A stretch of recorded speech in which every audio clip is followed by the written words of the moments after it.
Tester 1 2. Tester 1 2.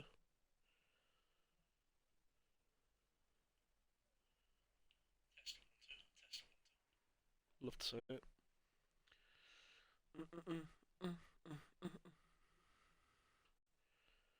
What up? What up? What up? What up? Oh. Excuse me. What's crackalacking, ladies and gentlemen? Welcome to the stream. I am Vanquish, and today playing a bit of Ace Attorney, folks. A bit of Ace Attorney. 2 years ago, my mum passed. To this day, and this was one of her favourite games, so I've decided that I'm going to do a little tribute stream today. We're not going to be all sad, we're not going to be all glary. To tell you the truth, it's been a good day, folks, it's been a good day. So, I'm okay, family's okay, everything's cool, bro. Thank you. Yeah, Ace Attorney, these games were one of my mum's favourites. She wasn't a gamer or nothing, like, she didn't really know how to play games and stuff, but like, I remember, right, I was like the techie kid, like tech whiz kid when I was younger, right, and she had this on the DS. I don't know what one it was, but she had one of the Ace Attorney games on the DS, and she was playing it and she couldn't get past this one bit. So she passed me it thinking like I was just gonna whiz through it, yeah, and I'm there like tapping random stuff like, I don't know what to do here, you know what I mean? So I was just there like, I don't know, and she was like, huh? I was like, yeah, I don't know, you stuck. I was like, why don't you whack up YouTube, see if someone's got it, you know what I mean? But back then, people weren't really doing like walkthroughs on YouTube, so different time, man. I say that 2014, so they probably weren't they? But I'm a kid, so. Other than that, folks, how have you all been? Welcome back to the stream. Past 2 days there has been a strike for Palestine, so that's why I haven't been streaming the past 2 days.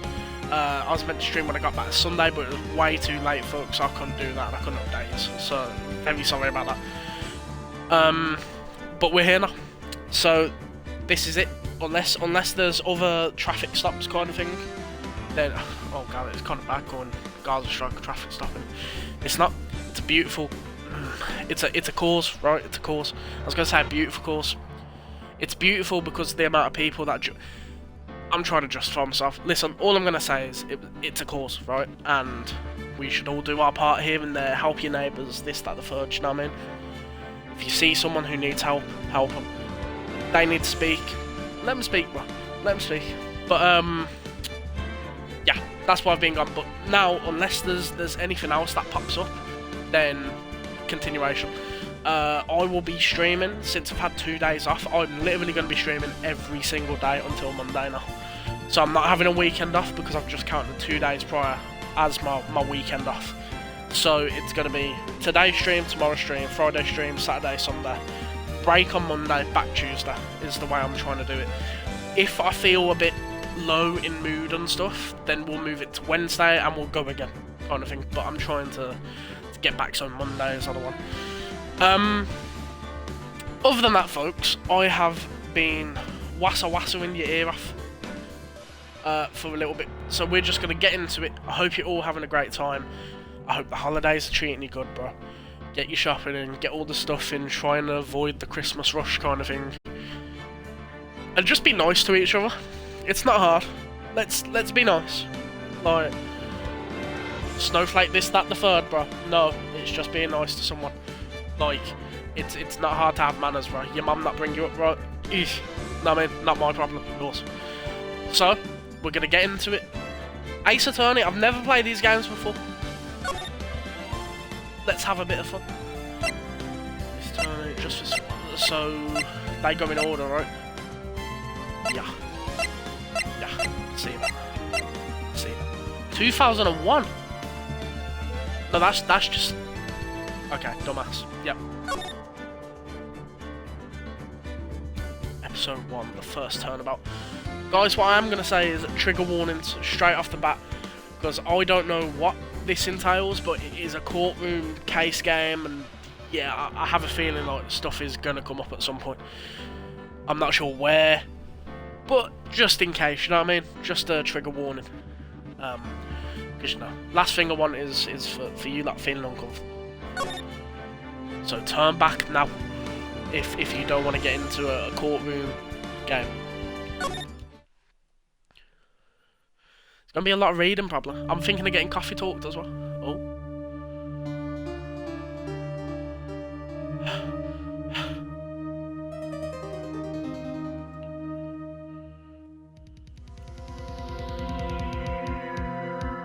Damn it! Why me? Can't get caught. Not like this. I've got to find someone to pin this on. Someone like him.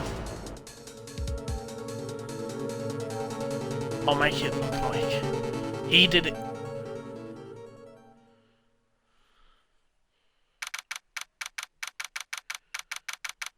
August 3rd, 9:47 AM, District Court, Defendant Lobby number 2. Boy, am I nervous.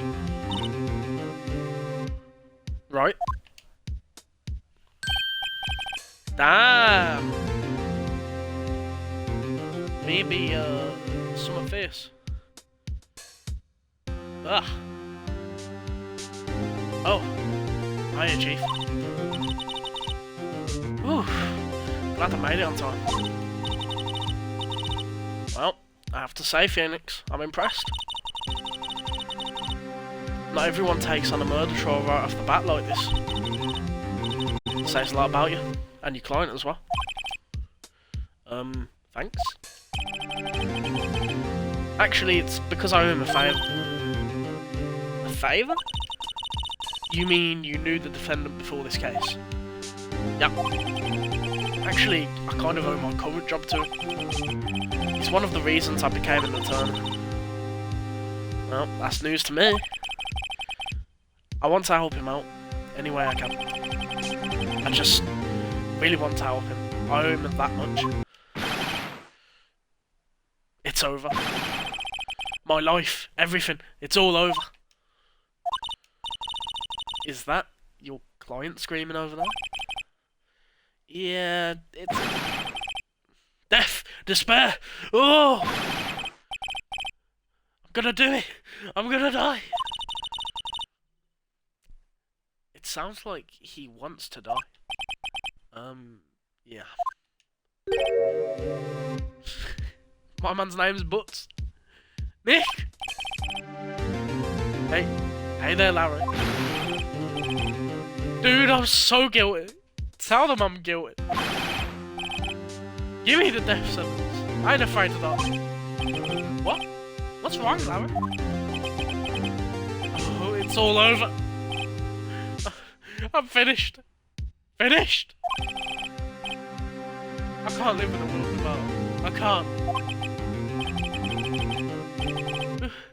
Who took her away from me, Nick? Who did this? Oh, Nick, you gotta tell me. Who took my baby away? That's just responsible for your girlfriend's death. Newspapers say it was you. So these hints, are these like, you know, when it highlights it as that hint? Court record, RB. My name is Phoenix, right? Here's the story. My first case is fairly simple. A young woman was killed in her apartment. The guy they arrested was unlucky sap dating her. Larry Butts. My best friend since grade school. Our school had a saying, when something smells, it's usually the butts. In the 23 years I've known him, he's usually been true. He has a knack for getting himself in trouble. One thing I can say though, it's usually not his fault. He just has terrible luck. But I know better than anyone that he's a good guy at heart. That, and I owe him one. Which is why I took the case, to clear his name. And that's just what I'm going to do. Big man Phoenix. Didn't they make like other games after this? August 3rd, 10 AM, District Court, Courtroom Hunter. Yeah, didn't they make like games after this with what was it? Apollo? I think it was Apollo. And like that was like Phoenix Wright's protege kind of thing.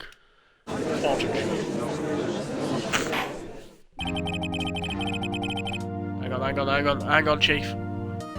Mr. Judge, sir.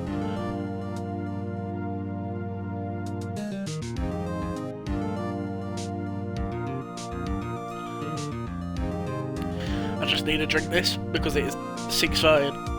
I meant to stop eating and drinking shit at 6 o'clock. So, yeah.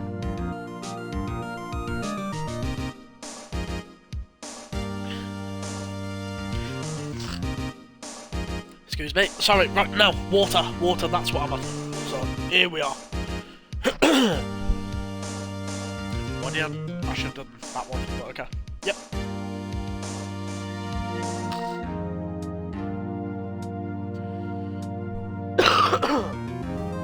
Excuse me. Right, okay. Judge. Court is now in session for the trial of Mr. Larry Butts. Hail. Prosecution is ready, Your Honor.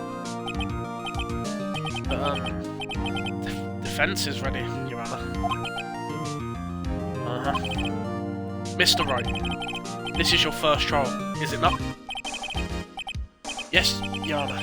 I'm a little nervous. Your conduct during this trial will decide the fate of your client. Murder is a serious charge. For your client's sake, I hope you can control your nerves. Thank you, Your Honor. Mr. Wright, given the circumstances, I think we should have a test to ascertain your readiness. Yes, Your Honor. Handshaking. Eyesight. The test will consist of a few simple questions. Answer them clearly and concisely. Please state the name of the defendant in this case.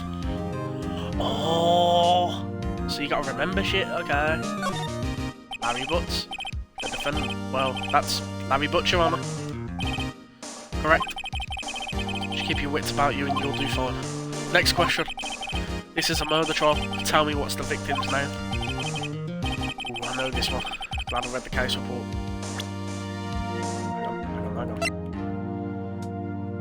Cindy what, bro? Cindy something. No. Cindy Stone. It's wait. Oh, no wait, I forgot. I'm drawing a total blank here. Phoenix, are you absolutely sure you're up to this? You don't even know the victim's name. Oh, of course, I know the victim's name. Of course I know the victim's name. I just forgot temporarily. I think I feel a migraine coming on. Look, the victim's name is listed in the court record. Just press the right bumper to check it at any time, okay? Imagine like someone turning around to you and saying, just press the right bumper at any time, okay? It's like, I'll put it out here. Remember to check it often. Do it for me, please, I'm begging you. Mr. Wright, who is the victim in this case? Cindy Stone, sir. Cindy Stone. Correct. Now tell me what was the cause of death. Blunt force trauma, is it not? Yep. Hang on. Blood. Loss of blood due to blunt force trauma, but I'm going to say it's blunt force. She died because she was hit with a blunt object. She was struck once by a blunt object. Correct. You've answered all my questions. I see no reason why we shouldn't proceed. You seem much more relaxed, Mr. Wright. Good for you. Thank you, Your Honor. Because I don't feel relaxed. That's for sure. Well then. First, a question for the prosecution, Mr. Payne. Yes, Your Honor. As Mr. Wright just told us, the victim was struck with a blunt object. Would you explain this? Would you explain to the court just what the object was? The murder weapon was this statue of the thinker. Oh, is that guy's, they take the piss out of and he sits on the toilet? It isn't. It was found lying on the floor next to the victim. I see. The court accepts it into evidence. Statue in the shape of the finger, it's rather heavy. Right. Be sure to pay attention to any evidence added during the trial. That evidence is the only ammunition you have in court. Use the right bumper to check the court record frequently. Okie dokie, so attorney's badge. No one would believe I was defence attorney if I didn't carry this. Cindy's autopsy time of death was 31st of the 7th, 4 PM, 5 PM. Cause of death, loss of blood during the trauma. Statue, kind of heavy, cute. Mia Fay, who is the chief, is 27. Chief attorney at Fay & Co, my boss and a very good defence attorney. Larry Butts, 23, the defendant in this case, a likeable guy who has been my friend since grade school. Cindy Stone was 22, the victim in this case, a model. She lived in an apartment by herself. Winston Payne, age 52, the prosecutor for this case, lacks presence. Okay. Generally bad at getting his points across. Cool. Mr. Payne, the prosecution may call its first witness. The prosecution calls the defendant, Mr. Butts, to the stand. Chief, what do I do now? Pay attention. You don't want to miss any information that might help your client's case. You'll get your chance to respond to the prosecution later, so be ready. Let's just hope he doesn't say anything unfortunate. Oh, Larry gets excited easily. This could be bad.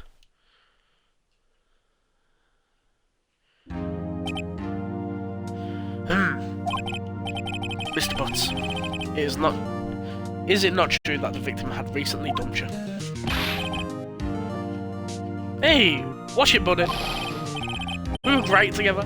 We were Romeo and Juliet, Cleopatra and Mark Antony. Didn't they all die? I wasn't dumped. She just wasn't taking my phone calls or seeing me, ever. What's it to you, anyway? Mr. Butts, what you describe is generally what we mean by dumped. In fact, she had completely abandoned you and was seeing other men. She had just returned from overseas with one of them the day before the murder. What do you mean? One of them? Lies! All of it! Lies! I don't believe a word of it. Your Honour, the victim's passport. According to this, she was in Paris until the day before she died. Passport, the victim apparently arrived home from Paris on the 30th, the 7th day before the murder. Indeed, she appears to have returned the day before the murder. Dude, no way. The victim was a model, but did not have a large income. It appears that she had several sugar daddies. Daddies? Sugar? Yep, older men who gave her money and gifts. She took their money and used it to support her lifestyle. Dude! We can clearly see what kind of woman this Miss Stone was. Tell me, Mr. Butts, what do you think of her now? I can object this, right? Is this where the objection ship comes into play? Right? I don't think you want him to answer that question. Yeah. Larry has a way of running his mouth in all the wrong directions. Should I...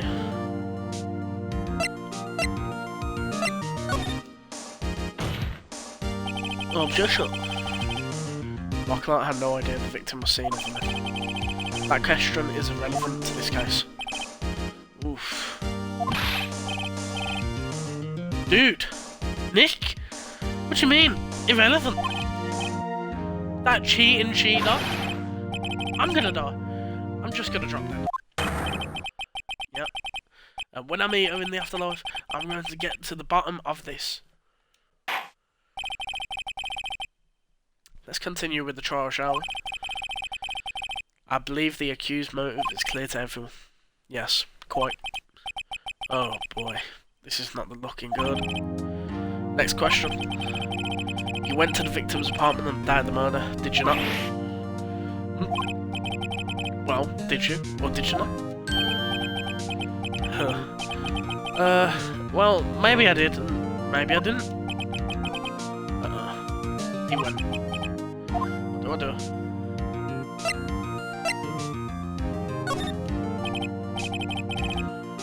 I know, I'll send a message. Tell the truth.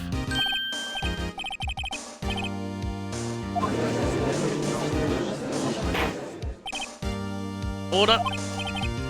Well, Mr. Butts. Dude, chill. She wasn't home, man, so like I didn't see her. Yeah, I know the defendant is lying. Lying? The prosecution would like to call a witness who can prove Mr. Butts is lying. Well, that simplifies matters. Who is your witness? The man who found the victim's body, just before making the gruesome discovery. He saw the defendant fleeing the scene of the crime. Order! Order in the court! Mr. Payne, prosecution may call its witness. Yes, Your Honour. This is bad. On the day of the murder, my witness was selling newspapers at the victim's field. Please bring Mr. Frank Sowett to the stand. Oh, it's the one who actually killed her. Mr. Sowett, you sell newspaper subscriptions, is this correct? Oh yes, newspapers, yes. So, you may proceed with your testimony. Please tell the court what you saw on the day of the murder.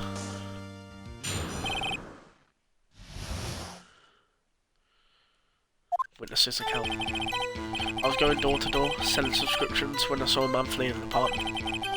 I thought he must be in a hurry because he left the door half open behind him.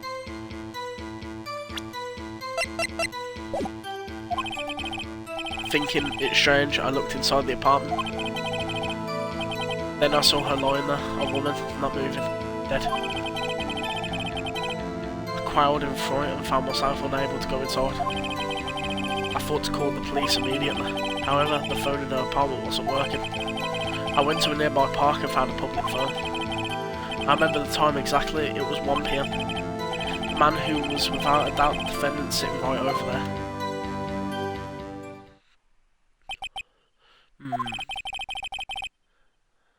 Larry? Why didn't you tell the truth? I can't defend you against a testimony like that. Incidentally, why wasn't the phone in the victim's apartment working? Your Honour, at the time of the murder, there was a blackout in the building. Aren't phones supposed to work during a blackout? Yes, Your Honour. However, some cordless phones do not function normally. The phone that Mr. Hassett used was one of those. Your Honour, I have a record of the blackout for your perusal. Blackout record. Electricity in Miss Stone's building was out from noon to 6 PM on the day of the crime. Hang on. Time of death, 4 PM before. There it is, right? From noon to 6 PM. Fuck. Now, Mr. Wright.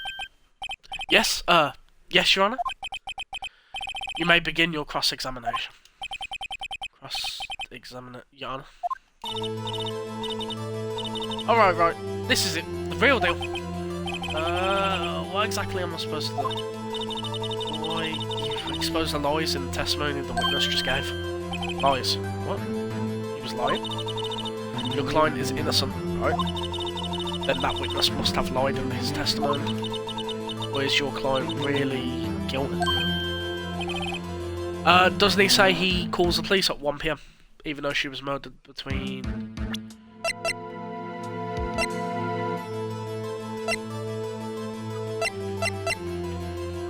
4 PM and 5 PM? So he lied, right? He said he called the police at 1 PM. You hold the key, it's in the evidence. Compare the witness's testimony to the evidence at hand. There's bound to be a contradiction in there. First, find contradictions between the court records and the witness testimony. Then, once you've found the contradicted evidence, present it and rub it in the witness's face. Okay. Open the court record with the right bumper, then point out contradictions in the testimony. Got it. It's time. Witness's account. Going door to door selling subscriptions when I saw a man fleeing an apartment.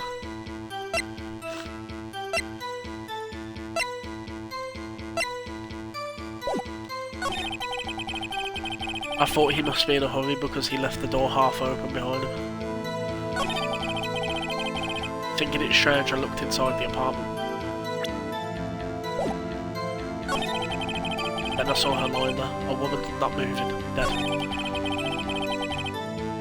I crawled in fright and found myself unable to go inside.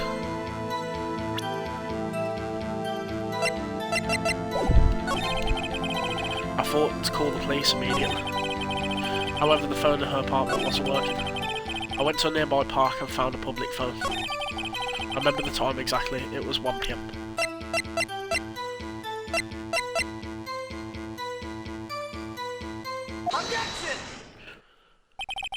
It's that one. You found the body at 1 PM. You're sure? Yep, it was 1 PM for certain. Frankly, I find that hard to believe. Your statement directly contradicts the autopsy report. The autopsy notes the death at some time after 4 PM. There was nobody to find at 1 PM. How do you explain this 3-hour gap? Oh, we got him sweating. Oh, that? Oh, this is trivial. The witness merely forgot the time. After his testimony, I find that hard to believe. Mr. Sari, why were you so certain that you found the body at 1 PM?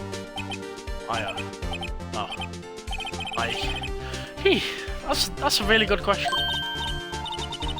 Great job, right? Way to put him on the spot. That's all you have to do. Point out contradictions. Lies always beget more lies. See through one, and their whole story falls apart. Wait, I remember now. Would you care to give your testimony again? He's going for round 2. The time of discovery. You see, when I found the body, I heard the time. There was a voice saying the time. It was probably coming from the television. Oh, but it was 3 hours off, wasn't it?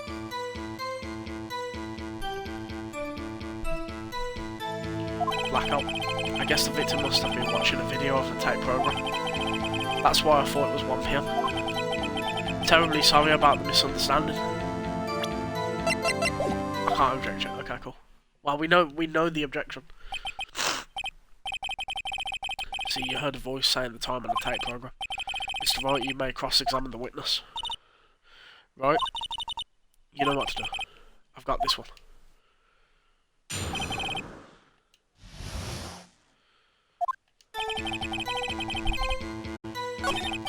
Time, voice probably coming from television.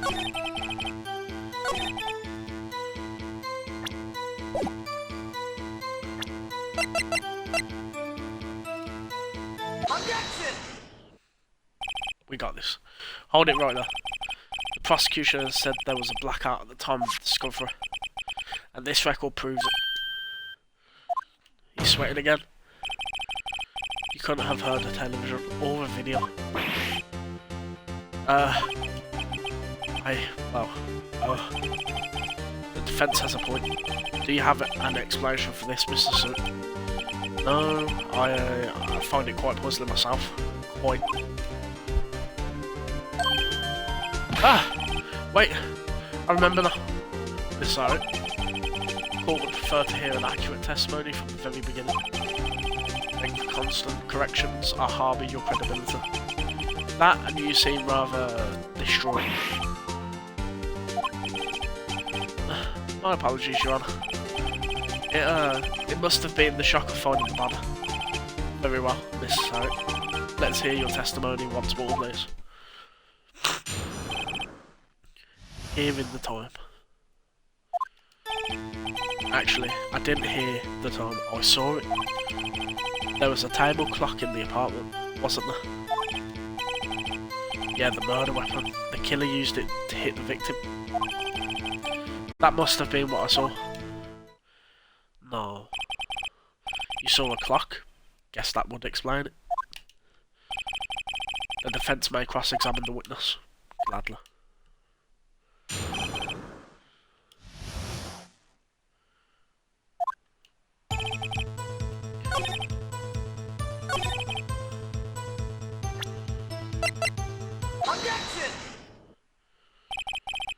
Wait just a moment.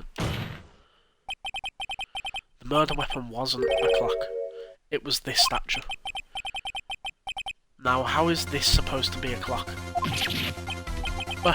You, with your objections and your evidence, just who do you think you are? Just answer the question, Mr. Sarah. Hey, I saw it there, okay? That's a clock. Your Honour, if I may. Yes, Mr. Payne. As the witness stated, this statue is indeed a clock. The neck is a switch, you just tilt it and it says the time out loud. As it doesn't look like a clock, I submitted it as a statue. My apologies. I see. So the murder weapon was a table clock after all. Well, Mr. Wrong. It appears that the witness testimony was correct. This is a clock. Do you have any problems with this testimony now?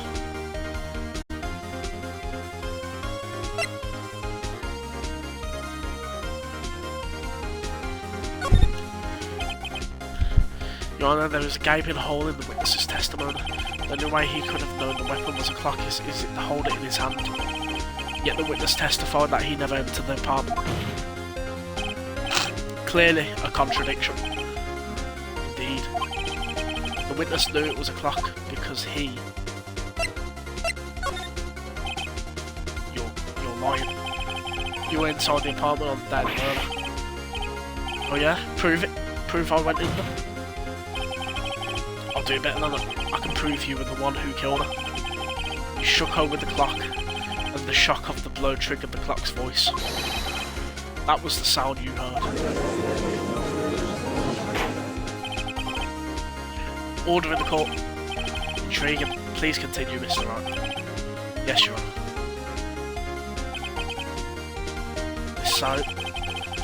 The sound must have left quite an impression on you. Understandable, since the murder weapon spoke just as you hit the victim. That voice was burned into your mind.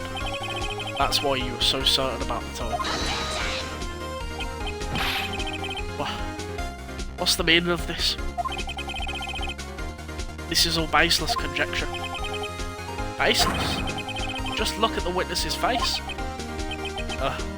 The witness cared to elaborate. Did you strike the victim with the clock? That day I never.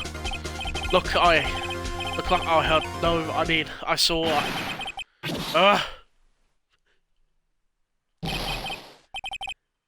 Shut up! Shut up! Shut up! I hate you.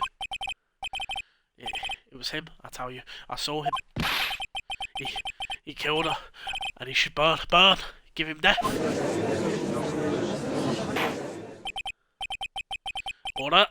Order in the court, I say. Your Honour, a moment please. There isn't a shred of evidence supporting the defence's claims. Mr. Wright? You claim the sound the witness heard came from the clock. Do you have any evidence? The whole case is riding on this. Better think it through carefully. Your Honour, the sound Mr. Summit heard was definitely this clock.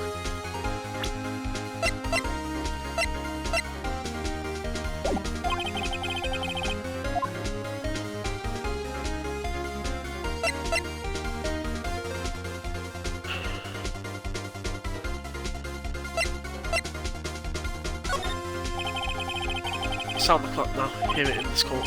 Your Honour, may I have the clock? Ask the court to listen very carefully.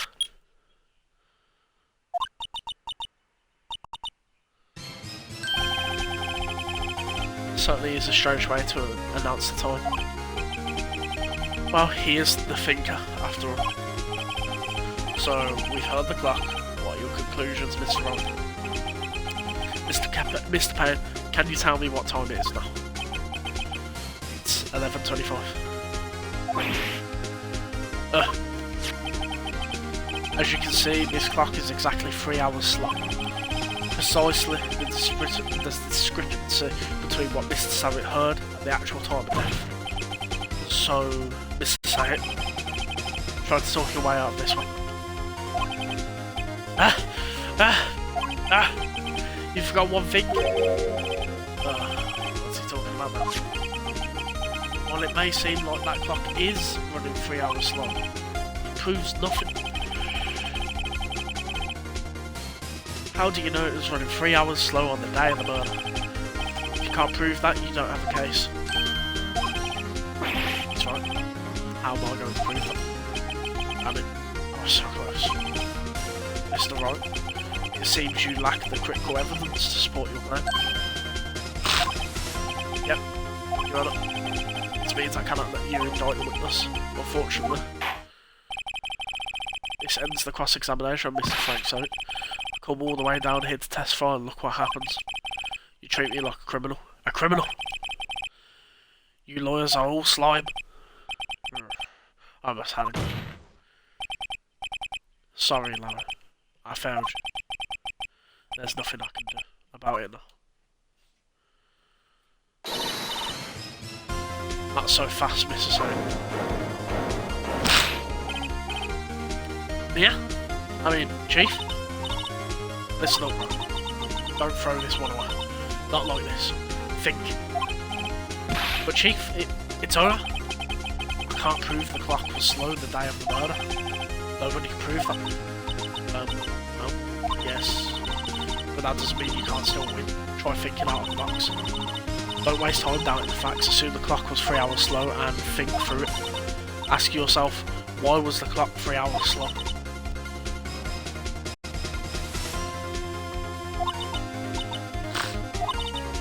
Right. Can you think of a reason as to why the clock would be 3 hours slow? Wait, maybe I can prove it. Must have it somewhere that can prove it, right? Find it and let them have it. Well, Mr. Wright, you say the clock was already running slow and had the murder.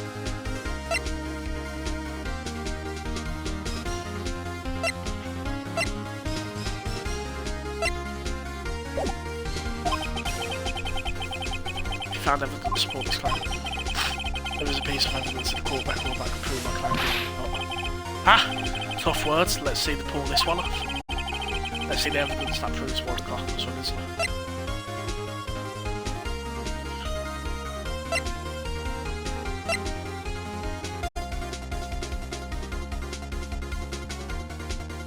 Passport.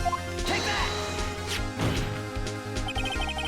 The victim had just returned home from abroad the day before the murder. As we all know, the time difference between here and Paris is 9 hours. When it's 4 PM here, it's 1 AM the next day there. The clock wasn't 3 hours slow, it was 9 hours fast. The victim hadn't reset her clock since returning home. That's why the time you heard when you struck her dead in her apartment was wrong. Proof enough for you, Mr. Soap, or should I say, Mr. Did It.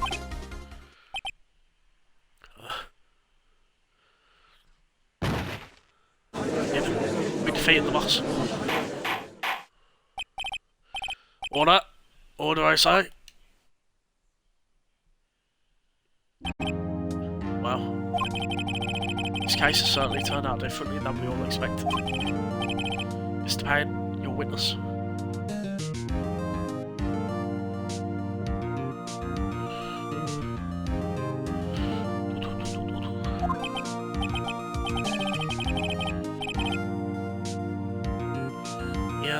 He was arrested and has been taken away, Your Honour. Very well. Mr. Wright. Yes, Your Honour. I have to say, I'm impressed. Don't think I've ever seen someone complete a defence so quickly. Find the true culprit at the same time. Thank you, Your Honour. At this point, this is only a formality, but this court finds the defendant, Mr. Larry Butts, not guilty.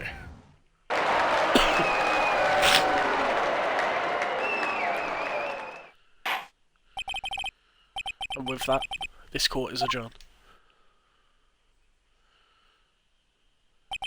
Lovely. Turns out that Frank Suit was a common burglar. Posed as a newspaper salesman to check and see when people were out of the house. That day, when Larry went to her apartment, the victim wasn't home.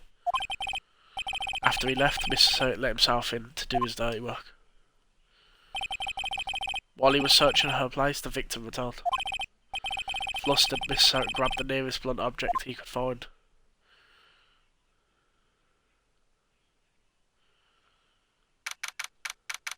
August 3rd. 2:32 PM, District Court, Defendant Lobby number 2. Ooh, still can't believe we won. Right, good job in there. Congratulations. Thanks, Chief. Owe it all to you. No.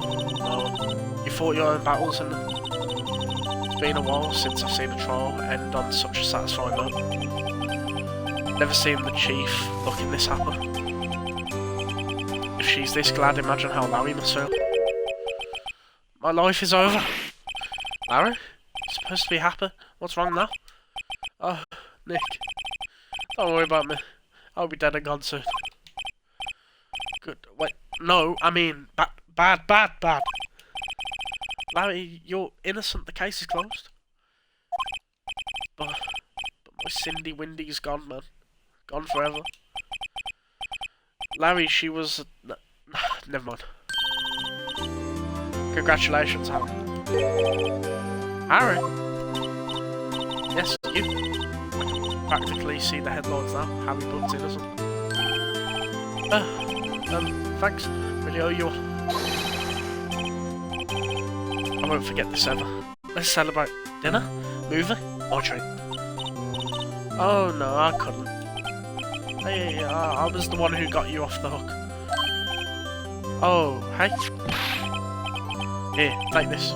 It's a present. A present? For me?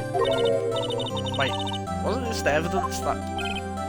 Actually, I made this clock for her. Made one for her and one for me. Really? You made this? Well, thank you. Keep it as a memento. Larry's trying to bus. Yo, Nick. Can you believe it? I was so into that chick. And she was just playing me a fool. Doesn't that make you want to just cry? Larry?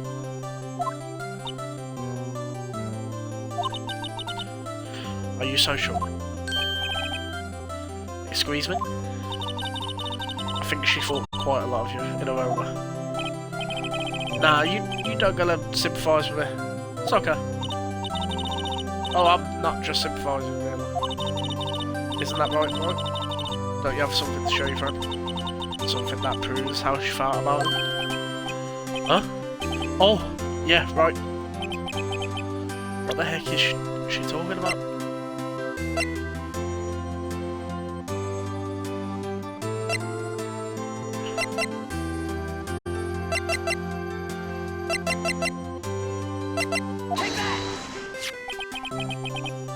Out loud. Prove positive you weren't just some chump to her. Huh? What about the clock? This is the clock you made for her, Larry. And she took it with her when she travelled. Whatever, she probably just needed a clock, that's all. You think so? It's a pretty heavy clock to take travelling. Well, make of it what you will. Hey, Nick! I'm glad I asked you to be my lawyer. Really? I am. Excellent. That made it feel a little... Right. Hope you see the importance of evidence now. Also, hopefully you realise things change depending on how you look at them. People too. We never really know if our clients are guilty or innocent. All we can do is believe in them. And in order to believe in them, you have to believe in... Believe in yourself. Right? Listen. Learn. Grow strong. Never let go of what you believe in. Never. Well, I think our work here is done. Shall we be off? Yeah, I guess so. Say, how about dinner? On there. We'll drink a toast to innocent butts. Yeah? Oh, speaking of Harry, you were saying part of why you became a lawyer was because of... yeah. Part, at least. You have to tell me more about it sometime. Maybe over drinks. Me trying to get down in. Get down and dirty. And so my first trial came to a close. Yeah, Phoenix trying to clap the Chief's cheeks and Chief's trying to clap his cheeks. Take him. take... there's an innuendo in there somewhere, bro. Larry slapped me on the back and said, "Gee, Nick, it's good to have friends."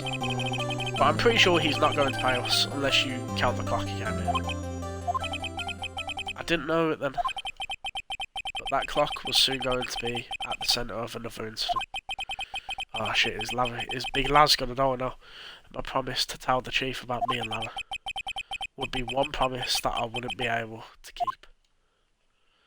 Oh no, is the chief gonna know? What do you mean? That's a good way to end that, but like, what do you mean? What do you mean? A brand new episode has been added. Save your progress.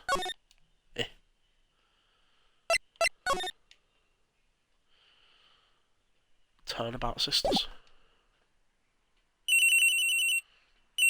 Bring, bring. Hello? This is Maya. Hey Maya, it's me. Mia, what's up? You haven't called in a while? Sorry, I've been so busy. How have you been? Well, lonely, and it's all your fault. I'm just teasing. I've been great. I'm finally getting used to having my own place. That's good to hear. Actually, I'm calling because I have a favour to ask. I know. You want me to hold evidence for you. Sharp as always. There's a lot of buzz about the upcoming trial. Just don't feel safe keeping the evidence here. I gotcha. So, what is it this time? It's a clock. A clock? Yep. It's made to look like the statue of the thinker, and it tells you the time. I thought you might like it. You always like toys. Hey! I'm not a little girl anymore, sis. I know. You know I'm only teasing. I should probably tell you, the clock isn't talking right now. Huh? It's not working? That's lame. Had to take the clockwork out. Sorry. Put some papers inside it instead. Papers? Is that the evidence then? Well, there's a possibility that it might turn out that way. Can you come by the office tonight? Say 9 to pick it up. I'll be in a pre-trial meeting until then. Okay, sis, but I expect dinner. Something good. Like burgers. I could really go for a good burger. Okay. We'll hit the usual joint. Alright, it's a deal. Okay, sis. See you soon. Yep, I'll be waiting, man. Conversation recorded September 5th, 2027.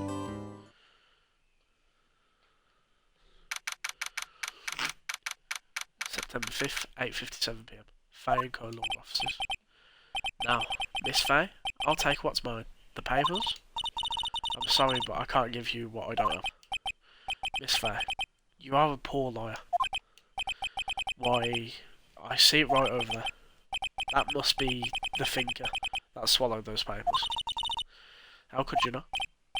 Oh, you are not cognizant of my bro. Somewhat, bro. Gathering information is my business, you see. I should have been more careful. Oh, my dear Miss Faye, I'm so very sorry. But I am afraid I must ask you for one more thing. Your eternal silence. Farewell, Miss Faye. Ah, no way, bro. Like, they're killing the chief. The baddie. That is the... Wait. Oh, wait, hang on. They killing... Okay, they killing Chief or Chief's sister?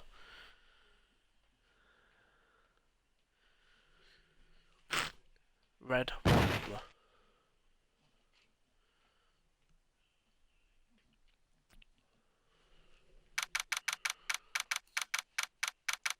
September 5th, 9:08. Faye and Co. Law Officers. Uh-oh, I'm late. Huh? That's strange. Guess the chief left without me. She said her sister was coming over, so we should all go for dinner. What's that smell? Blood? Yeah, maybe she's in her office. Move.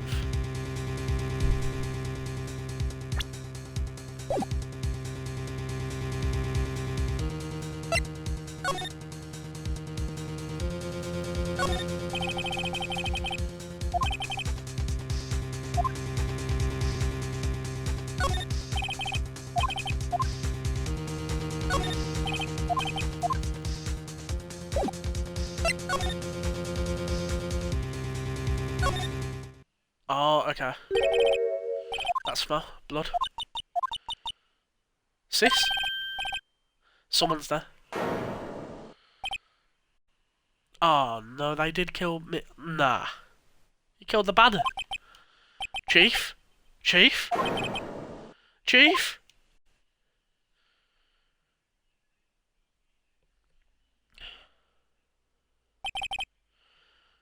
Who are you?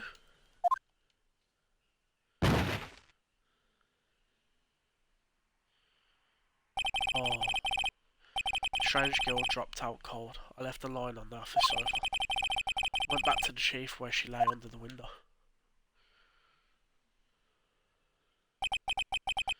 Body was still warm. Could feel it when I held her shoulder. Then all too quickly it began to fade. Until finally she was cold.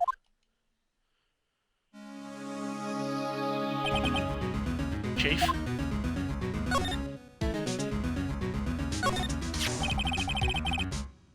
It's encrusted in the dry blood. How ironic that this became the murder weapon again.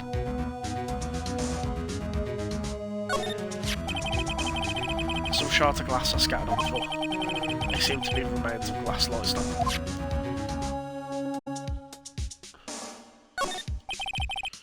Chief's chair. A simple, functional design feels pretty good to sit into.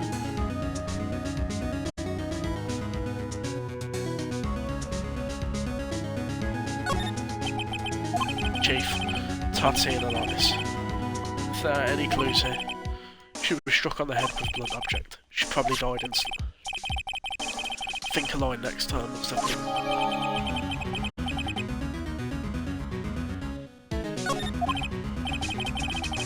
there are some glass shards near Chief's body. Must be piece of glass light stand line broken in the back of the window. Broken remains of a glass light stand look beyond all recognition. Nothing else that seems like a clue. Piece of paper must have fallen from Noya's hand. What could it be?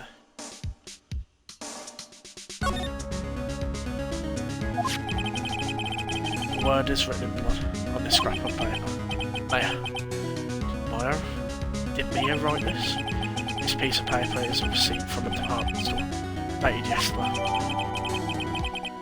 A department store receipt with letters written in blood on the back. I think that's enough snooping around. I'd better call the police. Find out what that girl was doing there.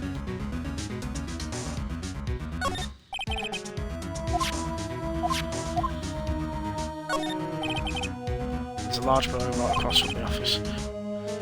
The Gatewater Hotel, a nice luxurious place.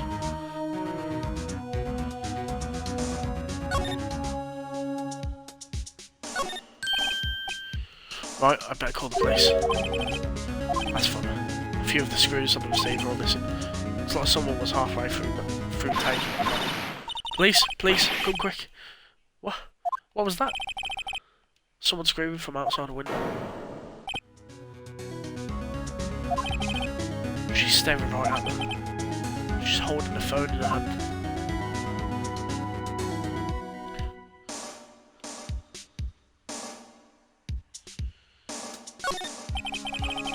Very kind ledger book. Everything is written in Chief's ultra-neat handwriting. Small office where it makes a good bit of money. Surprisingly, the Chief was never good with machines. About all she used this PC for was email, which picked up this ancient reports and garbage. Garage sale, for practically.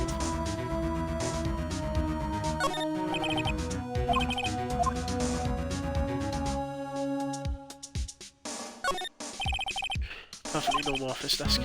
Chief had a very particular policy about office decor. Spend big on stuff the clients use, but keep your own stuff simple.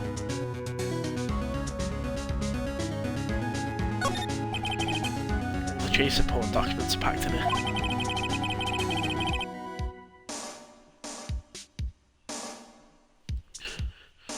This is where she filed her case records and recent rulings.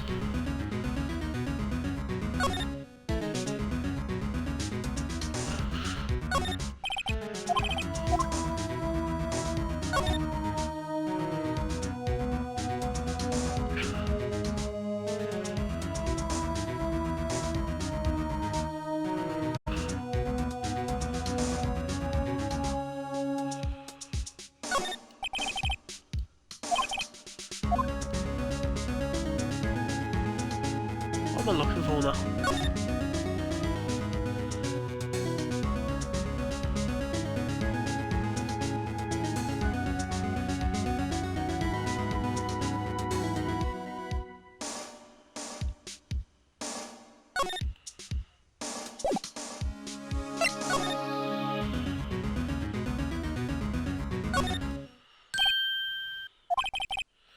That girl just now, where'd she go? Put her right there on the sofa. Uh-oh. Hope she didn't run on there. Yikes. Don't scare me like that. Excuse me, but who are you? It's okay. I'm working. Maya Faye. Maya? Faye? Maya? So, Mia was writing this girl's name. Maybe I should show her the receipt. Never thought there'd be use for evidence like this outside the courtroom.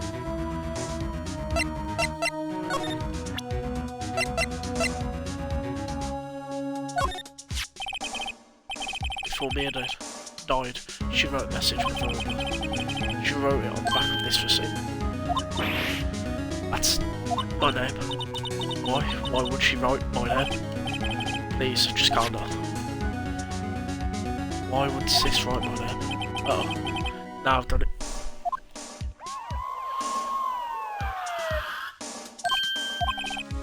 Police. Sounds like they're coming this way. Freeze, police.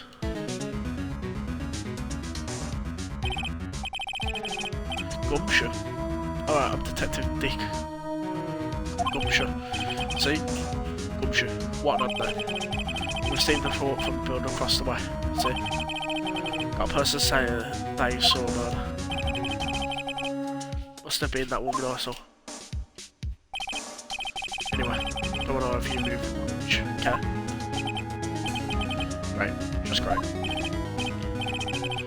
Oh yeah, wait. She wouldn't have. Whoa! Excuse me. This word, Maya, here, mean anything to you? That's my name. What? The victim drew this here, noting her own blood stain. With her dying breath, she wrote down the killer's name. Case closed, you're coming down to the precinct. What?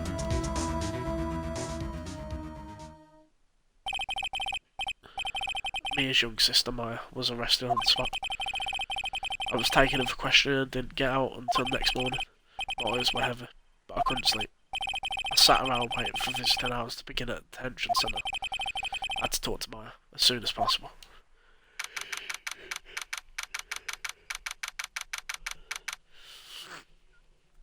September 6th, 9:07 AM, detention centre visitors room. They have poor Maya locked up like a criminal. Oh. It's you? The lawyer? Good morning. Good morning. She looks so tired. Are you going to be my attorney?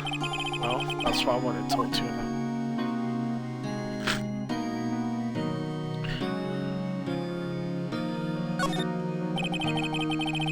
Better give it to us straight. It's up to you. It's me. Yeah, I don't think this is something I should decide. After all, you're the one in trouble. They're never going to believe me, are they? Even you, when you found me in that office, you looked at me like I had done it. Then I look at her like no, I never thought. It's okay. I understand. And I've also heard about you. Heard? Heard what about me? I was talking to my sister on the phone the other day. Today was my junior partner's first time in court. Wow, really? How'd that go? It was quite the scene. Honestly, I was on edge the whole time. It's been a while. So, he crashed and burned. He's a genius. One of those strike fear into the hearts of evil types. The only thing he's lacking is experience.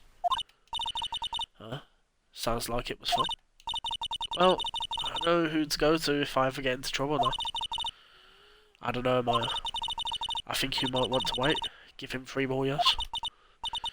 That is, unless you want to be found guilty. That's what she said. I'm sorry. I didn't mean to insult you. No, it's okay. It's true, I guess. But at the same time, I can't just sit by and watch. When I think of the person who did this to me, I know.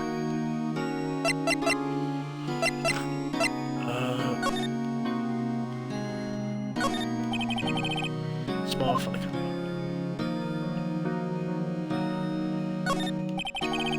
This guy monitors visitors room. He hasn't moved an inch. I'm real pro of this guy.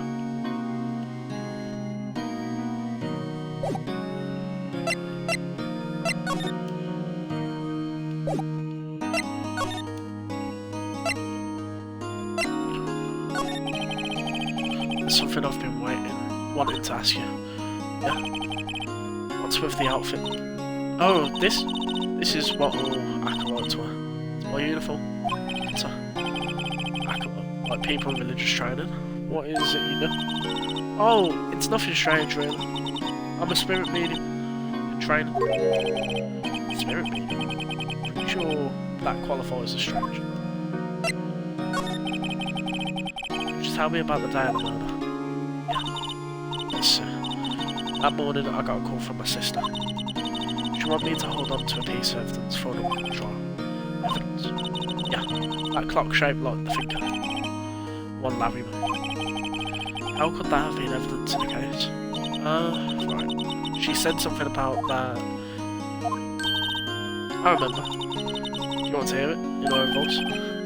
Her own voice? Yeah. Pretty sure our conversation is on my cell phone. You recorded it? Yeah, I forgot how to delete those things. So you say you have a conversation with your sister on your cell phone. Let's hear it. Right.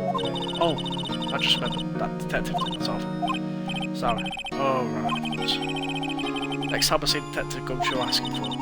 I'll write you a note so you don't forget, okay? Sure, thanks. Conversation I had with my sister couldn't on my cell phone. My husband.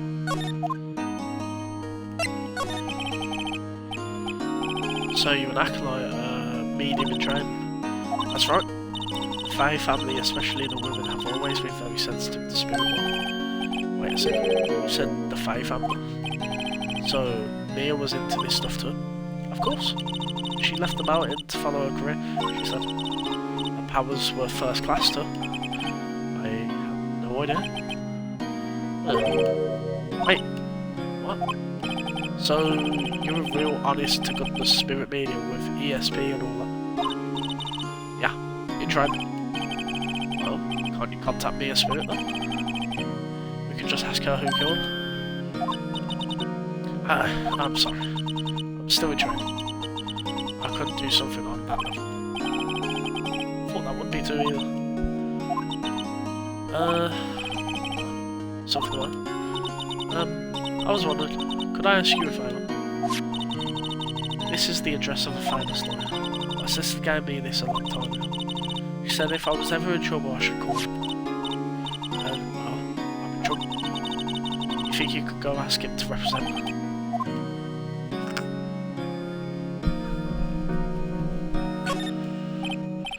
Sure, why not? I'll go ask him. Thank you so much. I've no one else to turn to. So, what about your parents?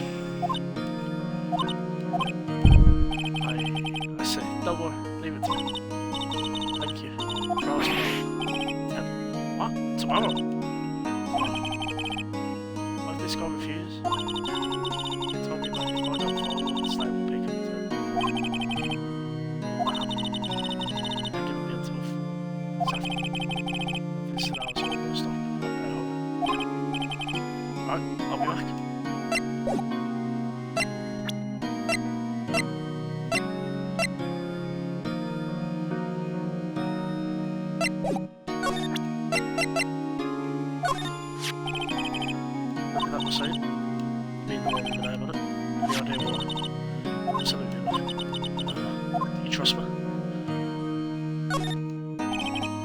I trust you. Why? Do you think I did it? Nah, I don't. It's just a hunch, but that detective thinks I did.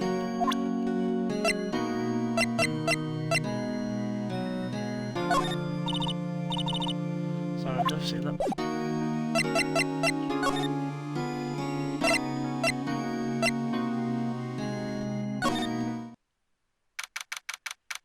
September 6th, phone call, law officers. They've all busily searching for clues. Hey, you there. This is crime scene, pal. No trespassing. Sorry, don't I know you from somewhere? Wait, you're that Butts guy, aren't you? No, Phoenix Wright. How could anyone mistake me for that? Ah, guess I got the wrong name. Mr. Wright, sorry about that. That Butts guy, he was a killer, and you're no killer, right?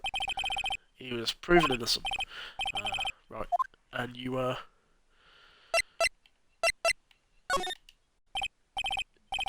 Gumshoe, wasn't it? Dick Gumshoe. Right? At your service. Hang on! That's Detective Gumshoe to you, pal. Anyway, get the name up. And don't go calling me Dick. Hey, Dick. Get over here. Yes, sir. Be right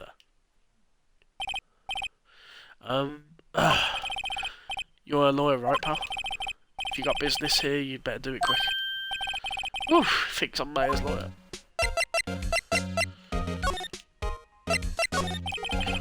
About Miss Fair, did you do an autopsy? Want to know the results, sir? Now don't you look at me like that, pal. It's no use. She might have been your boss, but that doesn't mean you get any special treatment. Alright. You can see the report, but that's all. 9 PM, single blunt force trauma death was instantaneous. About Maya. Yeah, I'm looking forward to the trial. Sorry, pal, but this is one trial you aren't going to win. Why do you say that? City's put prosecutor Edgeworth on the prosecution.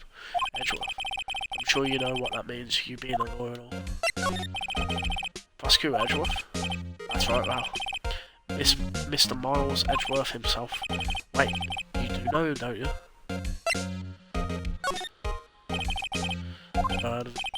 Oh, and you call yourself a lawyer, pal? About 4 years ago, this Edgeworth guy became prosecutor at the age of 20. Everyone says he's a genius, surprised you don't know, pal. Of course I know, I was just playing him. He's a cold, heartless machine who will do anything to get a guilty verdict. There are rumours of back alley deals and fraudulence. All I know for sure is that Edgeworth hates crime with an almost abnormal passion. Never imagined I'd be facing him so soon.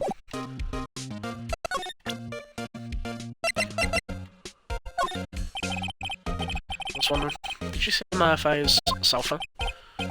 Oh, I have that. Do you think you could give it back? Sure. I mean, wait a second. Tricky lawyer. Uh-oh. He's on to me.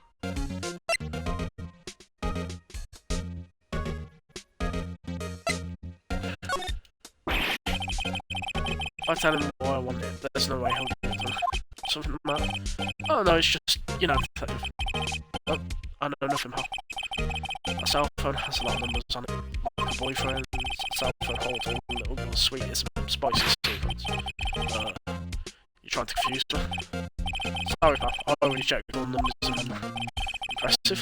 Quite detective. Oh, here. You can have the phone back. There weren't any suspicious call records in there after all. Seems he didn't notice the full conversation. Odd conversation between Chief and Mayor. Check the court record to hear the recorded conversation. Guess I've asked all the questions I need to.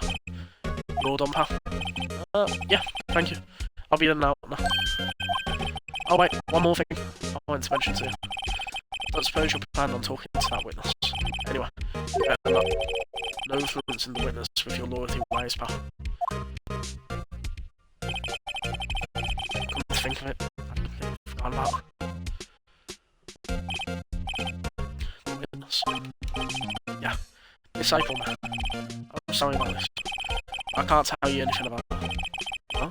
Just told me her name, Miss May, huh? So you've sent her home order. You're trying your loyalty tricks on me now. She's not to go outside of the room until the trial.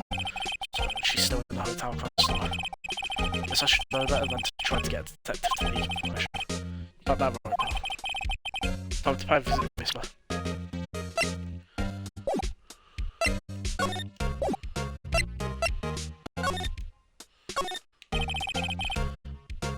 Mia's favourite party plant. I remember it had this bizarre name, no one can remember. Cordyline Strict. What was that? An old movie poster. Apparently, this was the first movie that made Mia cry when she saw it. I have to check it out one of these days. There's a horrendous amount of legal books here. The scariest is that Mia probably read all of these. Mia's desk. Perfectly clean, as always. The only thing it's missing is Mia.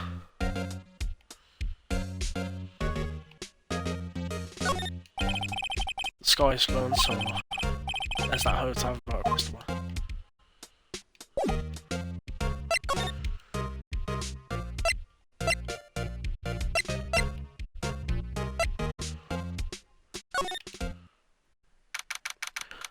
September 6th. Gosper Law Offices. According to the receptionist, the big boss is out. She couldn't say when he'd be back.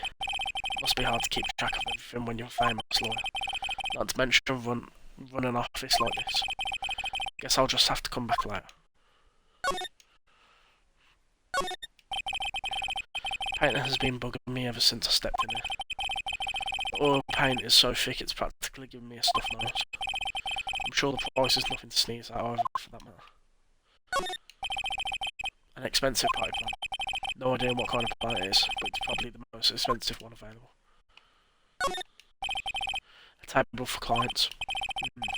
An elegant ebony case. If I'm not mistaken, that light has made a solid gold. Even I can tell someone here's got money to burn. Solid mahogany desk. The wood's being polished to a deep lustre. Expensive looking mahogany bookshelves filled with expensive books. Funny. They don't look like they've ever been read.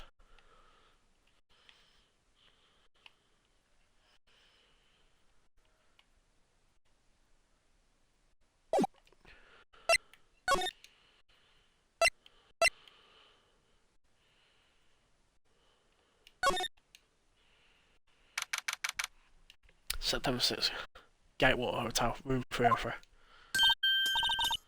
Oh, hello there, handsome. Hi. Smooth. Right. Real smooth. You're the lawyer, aren't you? The detective lawyer. He said don't say nothing to that lawyer, pal. Memo to self, thank Detective Gumshoe for making my job hard. Gee, this is all like something out of a movie. It's all so exciting I can hardly contain myself. Oh, let me go freshen up so I can look at part of the beautiful eyewitness. Pity the lawyer that has to cross-examine this. The screwdriver stuck in this drawer. Wonder what's inside.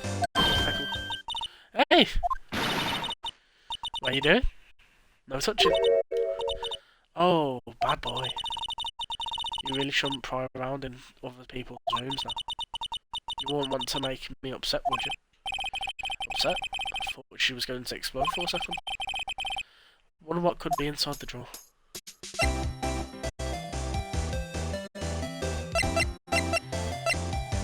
Bro, the thing is, yeah, I'm not even gonna say what I think is in that drawer, yeah. Because she got like, you know, when like you're not meant to see something, and then you see something. Still seeing painting. Wait, should that be still alive? Whatever. One of those is hanging on the wall. Flowers are fake as expected. I know some flowers and tulips, but that's about the extent of my floor knowledge.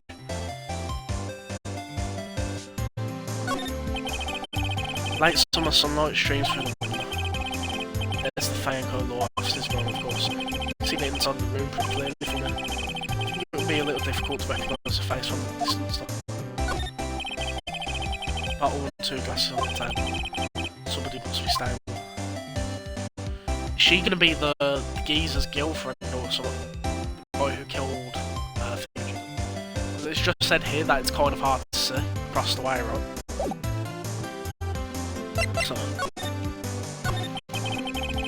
you think you can tell me something? I need you to describe what you observed at the time of the incident. Oh, observe? Instant? You sound just like a lawyer in the movies. I like a man with a big vocabulary.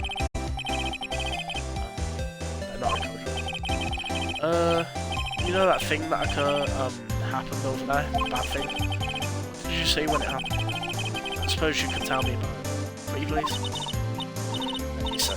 Well, dream on. Want to know? You'll just have to come to court tomorrow, Mr. Lawyer. Oh boy. Could you just... Who exactly are you? Oh, Mr. Lawyer. Are you hitting on me? No, hey, I'm just doing my job. You know you're cute when you blush. Believe me, this is the first time in my life I've blushed this much. Right, can you just tell me what it is you do? No? See here, when you had your little hopes up, didn't you? Oh boy. I see there are 2 glasses on the table. Is someone staying here with you? Oh, what amazing powers of observation. Must be one of those famous detectives like on television. Oh, no, not me. I'm just a lawyer. Say, Mr. Big Detective, why don't you go look for clues in the garbage? This maid doesn't like nosy little lawyers. Well, Miss Maid, you can keep on rubber-dumping yourself or whatever's in that drawer. Off. See ya. Good day, miss. Good day. Seems like Mr. Grossberg is out. Well, maybe I should just wait here for him to come back. That wasn't the most over-the-top clearing of the throat I've ever heard. Aha, so you're the one they say has been looking for me. Yeah, that's me. He looks even grander than my age. I imagine. That badge on your collar. Ah, so you're a lawyer, you know. Yep, well, yeah. What do you want? I'm not particularly busy these days. Please proceed.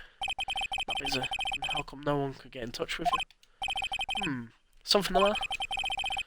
Came to see the one and only Marvin Grossberg, did you not? Well, here I am, boy. What do you want? Out with it. Well, sir, actually, it's about Maya Faye. Yeah, Maya Faye. Go on. Why the strange reaction? I'm really quite busy here, son. I can't go taking cases on a day's notice. No, it's quite impossible. Wait a second. How did you know the trial was tomorrow? Anyway, I'm afraid it's entirely impossible for me to represent her. Sorry, end of discussion. What's going on? He refused me before I even got a chance to ask him. What do I tell Maya?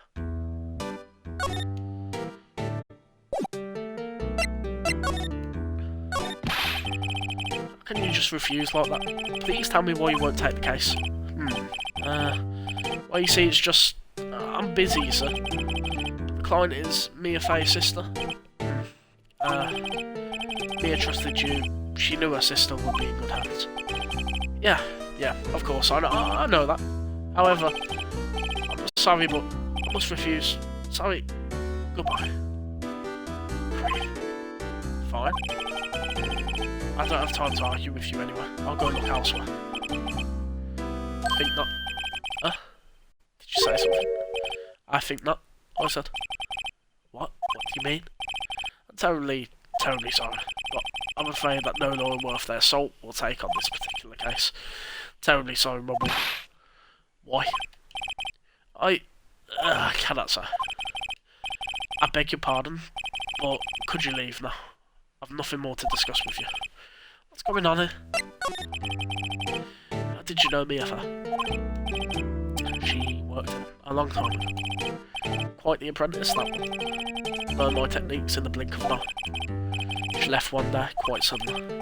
She had a mission, you see.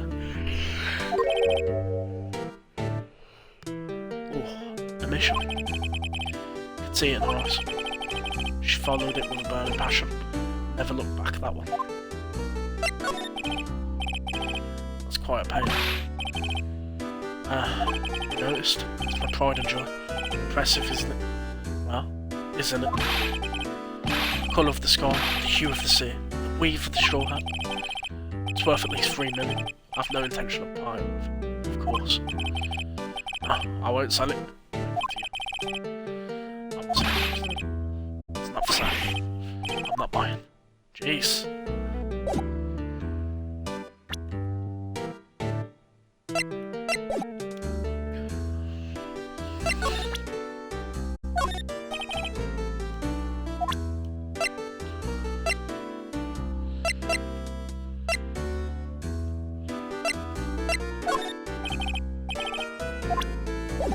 Okay, cool. Not gonna say anything. Fuck him, meat. Fuck him.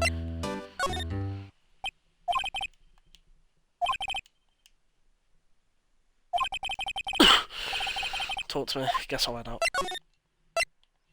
Sure. Back in a second, guys. Just going to the toilet.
Right, we are back. We are back.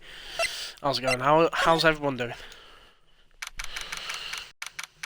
September 6th, 3:42 PM. Detention centre visitors room. Oh yeah. Oh, you're back. Did you find the lawyer? Well, let's see. Just be honest.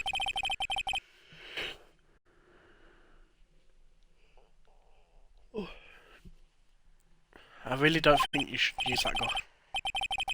He didn't seem healthy. He was all skin and bones. What really happened? You don't mean he refused to help?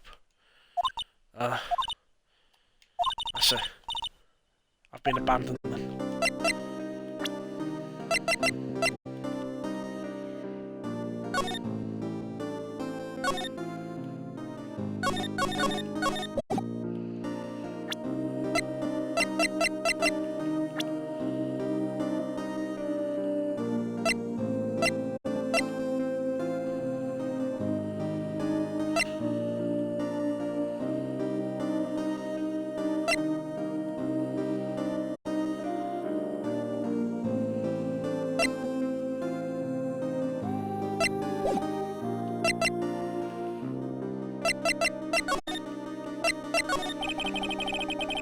Could you tell me about the day of the murder? Sorry, I know it must be hard.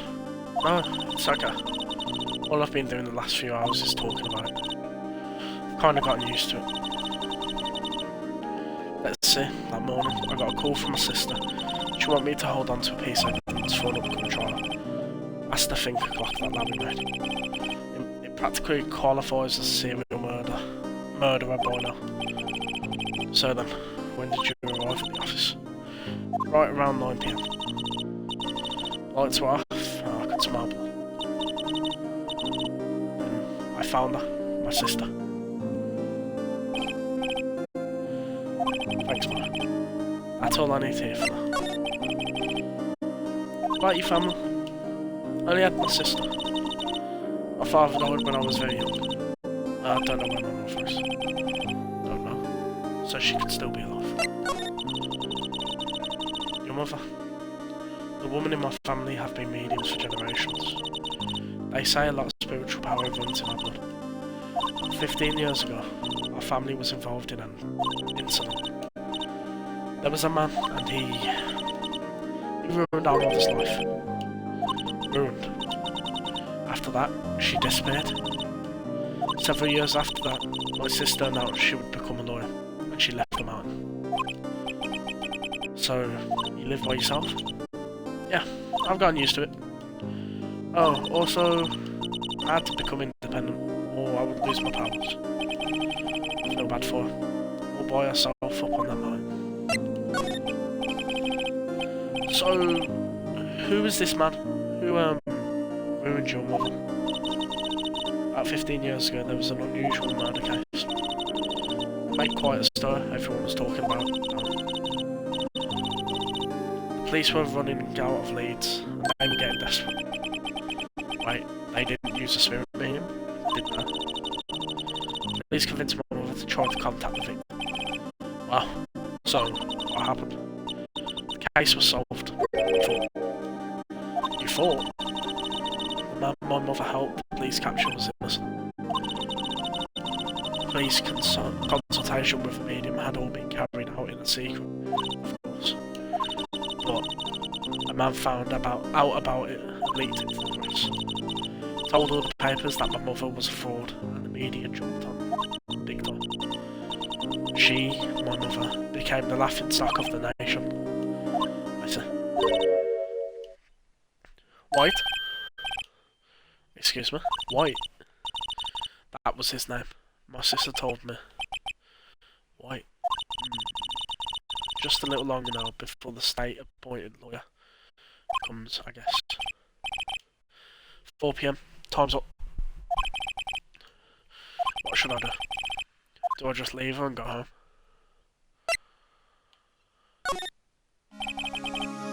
I've made up my mind. I'm going to defend you if you want me to. What? What? Wow.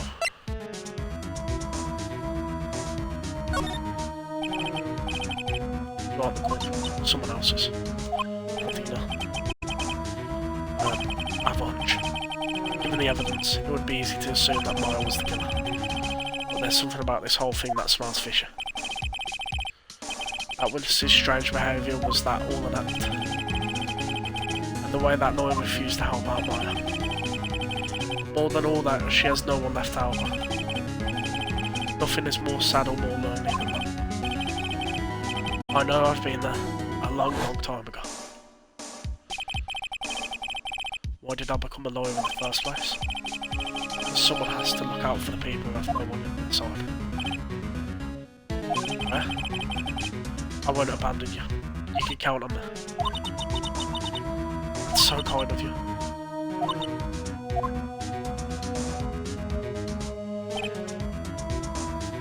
It needs to happen, bro.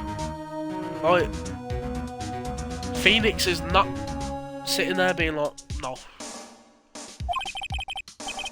Well, let's fight this one. Get you out of it. Right. Thank you. Oof. She smiled at last. She looks like an entirely different person. One last question. You are innocent, right? Yes. And I'll trust you. So you trust me too, okay? It's a deal. So, what next? There's something that's been bugging me. Just what was inside that strange woman's drawer. I'm saying, can't be the clock, because we have the clock. It's a vibrate. It was when I tried to look into the drawer that she got all defensive. There has to be something in there.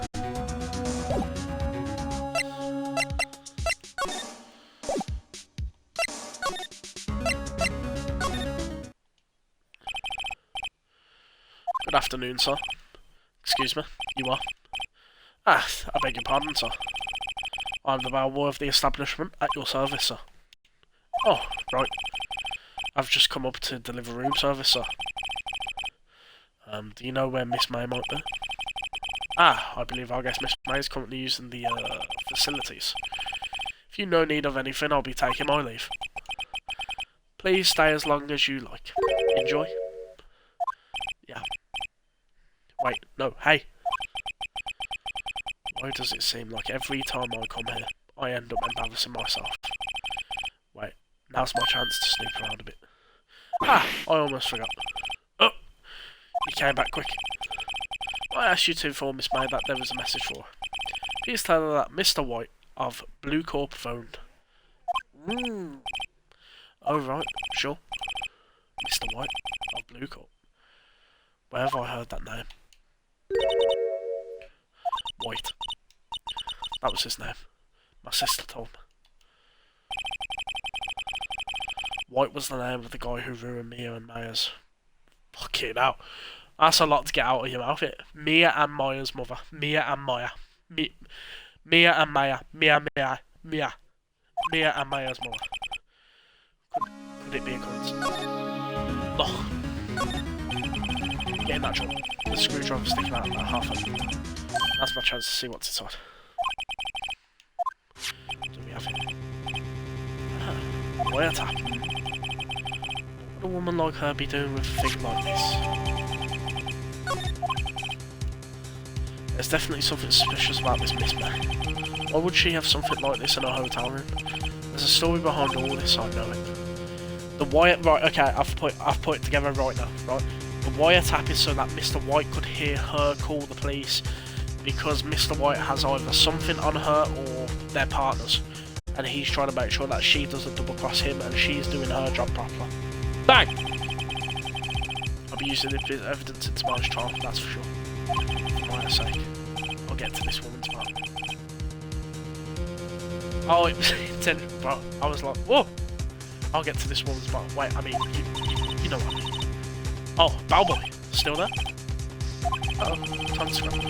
Look forward to tagging with you tomorrow, Miss May. In court. It is funny, to be fair. It is. So that was episode 2. Episode 2 was fire, bro. Oh no, no, it was just day 1 of episode 2. Calm.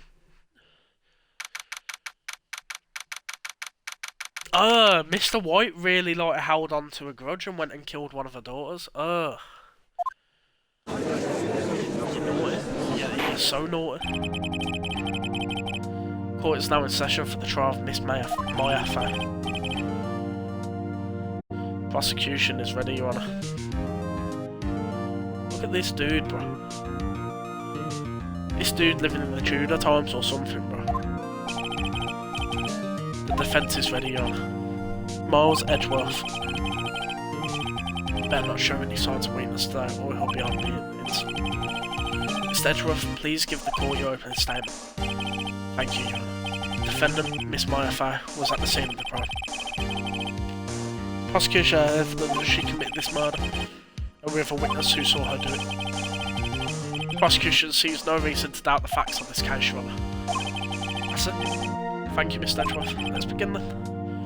You may call our first witness, Your Honour. Prosecution calls the chief officer at the scene, Detective Gumshoe. Yeah, this one has like so many characters. Witness, please state your name and profession to the court. So I think, right, the lawyer who was kind of refusing to defend has been threatened by Mr. White and his corporation. Because, like, if anyone can get hit, you know what I mean? So I feel like he's been threatened, that's why he's scared to take Mia as his defendant. Stuff like that. So, my name's Dick Gumshoe, sir. I'm the detective in charge of homicides down at the precinct, sir. Detective Gumshoe, please describe for us the details of this murder. Very well, sir. Let me use the floor map of the office to explain. Body was found by this window here. True. And the cause of death? Loss of blood due to being struck by a blunt object, sir. Murder weapon was a statue of the thinker I found next to the body, sir. It was heavy enough to be a deadly weapon even in a girl's hand, sir. The court accepts the statue as evidence. They're still calling it a statue. The murder scene, the Faye & Co. law offices. Floor plans added to the courtroom. Now, detective. Yes, sir.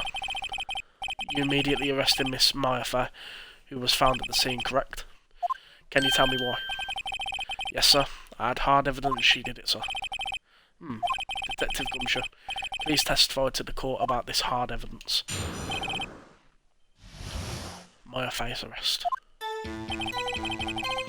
As soon as the phone call came in, I rushed to the scene. There were 2 people there already. The defendant, Miss Maya Faye, and the lawyer, Mr. Phoenix Wright. I immediately arrested Miss Maya Faye. Why? We had a witness account describing her. The witness saw Miss Maya Faye at the very moment of the murder.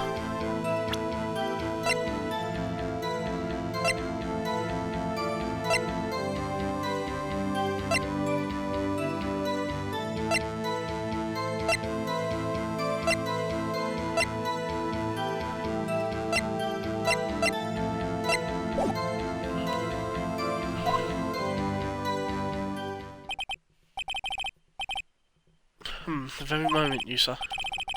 Very well, Mr. Wright. You may begin your cross-examination. Yes, Your Honour. Cross-examine what? I couldn't see a single contradiction in that testimony. Whoosh. Smack. Hey, Maya just threw something at me. What's this? Well, my sister couldn't find any contradictions in a witness's testimony. She would bluff it and press the witness on every detail. Witness always slips up and says something wrong. It worked lots of times. I should have expected Maya would know some of her sister's tricks. Alright, let's give this a try.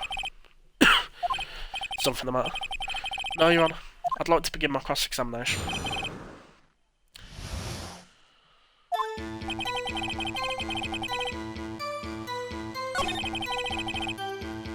There were 2 people there already. The defendant, Miss Maya Faye, and the lawyer, Miss Phoenix Wright. Immediately arresting Miss Maya Faye.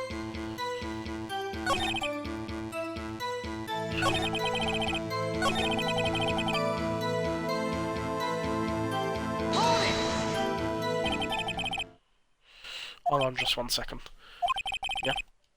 If I heard correctly, you said you arrested her because you had hard evidence she did it, correct? Huh? Did I say that? Me. I heard you say it. You did say it. You said it. Exactly what about this suspicious woman in pink's claim was hard evidence? What? This mate isn't suspicious, and she sure isn't pink, pal. Well, I guess she is pink. That's enough, Detective Gumshoe. Do you have any more solid proof other than her claims, Detective? I guess pressing can have its advantages. Yes. Sorry, I got all the other things mixed up in the testimony. There was something I should have told you about first. Very well, Detective. Let's hear your testimony again.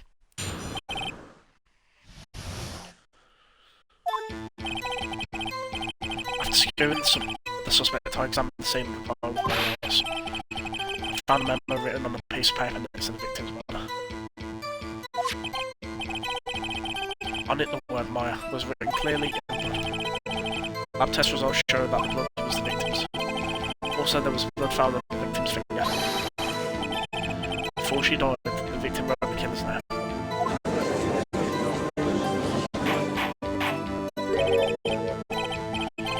How you like that? That's my hard evidence. Before we begin cross-examination, I have a question for you, Detective. Why didn't you testify about the vital piece of evidence first time? I know, I'm real embarrassed. I forgot about you, Anna. Tried to be more careful. Very well. The defence may begin its cross-examination.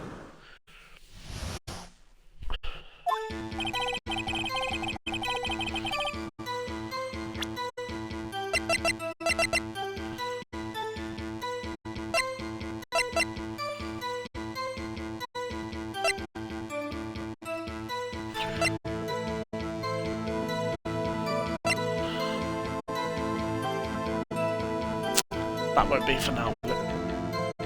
Nah. Maybe the... Found a memo written on a piece of paper next to the victim body. On it the words Maya were written clearly in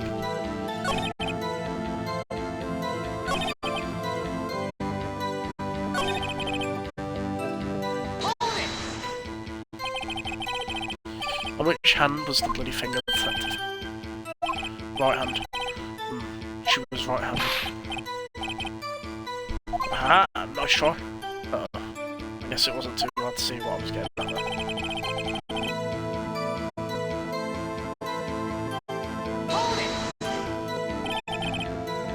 Detective Gumshoe.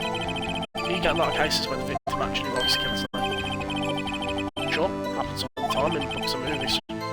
This isn't a movie, Detective. Let's talk about reality, shall we? I guess I haven't heard of many cases, no? Don't you find it a little odd that the victim would write down a name? Especially the name of her own sister. Yeah, actually, you got a point, pal. Stop right there. The witness's opinion on the matter is irrelevant. Facts are clear. The victim wrote down the name you used. The victim told us that they were killer. Order, order. That didn't go so well. That's right, what he said. It's his whole testimony.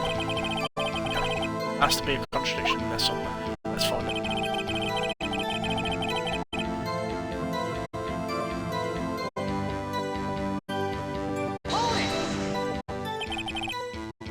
And did you find any evidence? No, no. Don't jump the gun on me, pal. Just listen, I'm getting to the good part.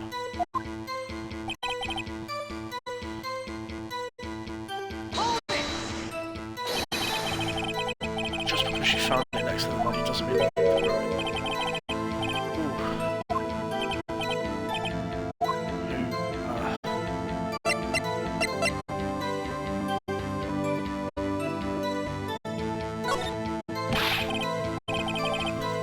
killer. Anyone can see that. Oh, you're saying the killer wrote her own name.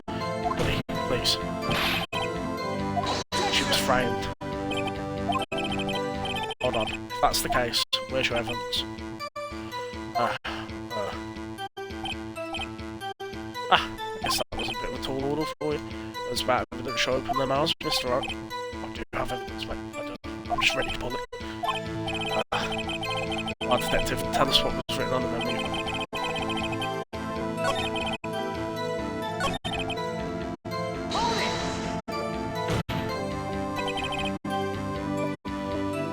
Do you have proof it was Mia who wrote that? Of course I do. Uh-oh, you sound pretty confident this morning.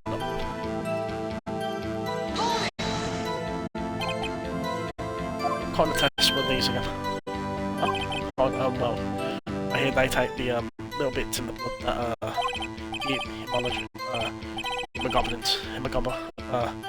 hemoglobin.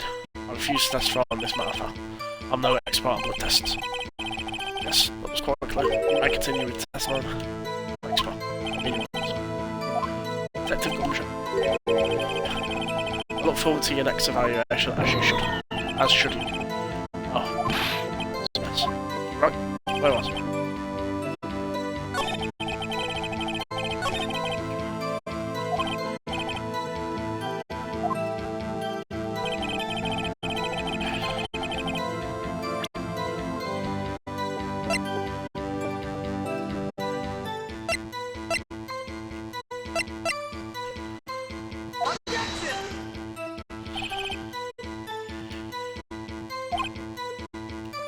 How exactly are the evidence of the statement just now made?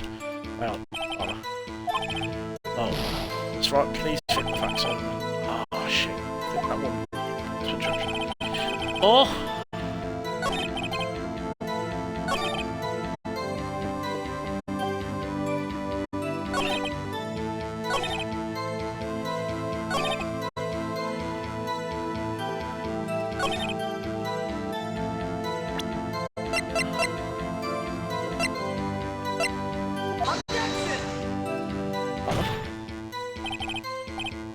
Your Honour, that statement contradicts this evidence. I don't see any.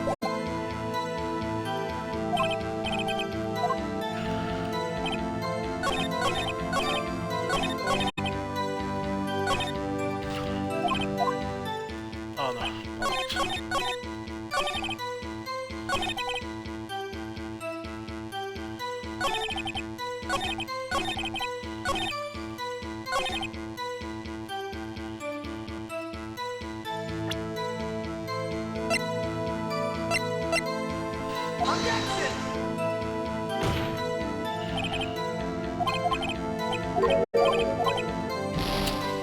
What the fuck? Am I just meant to pull out the fucking wire? I mean, like this.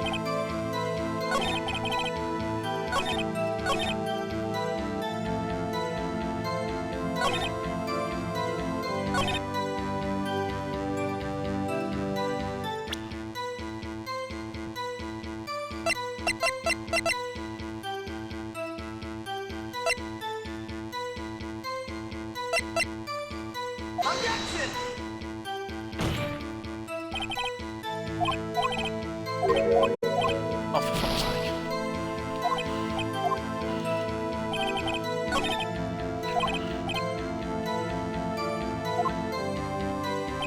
Bro, there's not a contradiction in it.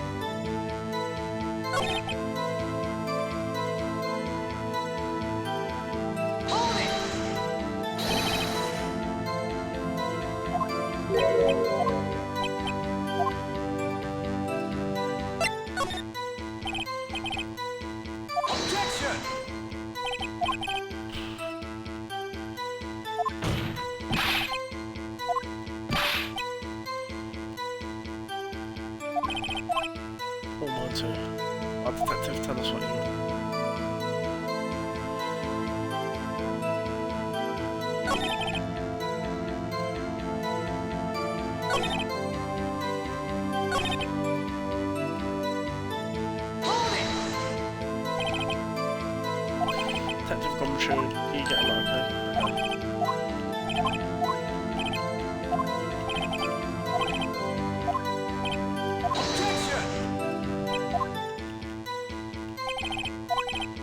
See, this one's tough, bro, because like, what the fuck am I meant to do? They're yammering.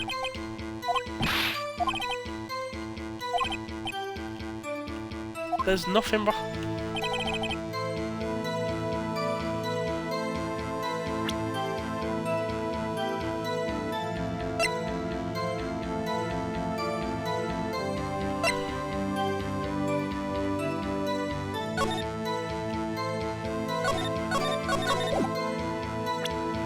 Is it the phone call?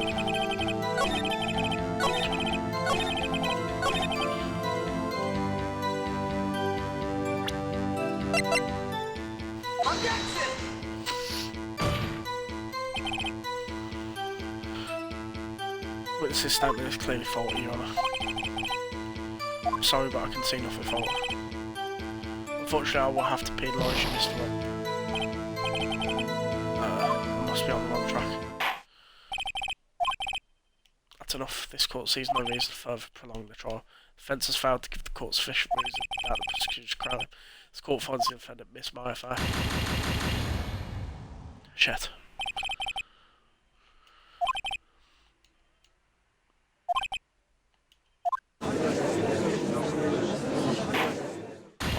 Fuck the... Analbe! Continue. Yep. We back, Mary. We back.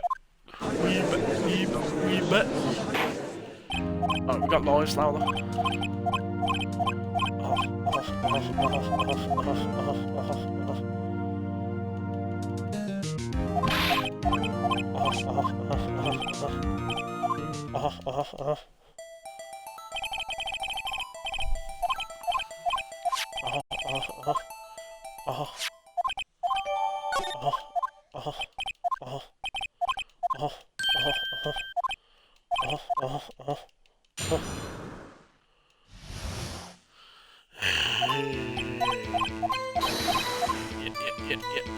Yeah.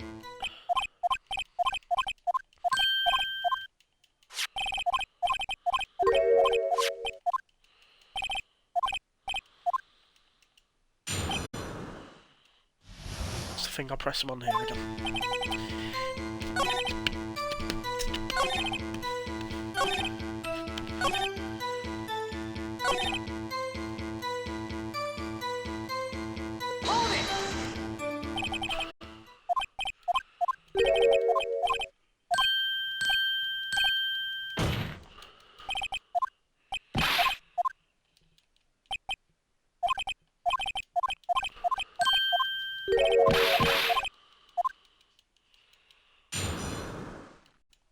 Okay, right, here we go.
Fuck off.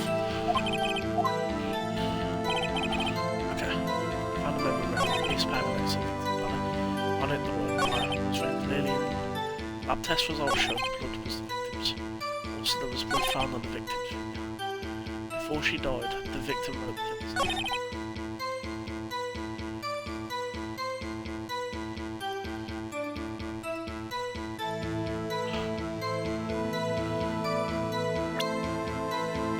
There's no contradiction there, right?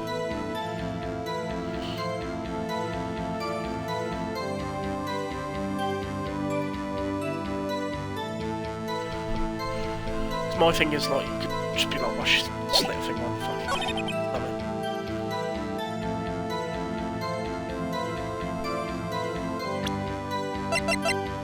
Objection!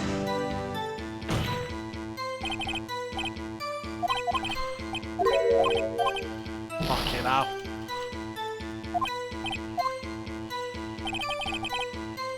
What is it?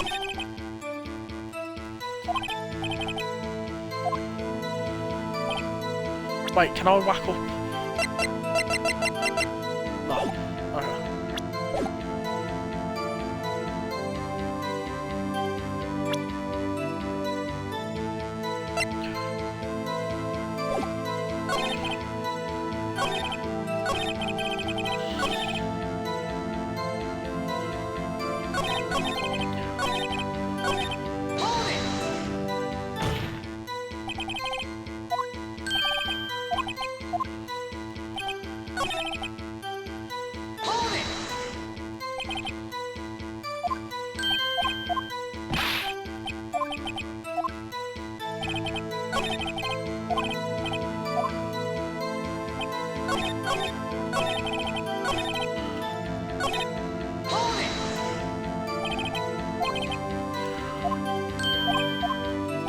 I'm gonna say it's me.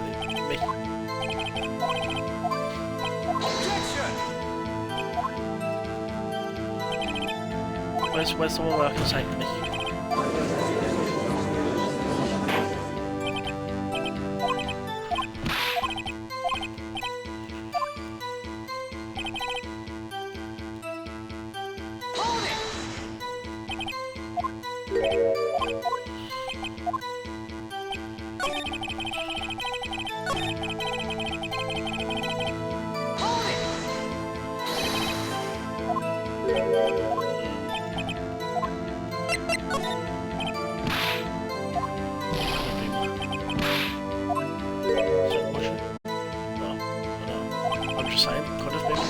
Can you prove it wasn't?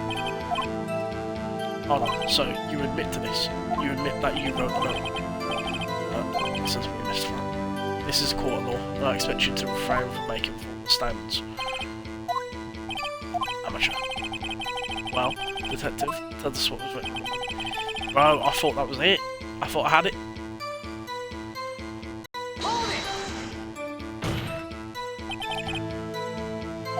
Proof it was made.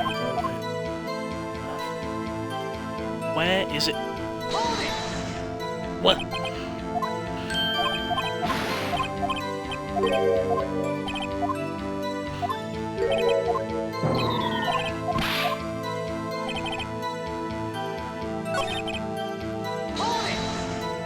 If I press him again on it.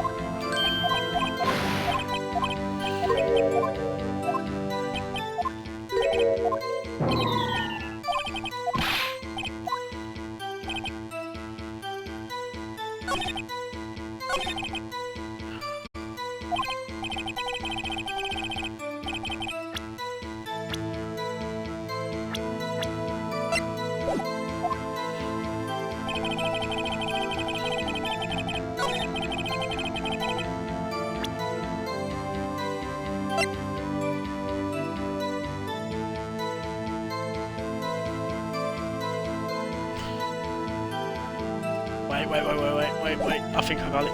I think I got it. If you die instant, I think I've cracked it, guys. It's here, I've big brained it. It took me half an hour, but I'm here. If she died instantly, how would she have been able to write her name in blood? Right. I got him.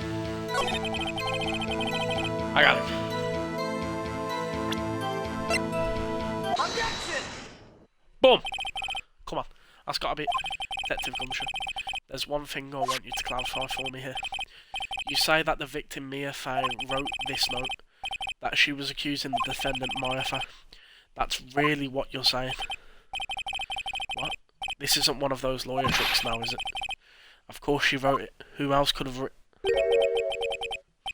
You have it backwards, detective. Backwards? The victim is the only person who absolutely could not have written this. This is a report from your department, detective. Immediate death due to a blow from a blunt object. She died immediately. But no butting your way out of this one, detective.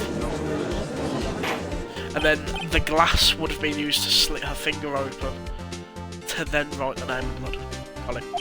Order. Defence has a point. Someone who died immediately would have had time to write anything down. Mr. Wright, I beg your pardon, but when exactly did you obtain the autopsy report? When...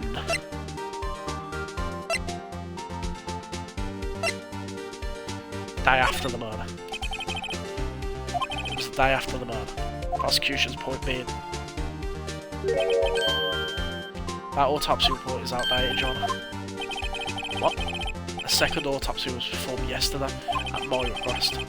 Death was almost immediate due to a blow from a blunt object, but there's a possibility the victim lived for several minutes after the blow. Received those results this morning. No way.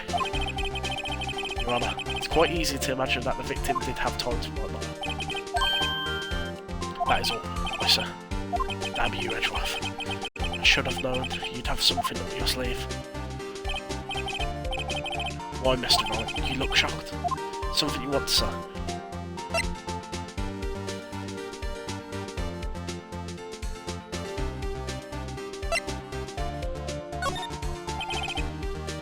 Mr. Edgeworth, I've heard there's nothing you won't do to get your verdict. What reason could you possibly have had to request a second autopsy report? Mr. Wright, the defence will refrain from personal attacks on the prosecution. No matter, Your Honour. Mr. Wright, say what you will, the evidence in this report is undeniable. Your Honour, I submit this report to the court. Understood. The court accepts the evidence. Died from a blow by a blunt object, may have lived for a few minutes after being hit. Well, Your Honour, the evidence strongly suggests the victim was identified again. I suppose that's the obvious conclusion, yes. Bad. This isn't good. The prosecution would like to call its next witness. This poor innocent girl saw murder before her eyes. And this is where I pull out the wiretap, right? Let the witness, Miss April May, take the stand. Exactly what part of her is innocent?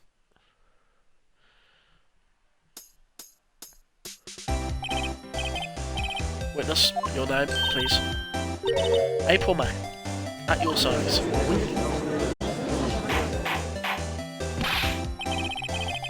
Order. An introduction should not require any action from the crowd. The witness will refrain from one-time winking. One-time winking? Yes, Your Honour. It's not good. She's already captured the heart of every man in this courtroom. Tell us, where were you on the night of September 5th when the murder occurred? I was like, in my hotel room, tee. I checked in right after lunch. This hotel is directly across from the Fay and Co law offices. That's right, big boy. Please testify to the court about what you saw. Witness's account. It was like 9 PM at night. I looked out the window, you know. Hang on.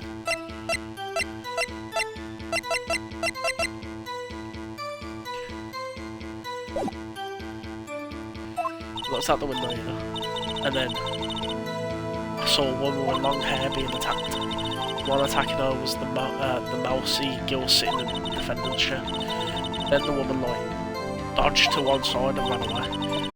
That girl, she caught up to her and she hit her. Then the woman with the long hair, she kind of slumped. In the end, that's all I saw. Every little bit to it. Well, Your Honour, I see. It is remarkably solid testimony. Don't see a need to trouble the witness anymore. Wait, Your Honour. Yes, Mr. Wright. What about my cross-examination? thought the witness's testimony just now was quite firm, didn't you, Mr. Wright? I understand you were Miss Mia Fay's understudy, were you not? You must know her techniques, what? How cowardly way of finding tiny faults in perfectly good testimonies. Hey, how dare you? Well, Mr. Wright, we cross-examine the witness. Gladly proceed with the cross-examination, if only because I have fear the Edgeworth doesn't want me to, lol. I said lol for no reason, though. She has to have some weakness. Very well, you may begin your cross-examination.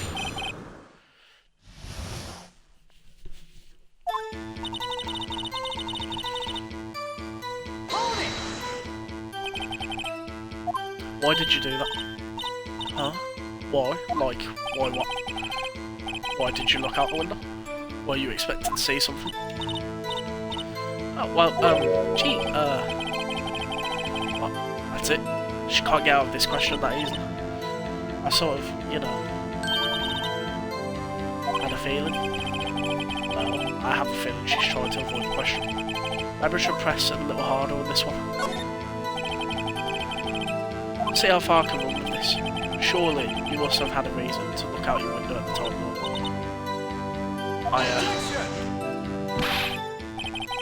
Mr. Wright, I would not have you badgering more of us. Badgering? You insist on needing her with these trivial questions. I really don't think it should be allowed. Yeah, stop him. Poor girl. Order. Mr. Wright, you have been warned. Poor girl. What about poor me? I don't know. You okay? You looked out the window, what did you see next? And then, ooh, I saw one with long hair being attacked. Woman with long hair. That was Mia Fay.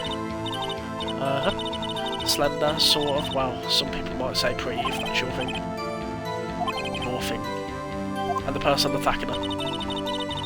The one attacking her was the mousy girl sitting in the feather strip. How do you know she was the defendant? Well, you know, she had a gillish physique. Women know these things. Look, I just know, okay? There was only one person at the scene of the crime with a short, gillish figure. Testimony is bulletproof, Your Honour. It's alright.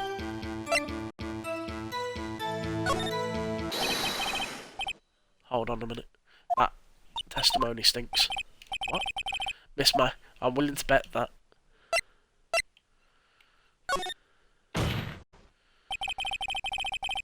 Did you really see the defendant at all?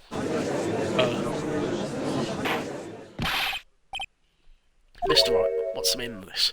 Yes, what is the meaning? Somebody tell me because I'm clueless about this. I mean, okay, if you had really witnessed my client, Mia Fay, you would have noticed her clothes before noticing her physique.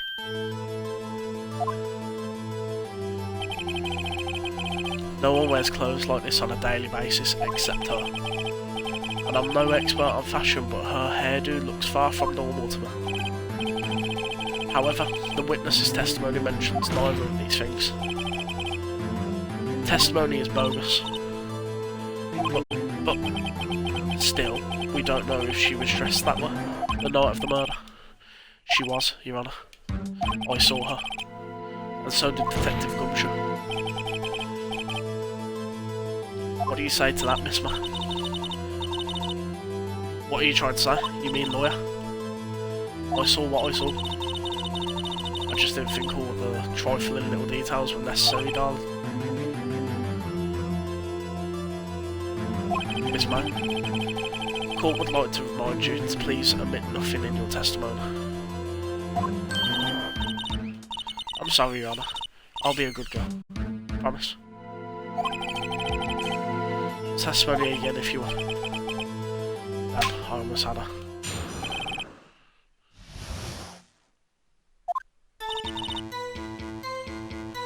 I did see everything. I did. The victim, the woman, dodged the first attack and ran off to the right. Then the girl in the hippie clothes ran after her. Okay, right. She ran off to the right of the window. Hippie clothes ran after her. She hit her with that weapon. I saw it. I did. That clock, the kind of statuary clock, the thinker, I think. Does the accuracy of my report start with you? Teehee. I see. Only wish you had been so detailed from the beginning. Please begin the cross-examination.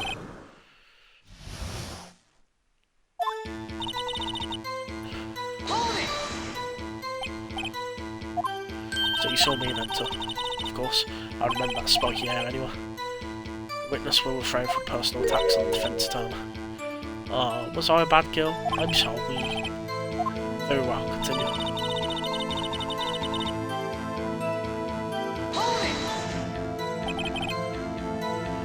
Right, as in you're right as you look from the hotel. Which hand do I hold my knife in again? Right. It was my right hand, right? Satisfied, Mr. Wright. Please continue.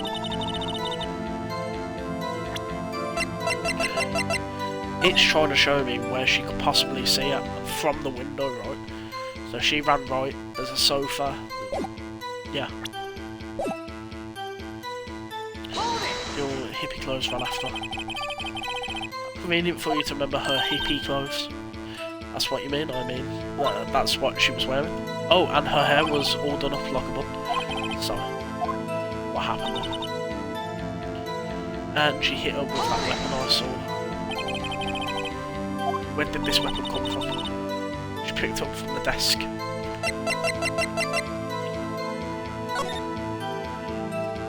The desk is to the left. I see. What sort of weapon was it?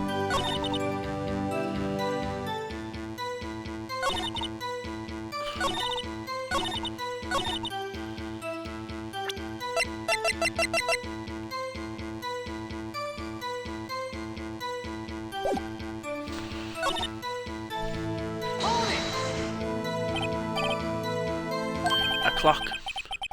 Didn't this come up in another testimony recently? Well, don't look so sour, Miss Lawyer. You can't win them all.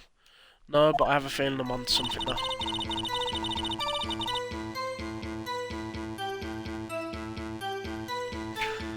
They called it a statue, didn't they?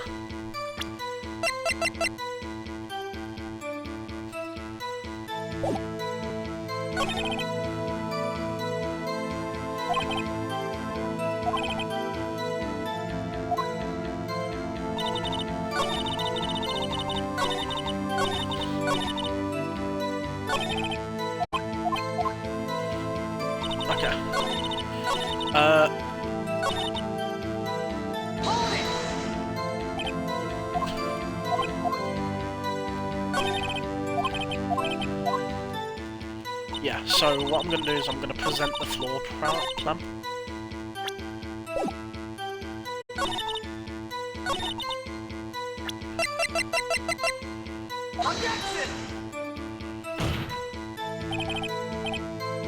Your Honour, that statement contradicts this evidence. What do you mean? What do you mean? She literally says she got it from the left. She got it from the table. Right? Am I wrong? Am I tripping? Yeah, she says it comes from left. Right. Okay.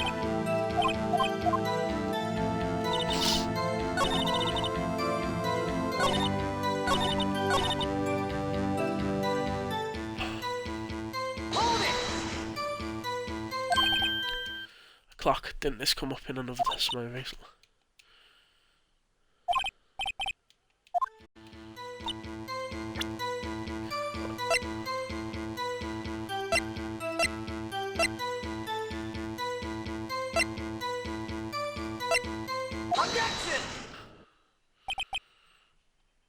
Yes, ma. What you said just now was quite revealing. Revealing?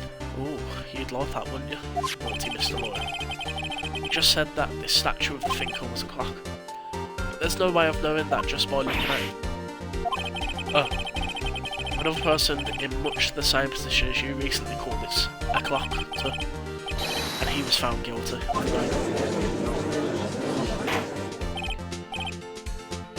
Order? Order? Yes, ma'am. Can you explain how you know this was a clock?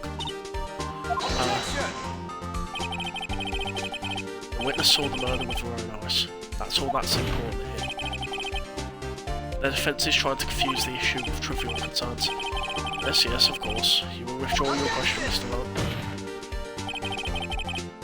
But questions are all I have, Your Honour. And as you may recall, I've caught murderers with these questions before. Well, only once. Objection sustained. You may continue the question, witness. Oof, that's close. If you stopped me there, the trial would have been over. What? So what happens now? What happens now is you answer my question. How did you know it was a clock? What? That's... because I heard it?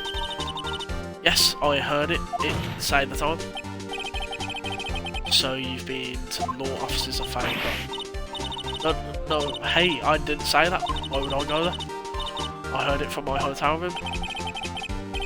Law offices of Fairco, where the murder took place, is very close to the hotel. She could easily have heard the clock. Oh. No, Your Honour. I can't give up now.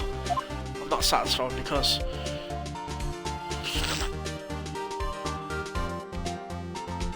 it couldn't have rung.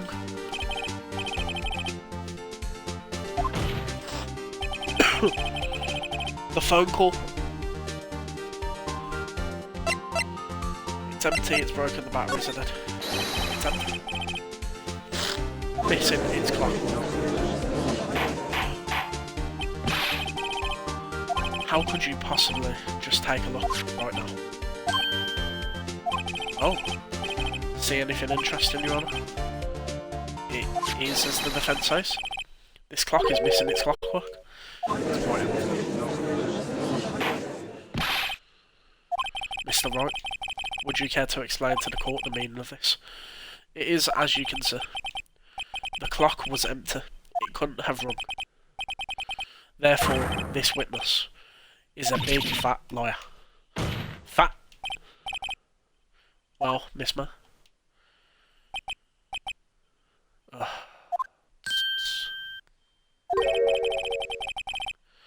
The tut-tuts are coming up. Quite a show you've put on for us, Mr. Rock. He knew the clock was empty. Somehow, he knew. I'm afraid you've forgotten one thing, however. Indeed, the clock is empty, as you say. It can't ring. However, we must ask, when was the clock removed? If it was after the witness heard the clock, then there is no contradiction. It's before. That's true, that is a possibility. The clock might have been emptied after she heard it. And that is exactly what happened, Your Honour. Well, Mr. Ron, can you prove when the clockwork was removed? I can. Impossible, of course. I have proof. What? Wasn't it you who told me proof is everything? Well, I was listening.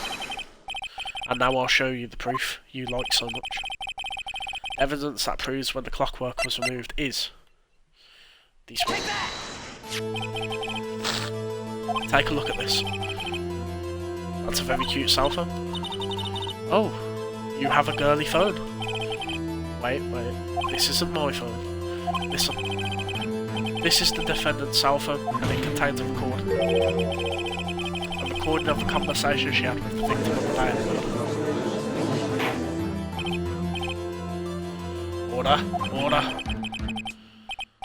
The defendant's cell phone. This wasn't brought to my attention.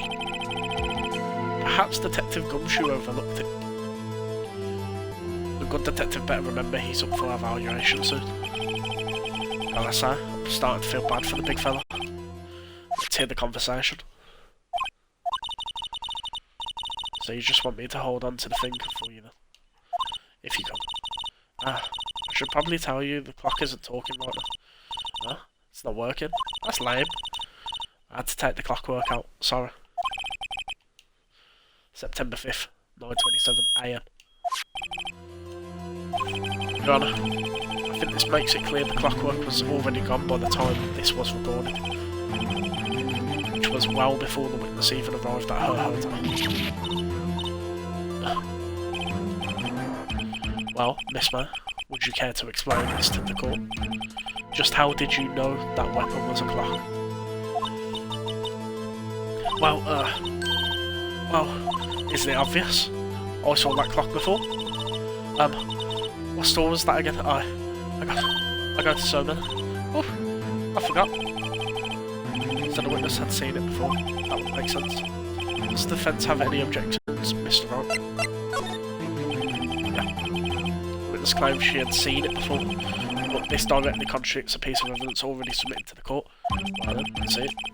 Please produce this evidence that will prove the witness has not seen the clock before.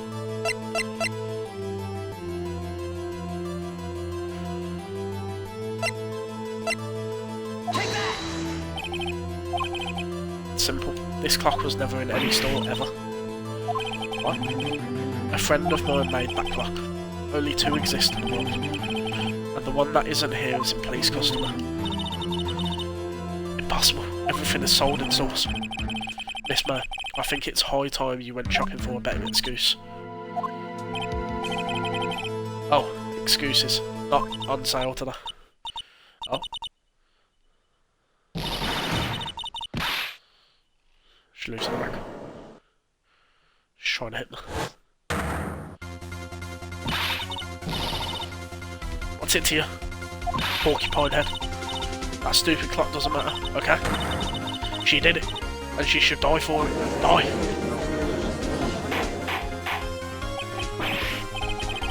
Whoa. Let's not get ahead of ourselves. This is a court of law. The witness will remain calm. Oh. Silly me. Did I, like, lose it? Guess I did. Scary. Miss May, let me ask. Tell me, how did you know the weapon was a clock? Oh dear. Does the defence have an opinion on this behaviour? Okay, this is it. Yeah, sure. Allow me to explain how I see the truth. It's April May, you knew the weapon was a clock because...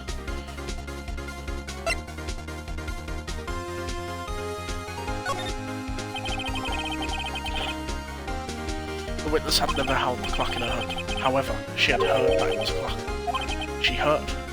That is correct, Your Honour. There was no other way she could have known the thinker was a clock.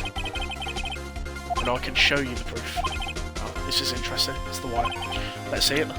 Show me evidence providing that the witness had heard the murder weapon was a clock. Have a look at this. I found this in this page. Mr. Wright, please explain to the court what this is. Miss April, man, you were tapping the victim, Miss Mia Faye's phone, were you not?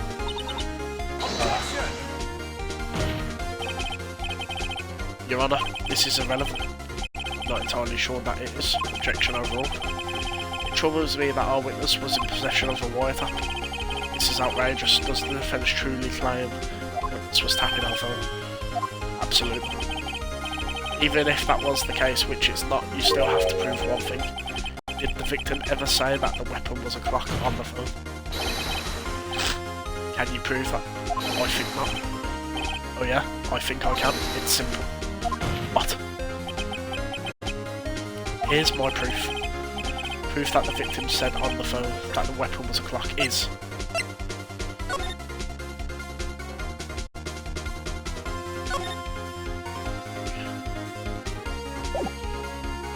It's the phone again. I present the defendant's cell phone. Yes, we've seen one. Listen once more to the conversation between the defendant and the victim. What's up? You haven't called in a while. Well, actually, there's something I want you to hold on for me. Again, what's it this time? It's a clock. It's made to look like the statue of the finger, and it tells you the time. Miss April May, you used a wiretap to listen to this conversation. That's how you knew the finger was a clock. Am I wrong? Objection! Your Honour, this is ridiculous. Your Honour, look at the witness's face. Does she seem amused to you? The defence demands an answer. Witness, answer the question. Did you tap her phone? Miss May. Shut up, all of you. What gives you the right to talk to me like that? You lawyer.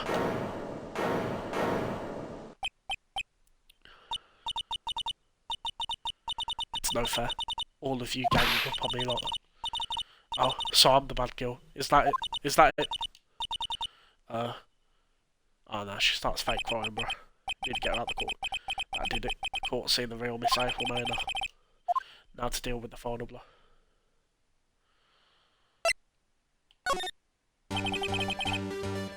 Why did you tap her phone? Answer the question. Do I have to? Isn't this a murder trial? Isn't tippity tapping irrelevant? She's saying exactly what I Joyce wanted to say. Miss May, you were tapping the victim's phone. I hardly call that irrelevant. This court does not condone the defence's tone of voice. He has a point. Oh, Miss May, do you have an explanation for the court? Can you prove you had nothing to do with this murder, even though you tapped her phone? I'd like to see it. Mr. Lawyer, I saw that evil grin. You were probably thinking I'd like to see her pull that off, weren't you? No, she's good. Well, you're not the first man who's thought that. And of course I can, and will. Can't be serious. No way. Why? I say, why? Oh, no, I assure you, I'm serious, Mr. Lawyer. Okay, so, the killing happened around 9 PM at night. Why? That's just when I was getting room service from the sweet bellboy. Room service? Iced coffee, I believe it was. Iced coffee, you know, like normal coffee but cold. If you don't drink it quick, the ice melts and then you have regular cold coffee. Iced coffee. I think I'm making this up. That's the bellboy. Ergo, the witness was not on the scene at the time of the murder. So where does this leave us? It is my great displeasure to inform you that the witness appears to have been tapping the victim's telephone. However, that is a separate crime with no bearing on the current case whatsoever. Her testimony stands. She saw the defendant Mayfair commit murder. No, they're going to let her just walk away. There's no way I can win this unless I tie Miss May to the murder somehow. Anything to say? Well, I think it's something.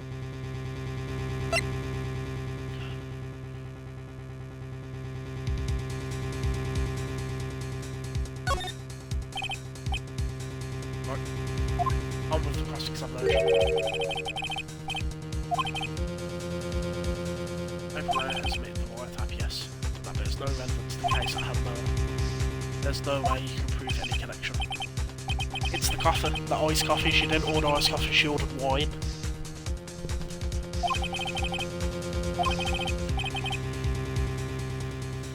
Have any other witnesses to call? None. She's the last. What? But that means Maya's guilty. Wait, Your Honour. Yes, Mr. Wright. Defence would like to call the bellboy after all.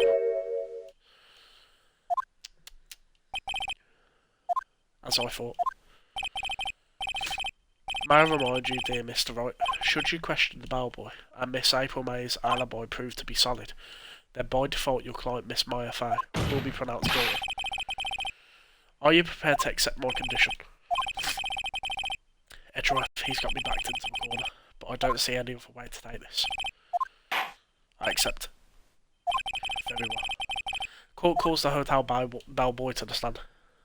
Let's head to Lembo. I believe we're ready for the witness to testify. He certainly does look like a bellboy. I love that he showed up with the tea and everything, bro. Yes, sir, I received your summons in the middle of work, sir. I'm happy to be of service. That tea set looks rather heavy, so without further ado, witness may begin his testimony.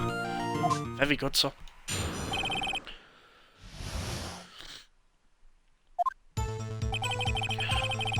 I'm the head bellboy at the fine Gatewater Hotel in business for 4 generations. I believe I received a call after 8 PM in the evening from our guest, Miss May. She asked for an iced coffee to be brought to her at 9 PM on the dot, so I brought it to her at precisely the requested time, of course. And I delivered the iced coffee to our guest, Miss May herself. I see. The defence may begin its cross-examination. Right, I'm ready. I hope. This is it.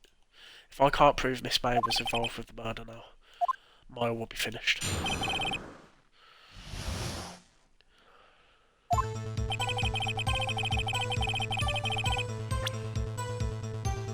Am I able to save? Oh, I can save right here.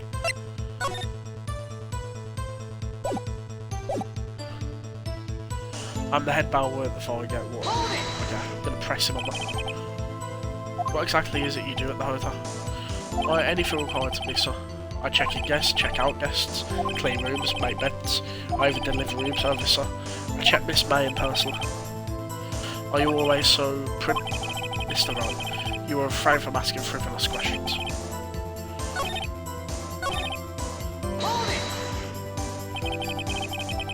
Are you sure it was Miss May on the phone? Absolutely, sir.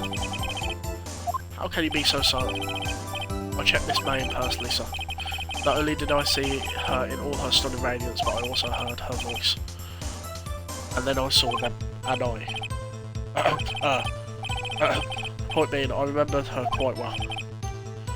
Yes, what the...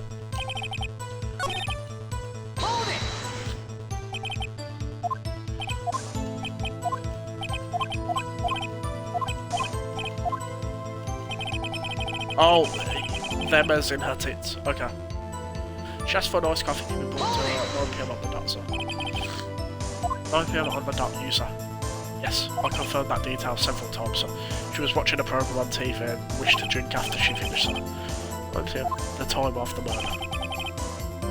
Put it to her precisely requested time, of course. Precisely 9 PM then. Precisely, exactly, and most definitely, sir. 9 PM. How can you be so sure? Miss May was quite insistent that it be brought then. Oh, bellboy, tee-hee, I'd like iced coffee at exactly 9 PM. Something like that, sir. Therefore, I knocked on her door at the crack of 9 PM, sir. Why would she be so particular about the time? And I delivered the iced coffee to our guest, Miss May herself. You are sure it was Miss April May herself? Absolutely, sir. Absolutely. Yes, sir. As in, so very absolutely, sir. It's an endearing mannerism of mine. How come you're so very certain? Well, when I brought the room service, sir, the guest, sir, favoured me with an embracer, sir. Embracer? Is that French for embrace? It's French for kiss, sir, but not a French kiss, sir. More of a peck on the cheek, sir. Why would she have done that? I believe perhaps she was momentarily swayed by my prim demeanour, sir. It was a moment I shall never ever forget, sir. Pretty fishy to me. I think Miss May was up to something and wanted the bellboy to remember. It's no good. There's nothing there. Is that it? Finally, you understand. This bellboy has absolutely no reason to lie. Now, if you have any decency, you will end this rather tedious cross-examination here. It was a bit tedious. The witness may need to stand.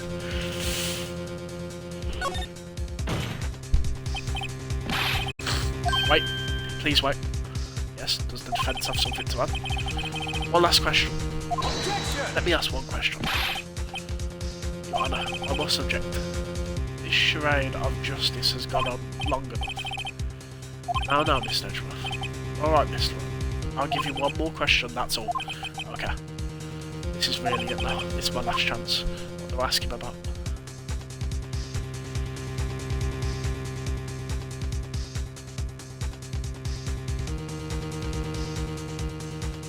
The wine, right? Tell me again about room service. Again, sir. Exactly like I delivered room service to Miss May in room 303. The guest had requested iced coffee. $18 was the charge, as I recall. I see. $18. Doesn't that seem a bit expensive because it's for wine? Yes, well, iced coffee for 2, you know, and we don't skimp on the ice, so. For 2. What did you say? Rather, quite, bellboy, tell us the truth now. Was someone else staying in Miss May's room? I object. That was objectionable. Objection overruled. The witness will answer the question. Yes, I see. Why did you not mention this in your testimony? Well, sir, you didn't ask. Nice try. That's the sort of thing you're normally supposed to mention. Ah, yes, quite. Indeed. It was the good barrister there, Mr. Edgeworth, who he asked me not to mention if I wasn't specifically asked. Edgeworth was given big dickens. You fool. I've done it. I've won. Miss April May checked into a twin room with a man. Correct. Yes, sir. Then, when you brought them... Oh, no. Edgeworth wasn't given dickens. It was the geezer who killed Thingamajiggle. Mia. When you brought them room service, you didn't see that man in the room. That's right, sir. Your Honour, we have just learned of another person involved who may have been the murderer. In light of this new fact, I hold that it's impossible to judge a defendant. Wouldn't you agree, Mr. Edgeworth? And who, Mr. Wright? Who is this other person? Simple. It was...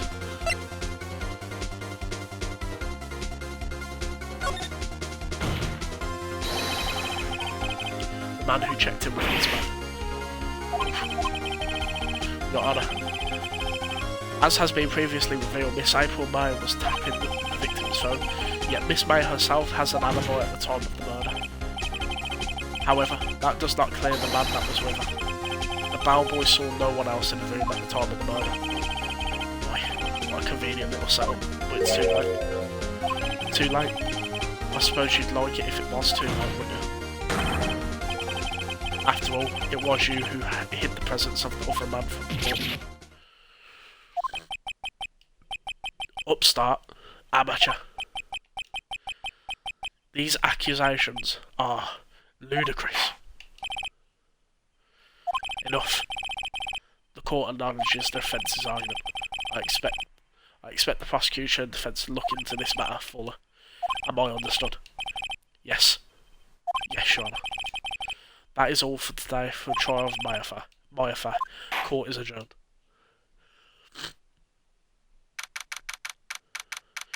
September 7th, 2:24 PM, District Court, Defendant Nottingham. Mr. Wright, you were amazing in there. Really? I did fail you one time, I'll be honest, love. I think I might be the biggest fan.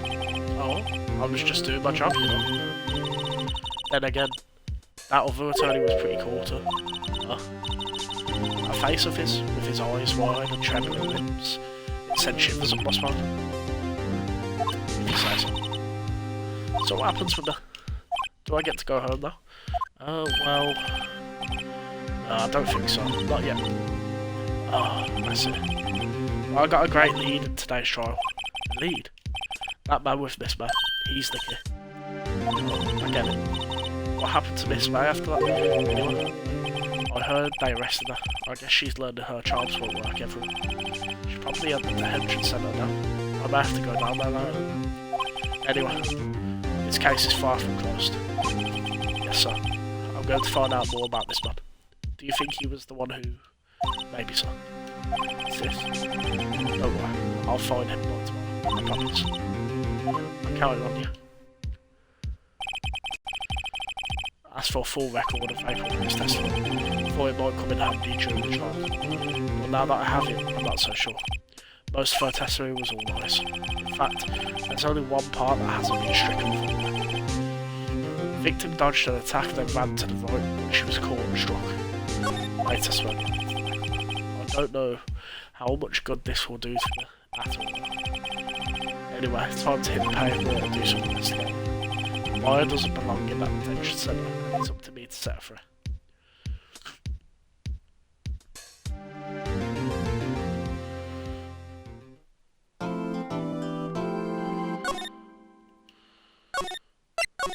Love to see it.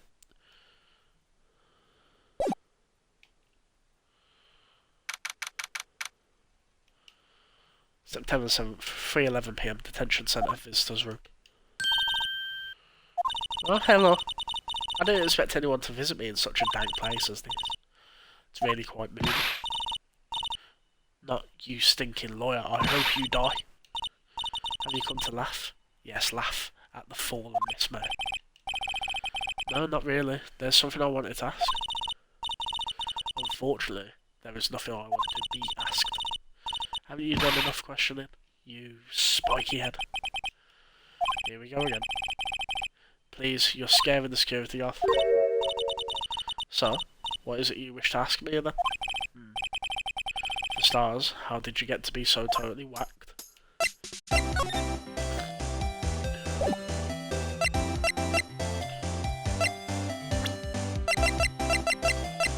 We have a lot right now.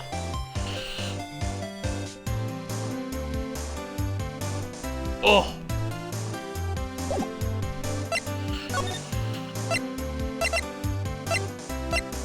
Oh, I can go check the room again.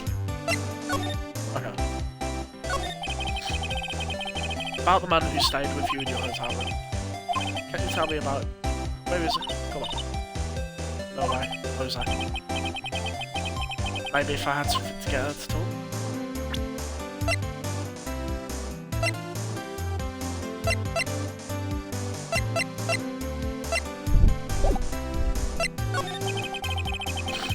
Why did you place a wiretap on me this one? When you say it like that, it sounds so cold, so criminal. Tapping people's phones is a crime, Miss Mo. And I suppose you learned that in lawyer school. Creep. This woman is impossible to talk to. Actually, so, why are you so angry?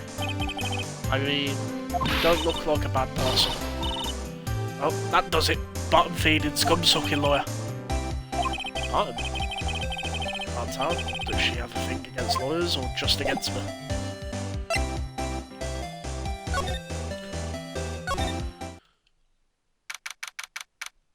September 7th, Fairco Law Offices. Looks like forensics is taking the day off today. Detective Gumshoe is nowhere in sight. Police really gave this place a working over. I doubt there are any more valuable clues left. Suppose it can't hurt to take a look around though. That's what I'm saying. Is this perfect clean? Yeah.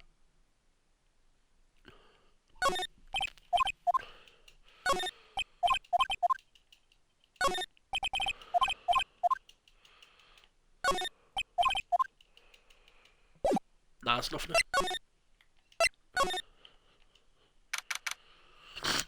September 7th. Bellboy? Ah, welcome, sir. Quite a performance today, if I dare say so myself. Oh, thanks. Sorry for putting you on the spot like that. No. Your efforts today can only help the Gatewaters rep, as they say. Rep. Yes, our reputation will swell as the hotel where the murderer used the wiretap. We can charge premium for the room, of course. It would be great for business, sir. Whoa. Miss May hasn't been charged with murder. I too will become famous. The bellboy who brought the murder ice coffer.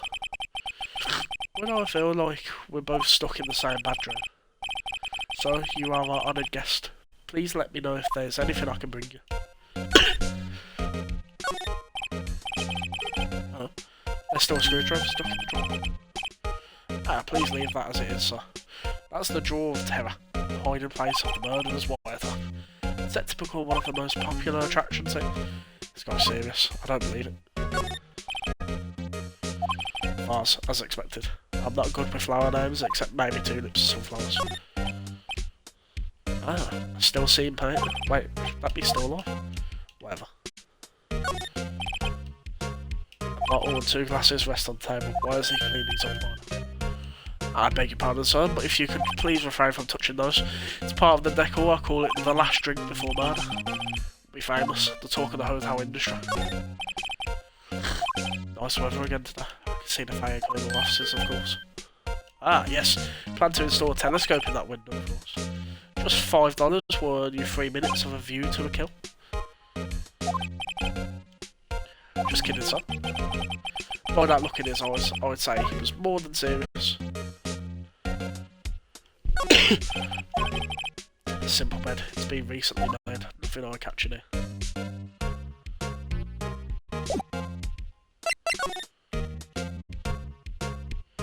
Hang on a second, guys. I'll be back.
So.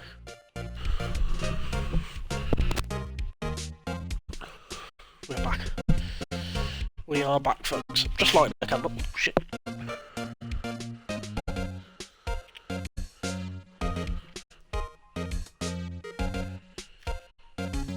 All the matches go with liner.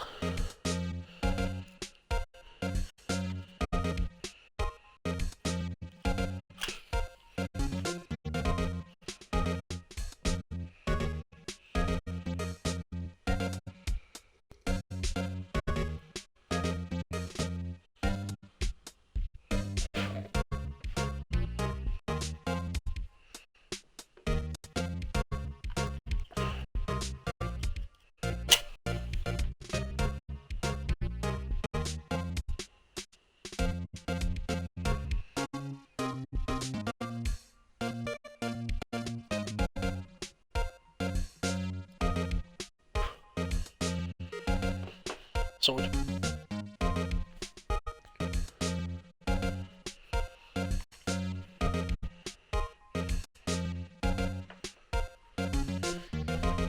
I hope that you guys have been enjoying this. I've been really enjoying it. I can see why my mum liked this game. My mum's favourite games, franchises wise, it was these games. It was the Ace Attorney games, Animal Crossing games, and is it Professor Layton? Is that the one? Those three are like her top three. Like, she loved them. As franchises, anyway, I can't remember which ones like she actually played and whatnot. Also like Nintendogs, like my mum loved Nintendogs too. About this man. Oh, her? So, not to boast, but I know the moment I saw her, she'd do it, I said. Do what? I'm starting to think the most suspicious person here is this guy. I wanted to ask you about the man who was with Miss Ma. Ah, yes. He struck me as a real lady killer, if you'll pardon the expression. I knew it from the moment I saw him, so... He and I are of the same ilk. Is that meant to say silk? We both carry the scent of danger. There we are with a total agreement. Mr. Psycho Bowboy. If you had a photo of that man, I'm quite sure I could identify him. A photo? Okay. When we first met, I'm sure this is the same bellboy, is it not? I could be wrong, right?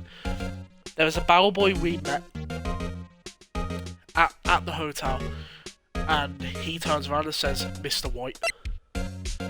If that's him, then he's lying and he actually knows the name of the guy. Could you tell me about this hotel?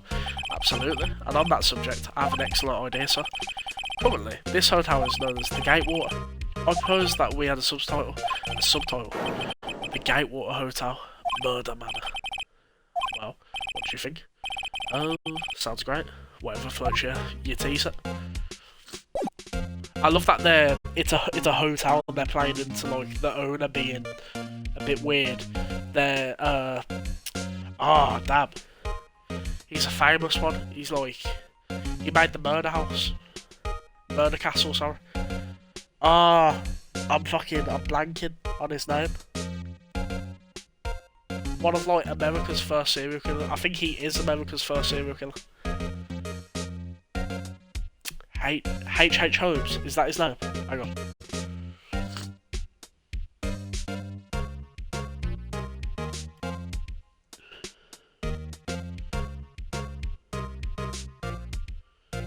Connor is a serial killer. Yeah. Yeah. I thought so. H.H. Holmes. And he bought the murder. He built the murder castle.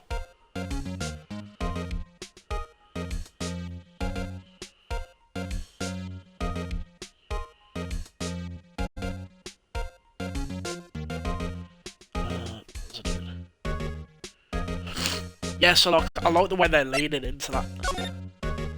Alright, let's get out of here. Let's go to law offices.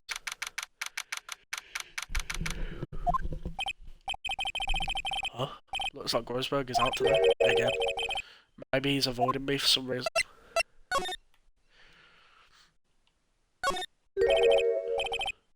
What's this?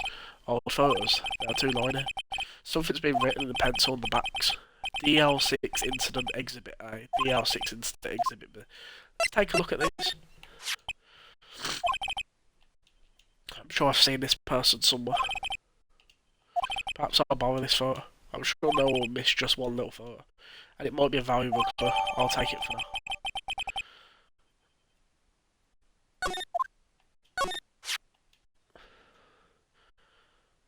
Photo lies on the desk. Maybe I should switch it with the one I took.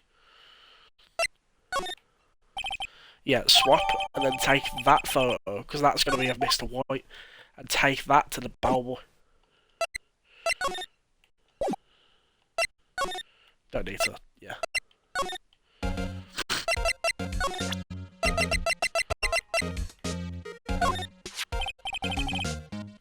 Take a look at this photo. That's him, detective. I'm the lawyer. Oh, I know that. I just wanted to say detective once. You know how it is. No, I don't. Without a doubt, this is the man who checked in with Miss Abelman. How about I write an affidavit swearing that's him, an affidavit. This guy is way too excited about this. Well, sure, why not? Yes, I've always wanted to write an affidavit. From henceforth, I will be known as the bellboy who swore the... Yeah, just hurry up and write it. Describe the man who stayed with Miss May at the hotel on the night of the murder. Not even Miss May could play dumb to this. Yeah, this is what I'm saying, bro. It's just like... Have him write it down, because that's now evidence. Now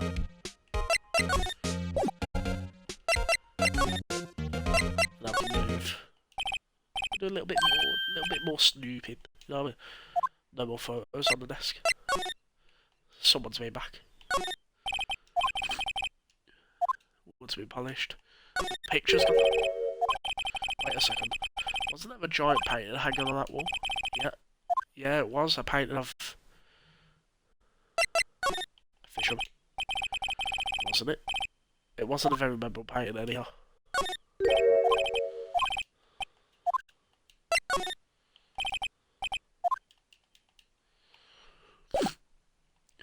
Fuck it. Right.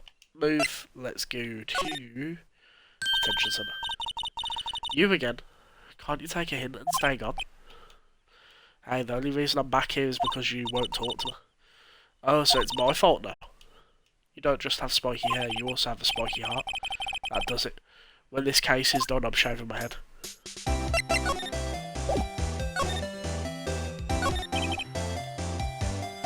I'm staying with you in the hotel. Can you tell me about it? Where is it? Not tell him. Look, he's being accused of murder. Don't think you want to be protected. Would you have sold out the late Miss Faith to the cops? See? Damn. Maybe if I had something to get her to talk.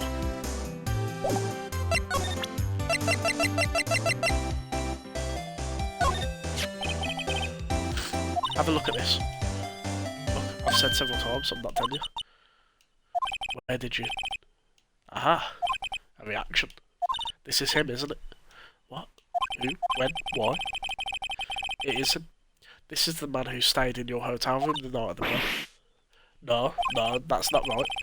Nice try, Miss Cooperative. Do you have proof that was him? Yeah, proof. Show me proof. I'm so close. Did you have a look at this? What's that? The bellboys, it tells us everything he saw, such as the man you checked in with, who was most definitely this guy. Now I'm getting somewhere.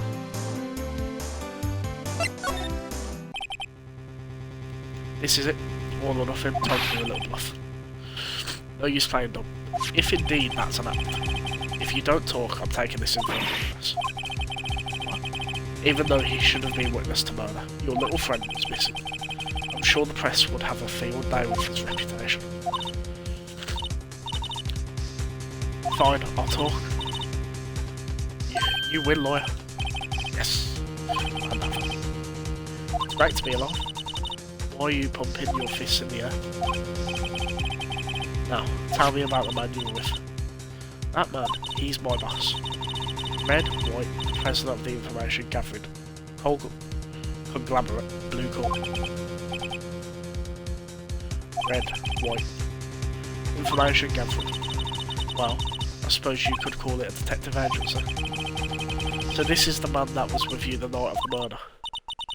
I'm scared to talk. I don't want to end up like her. It's okay, I'll just ask Mr. White himself. Can you tell me where Blue Court is located? Mr. Red White at last. Finally, a lead on this guy. If April May couldn't have done it, that leaves him. Time to take action. Bow boys.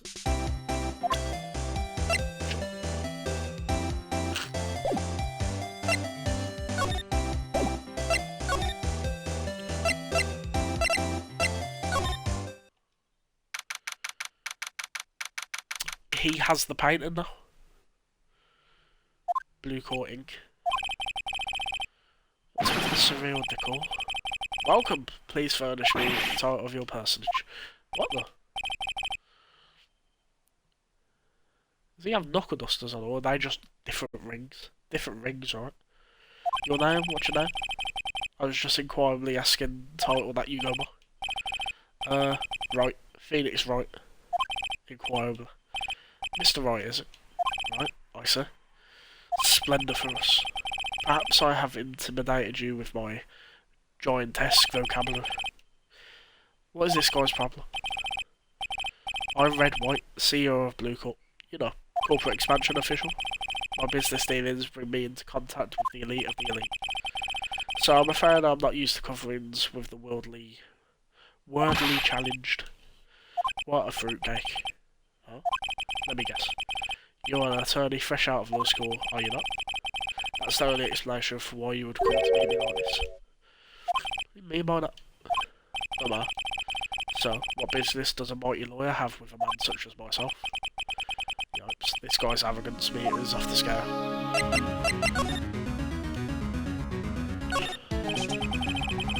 Statue of man holding up the wall. Side certainly stands out enough. Model for the man is, of course, Mr. Truly a work of art. Probably too beauticious for you to appreciate, correct? I think it's a little too beauticious for just about anyone to appreciate. I'm guessing this is supposed to be a desk. This is quite the thing. It's modeled on my body, so. Does it sleek, round age and not inspire you?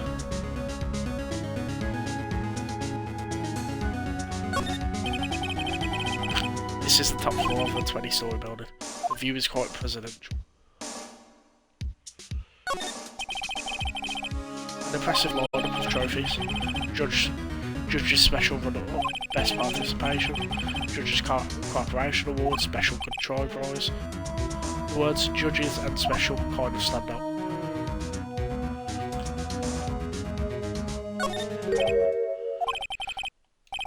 Haven't I seen this somewhere? Is this a replica? Ridiculously, I have no interest in anything but originals. That right there is a bona fide original, worth 5 million for sure. Yeah, it's what I said. So he sold it to him. So he gave Thingamajigs 5 mil for the painting and to shut the fuck up, basically. Is what I'm getting.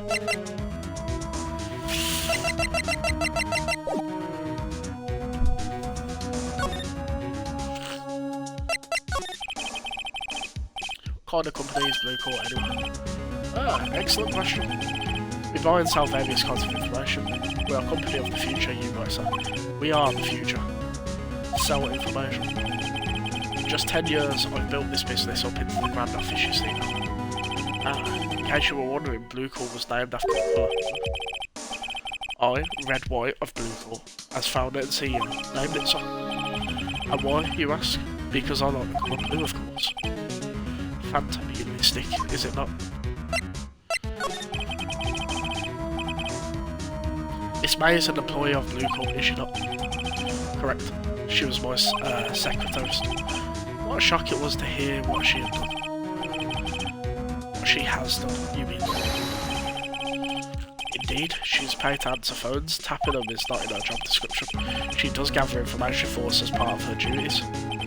But I assure you, we do not condone illegal methods.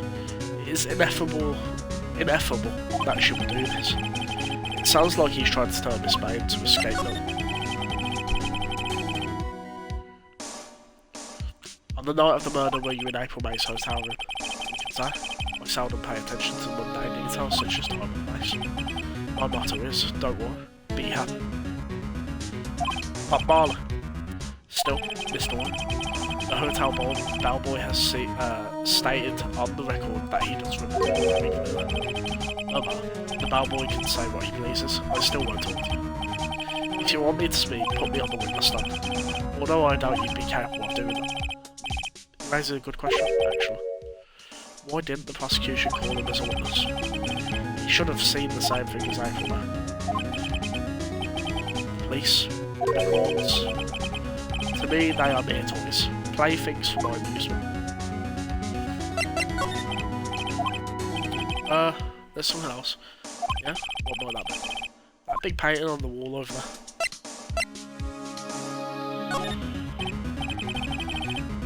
When did you get that painted? No idea. I forgot. I've seen the painting before yesterday, in fact. Why do I find that painting here today?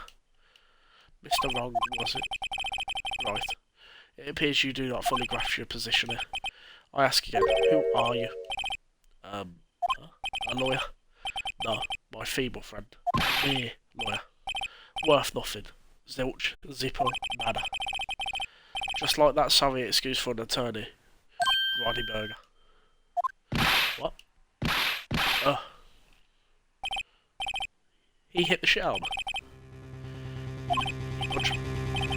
Well, Mr. Lawyer, what will you do? Charge me with assault? Charge away. I welcome it, for it is you who will be found guilty. What? In my exposition, the police, the courts, they all do my bidding. So you say. But I wonder, is that kind of control really possible? I don't expect you to understand. It is a world beyond your compensation. You came here from Grodyburgers, I presume? Mr. Grossberg's, yes. You must ask him, why is it that this painting of his hangs here? Perhaps then he will tell you. Perhaps he will explain how a man can live life purely for personal profit. Go now. Skedaddle. There is nothing more to discuss.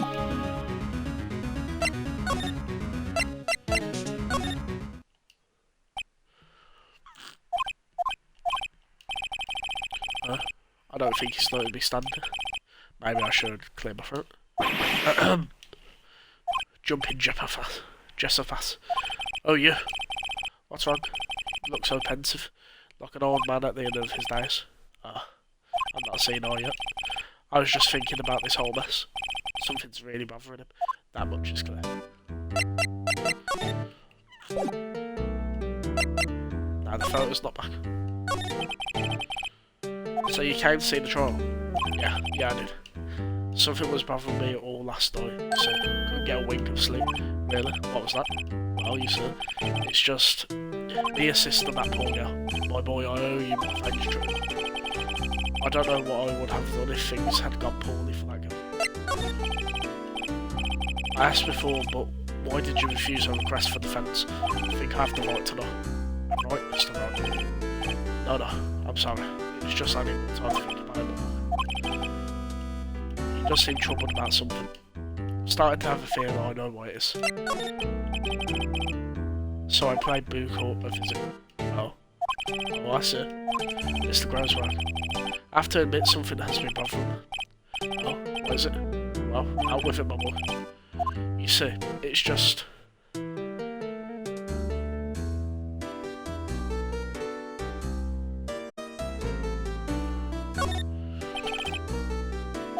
Mr. Grossberg, sir. There was a giant painting, the one you said you had no intention of hiding with. Well, I saw it today. It was in the CEO of Blue Court Rentworks office. So you noticed. I suppose I should have guessed you would. It is a large painting. Miss Grossberg, I know you and Mr. White are connected somehow. Connected, you say? Yes, and I know what it is. Mr. White has something on you, doesn't it? Blackmail. I think that painting is fairly goody proof. Very well, this may be the chance I've been waiting for. Maybe it's time to get this off my chest so I can finally rest easy again. After all, you and me as understood. Perhaps it was fate. What's he talking about? Red White is a man who makes his living through intimidation. Blue Court is a company that excels in finding people's weaknesses, I'm afraid. I've been paying them for 15 years now. 15 years. All because of the DL6 incident that actually manifest. The name on the back of those photographs, as you suspected, could not stand the defense of Maya because of this. White would have destroyed me if I did. So that's the connection. It is hard for me to tell you this, Boiler, but arresting Red White would be nigh on impossible. Impossible? Why? He has information on everyone. He gives him a lie. He owes judges, attorneys, prosecutors, police, and politicians. What? They are bound unable to do harm to themselves and therefore to him. Don't look at me like that. What you see is nothing more than the weight of many years. What is the DL6 incident? The DL6 is nothing more than the sort of code the police gave the case. It's 15 years ago now. This is Maya and Mia's mum. Received a request from a medium, a spirit medium. Her name was Misty Fair. Indeed, she was Mia's mother. She had been investigating a murder request of the police, and she failed. As a result, the police called her a fraud. This is what Maya was talking about. I did all I could for her, and in the end, declared her. That murder case, however, remains unsolved to this day. That case is the DL6 incident. But why were you blackmailed over this, Mr. Grossberg? The DL6 incident was top secret. It made sense. The police don't want people to know they were using their medium. They couldn't let people know. But one person found out. I told him. You told White. He offered me riches. It is an embarrassment to me now. Because I taught the police what not far. In secret, they began looking for the one who sold the boat. Of course, White heard about it, and he came to me. Only this time the offer was blackmail. Why, sir? White controls the law of this country as he sees fit. Yet if you would still challenge him, have a close look at Mia's office. Mia's office. She followed his every move for years. She may have recorded something of what she found.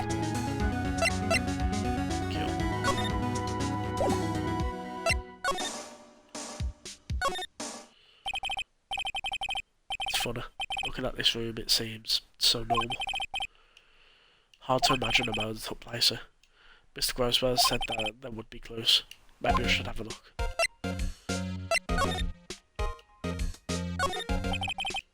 All the cases Chief have worked on are filed here in an alphabetical order. Let's take a look. Which file should I look for? See if there's a record in this file that catches my eye. Misty Faye. That's Mia and Maya's mother. Should I take a look? I've tarnished the Faye name, leaving only these words my mother vanished. I was determined to find the ones who had made my mother blame herself in this way. Using the power that runs in my family, I held an audience with the dead. Finally, the names of two men surfaced. One was Marvin Grossberg, a lawyer who sold my mother's information for riches, and the other was the man who sold that information to the press. This parasite who makes his fortune on threats and coercion. His name is... The record stops there. So Mia knew Grossberg.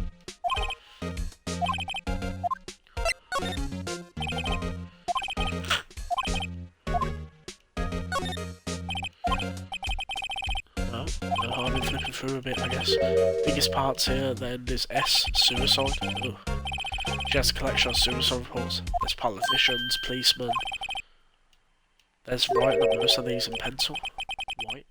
This is Mia's handwriting. Wait, I get it. Mia thought he was involved in these suicides. White drove them all too. I can use these newspaper clippings. Let's find the most disturbing. Article about politician suicide. The word white is written in pencil. Newspaper.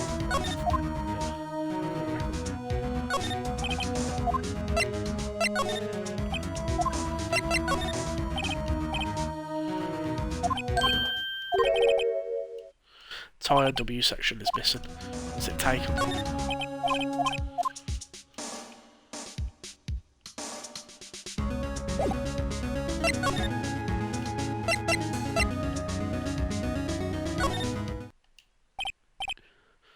Well, aren't you persistent? Sorry, but there's something I have to ask. Mr. Lawyer, I really hate having to repeat myself, but it seems the message has not yet entered your fixed score. Stop bothering me. If you try my patience further, I fear a nasty accident may occur. Do I make myself clear? Transmit.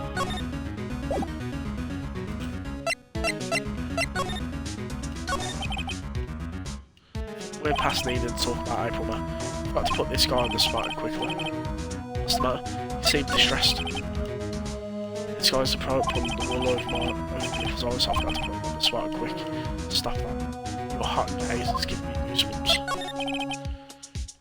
There's no point asking someone that crooked a straight question. I need some evidence. What's wrong with something stuck to my face? Oh yes, there's marks, some enough. Of course, you don't need straight on earth, my friend. It's okay to indulge in my cosmopolitan sense of humour. I will not think less of you.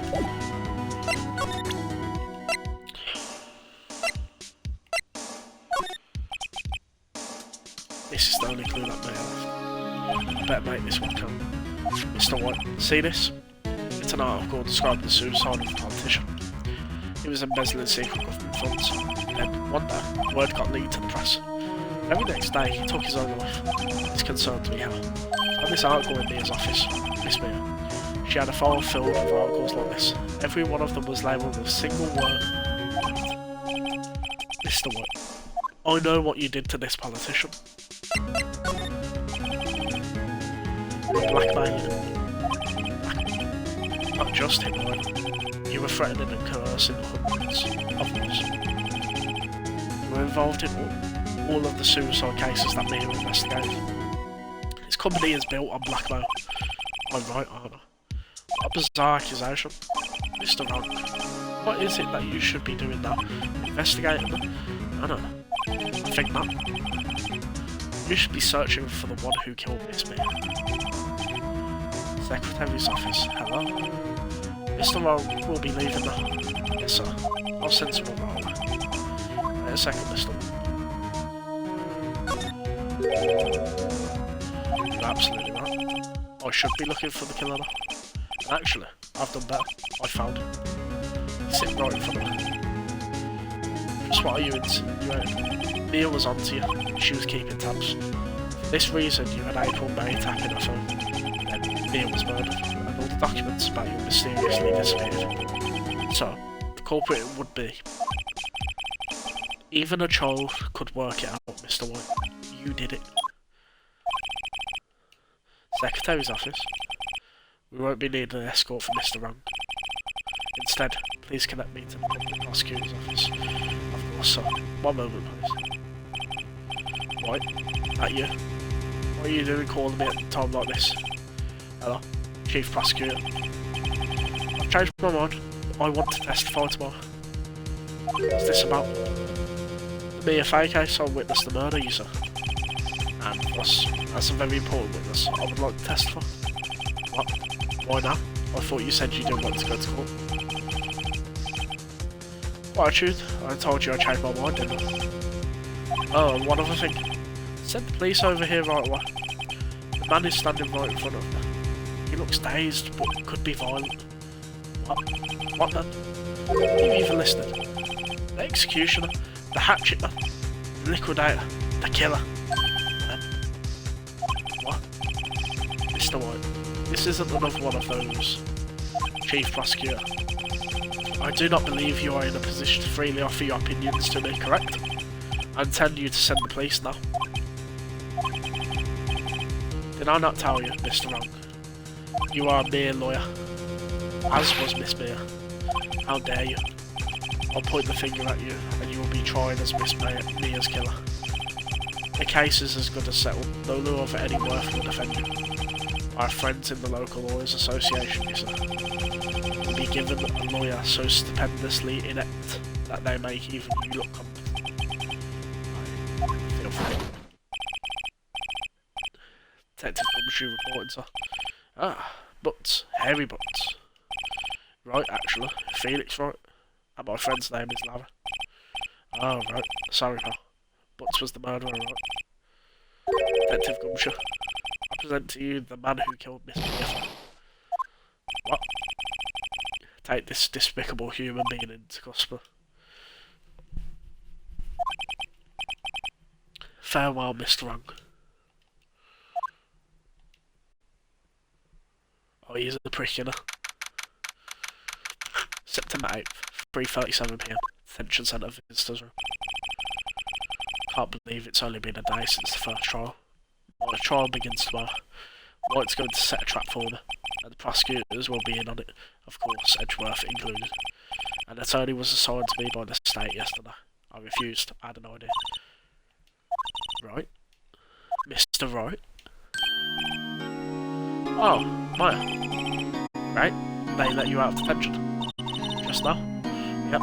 It's all thanks to you. I'm afraid we've switched places. What? You mean you? I'll explain what had happened to Maya. Don't believe it. How many people does this man need to destroy before he's satisfied? My mother, my sister, and now you. This has gone too far. Mr. Wright, please tell me, is there anything I can do? Well...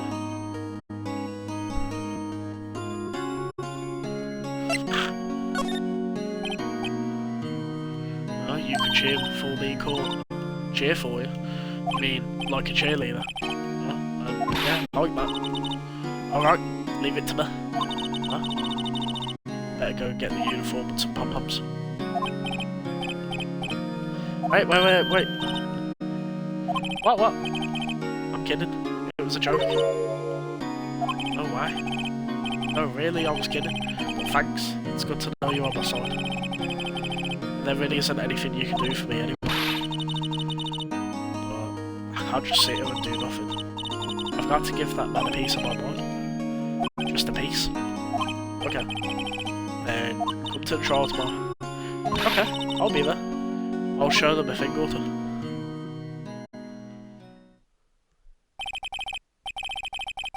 Times may change, yet with crime it's the same old story. In fact, it's got worse. Lengthy court proceedings are no longer realistic. Beginning a few years ago, a limit of 3 days was put on initial court trials. Almost all finish in a day, most with a guilty verdict.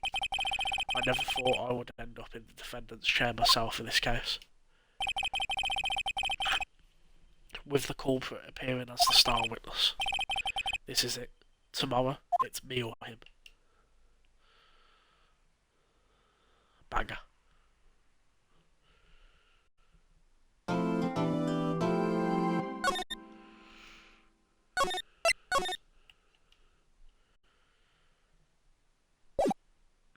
Day 3, baby.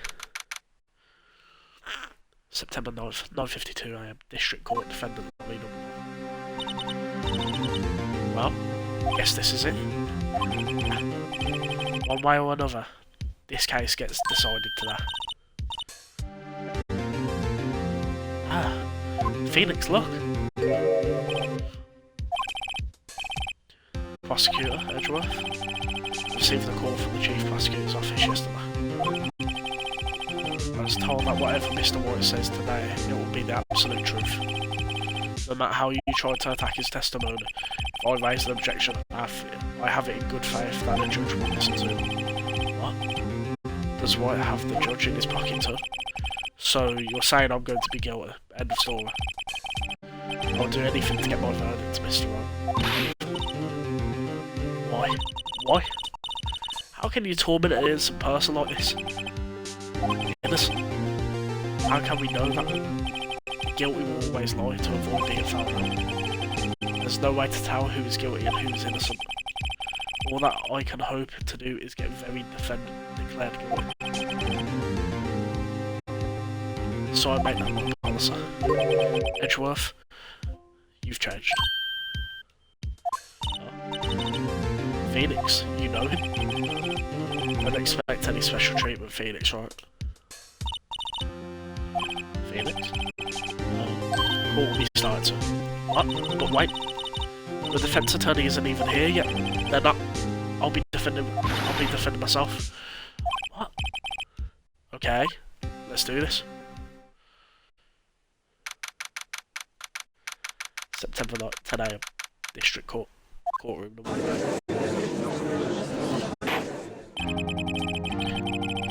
Court is now in session for the trial of Mr. Phoenix, right? The prosecution is ready, Your Honour. Defence is ready, Your Honour. Mr. Wright, are you sure you're up to doing this? Yes, Your Honour. I would be defending myself. Understood. Very well. Mr. Edgeworth, your opening statement, please. As the details of the event are already quite clear to the court, today we will hear the testimony of a witness to defendant's crime. Yes, sir. The prosecution may call its witness. That went far too smoothly. Why didn't the judge ask Edgeworth why his witness didn't testify? It's like he already knows why. If anyone's going to raise an objection about this, I suppose it's me.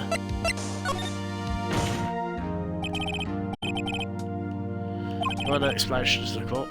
Why didn't this witness testify in the trial against Miss Maya Fay? I'm ever so sorry. Mr. White is a busy man, and besides, at the time I thought that Miss May's opinion was all that would be needed. Again, my sincerest apologies to the court. Excellent, Mr. Edgeworth. I appreciate your demeanour. Right, he gets the show off and I get over. Let's call Mr. Redpoint to the stand. Right, let's take this prick now. Please state your full name. You wish to know the title of my personage. Your name. Yes, that is what I said. Oh dear, do my locutions confuse? Name. These two are great together. My name is Redpoint, but my friends call me Blanco Nino. I am the CEO, or to use a more common term, the president of Google. Did you know the victim is Mia Fay? That would be a negatory. No, I did not.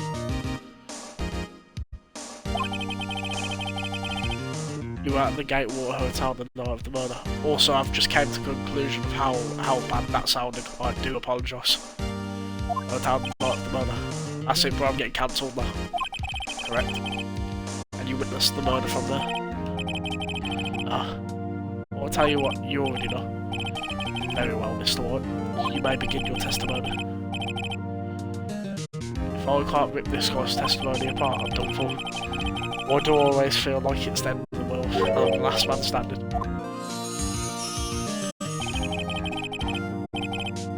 He's blinging, bro. He's blinging.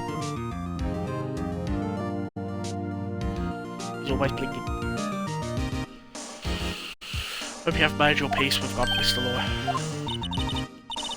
Let him have it.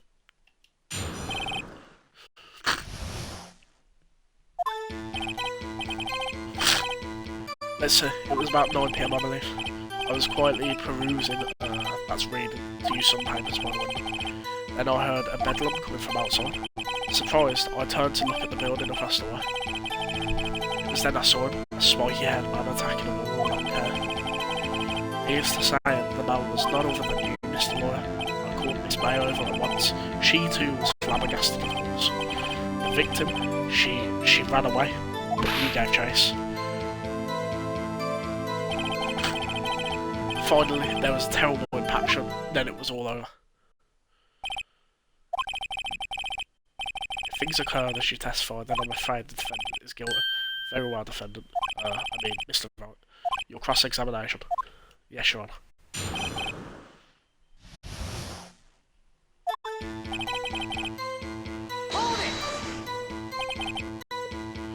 How do you know what time it was? Because I'm always absolutely perfect, you know. No, you're not getting away with that. You are so mistrusting, Mr. Lawyer. So what was the proper term for secretary again? Anyway, this mate ordered room service for 9 PM. It happened soon after the room service arrived. That's what Miss May said to her. True, the bellboy who brought the coffee saw Miss May. But he testified that he did not see you at the time. This is your concern. The Silly lawyer. Miss May received the coffee outside the room. Of course, he could not see her. You would need X-ray vision to pull off something like that.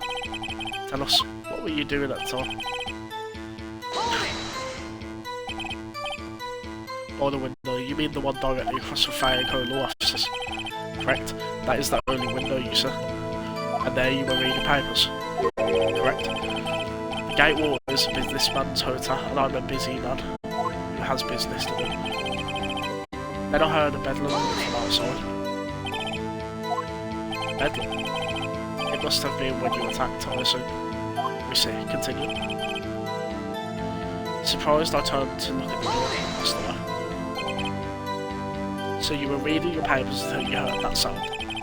But of course, I am no snoop peeping out of windows at night. No snoop. Yeah, right. You've made a career out of snooping. It was then I saw him. Spiky-haired. Spiky-haired. Needless to say, that man was none other than you, Mr. Lawyer. What you just said directly conflicts with Miss May's testimony. Miss May clearly stated that the assailant looked like a girl. I've always been proud of my eyesight, Mr. Lawyer. Just what is your eyesight? Continue. Counting both eyes. 4. Don't add them together. I think the witness is trying to say his eyesight is good. Hey, whose sign is this judge on anyway? And what did you do then?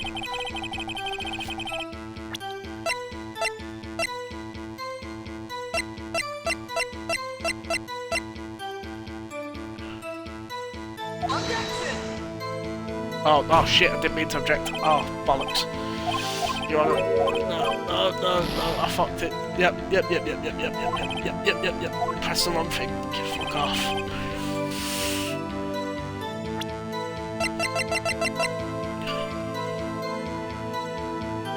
Victim dodged an attack, then ran to the right, but she was caught and struck. What was Miss May doing at the time? She had just finished watching a soap opera on the TV and was weeping openly. Did you know she had been tapping the Faye office phone? Irrelevant. That has nothing to do with this case at hand. I care not. I went to the lawyer's bold inquiry. Miss May was acting alone when she tapped the phone off the Faye woman. You'd make a good politician, Mr. White. Oh, I know. After all, I am El Presidente. Please continue. He is a prick. Victim, she ran away, but you gave chase. Can you be a little more detailed about that? I think it's worth knowing exactly what happened. Of course. Comprende. I understand. The victim was attacked by you and ran to the left. There you go. That's it. You gave chase and struck her down. Are you sure? As you know, I'm always absolutely perfect. Perhaps you could change your testimony to reflect this new detail.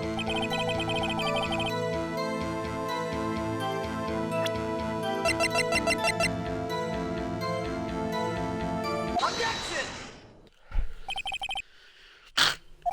Wait right there. Mr. White, you've dug your own grave. What is this? You said the victim ran to the left. But that directly contradicts Miss May's testimony. She clearly stated that the victim ran to the right.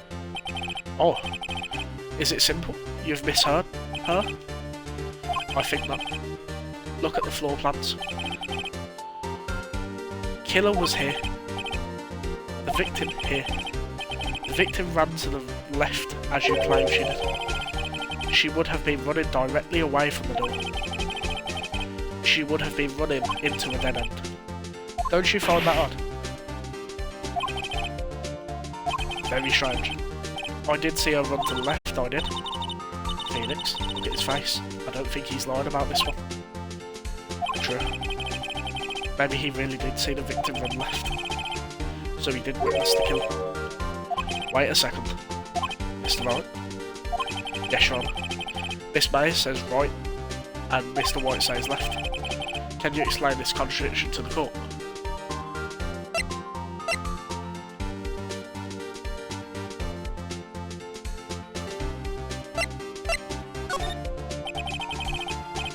As Mr. White has testified Mia ran to the left, but if that's the case, why would she run in the opposite direction from the door? She did not. She was running towards the door, Your Honour. Now you're the one making a contradiction, Mr. White. Not at all. Obviously, the witness was not viewing the crime from the hotel. Mr. Wright, what do you mean? Yes, what do you mean? He was not viewing the crime from the hotel. If he was not in the hotel, where could he have been?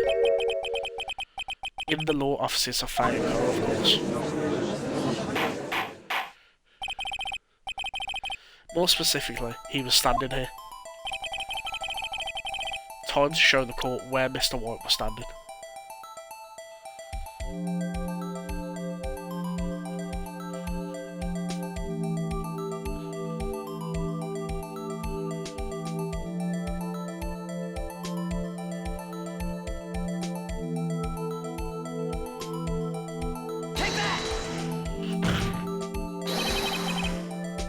This is where he was.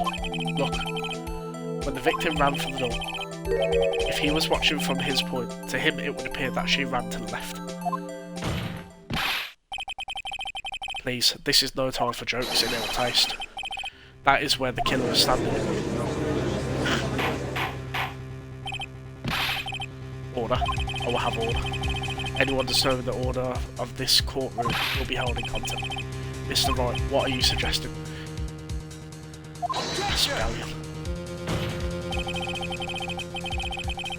Postulations of the defence are distortion of the truth, Your Honour. Indeed, they do seem a bit far-fetched. Oh, you provide us with so much entertainment, Mr. Lawyer. What now? He's laughing. The hilarity of the moment made me remember something. It appears I have been unclear, and for this I apologise. Mr. Your Honour, might I be allowed to testify once more? Very well. Let's hear your revised testimony. Good luck. You can't fix a broken testimony, buddy.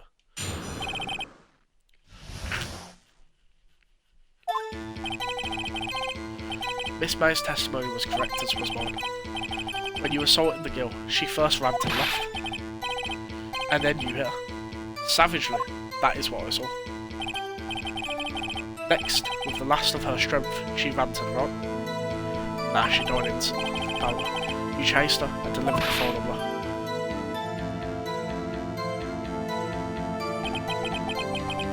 That is what Miss May saw. You see, you hit her twice.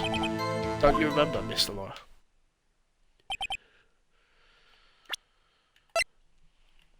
Died from a blow. A blow. A blow.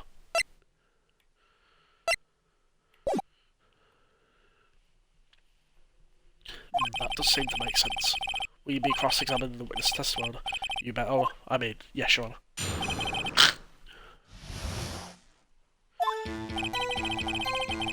Miss May's testimony was correct, as was mine. What do you mean by that? That is what I'm about to explain. You Americans are always so impatient. It does not become you. Hey buddy, you're an American, huh?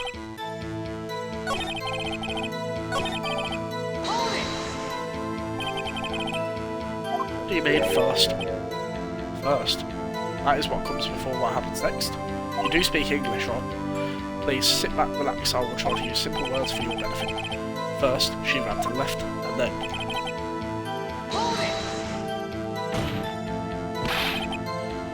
I didn't hear anything. Now, Mr. Wright, there is no point in hiding things from this court. Hiding anything. Prosecution requests that the defence refrain from interrupting testimony. Mr. Wright, you have been warned. What is he mad about? What do you mean next? Next is what comes after first. I know that. Then that is all you need to know, Mr. Lord.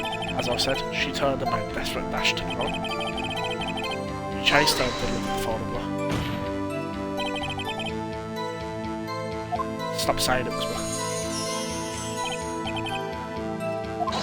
Russian. Mr. Wright, if you claim that it was not you, then show us proof. You can't do nothing wrong. Nothing. May I continue? So each of you saw different parts. Absolutely, that's right, of course. Where did he pick up that annoying phrase? Anyway, moving along.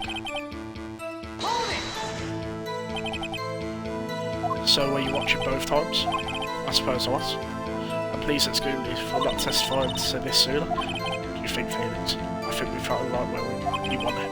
He slipped. Let him laugh for now. I'll soon wipe that smile off his face.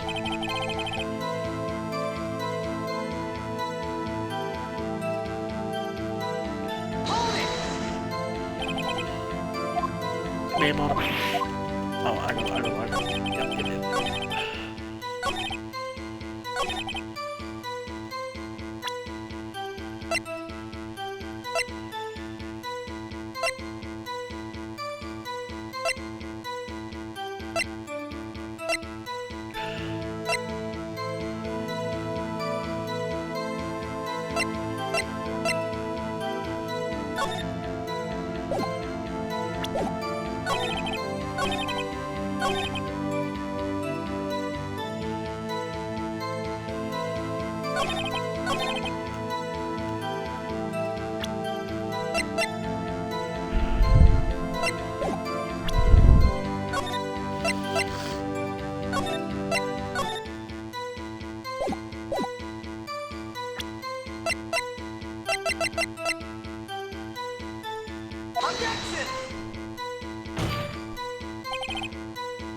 It was what I said at the beginning, and what do you have to say to that? That's my chance to hit him. Mr. White, was it you who told this court you were absolutely perfect? I refrain from using that phrase. Your Honour, if you could ask the witness for a new testimony. The witness is obviously confused, Your Honour. I'd like to request a 10-minute break. Yes, quite. This is confused because he's lying. I emphatically request that there be no break, Your Honour. Yep, we want justice. Don't let him get away. Very well. If the witness would care to revise his testimony, crowd's on my side. No slipping out of this now, White. Mr. White? Oh, okay.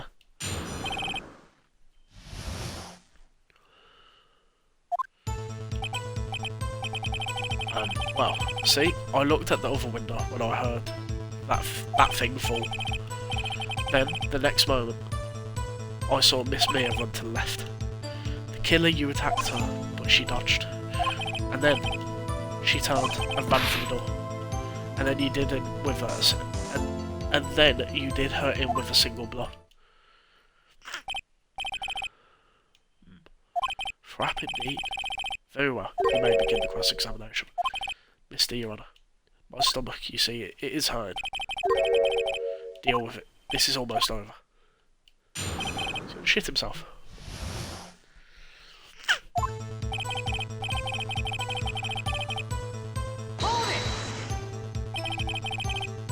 You heard that thing fall. What exactly was that thing? Huh? Oh, That, the glass light stand. Right, the one that had fallen over at the scene. Phoenix. Doesn't something about that strike he was odd? Yep, that is odd. Press further. What? You're saying you saw the glass light stand? Yeah? Then change your testimony to reflect that. Sorry, my bad. Witness will revise his testimony. Okay, of course. A light stand was lying on the floor when I looked.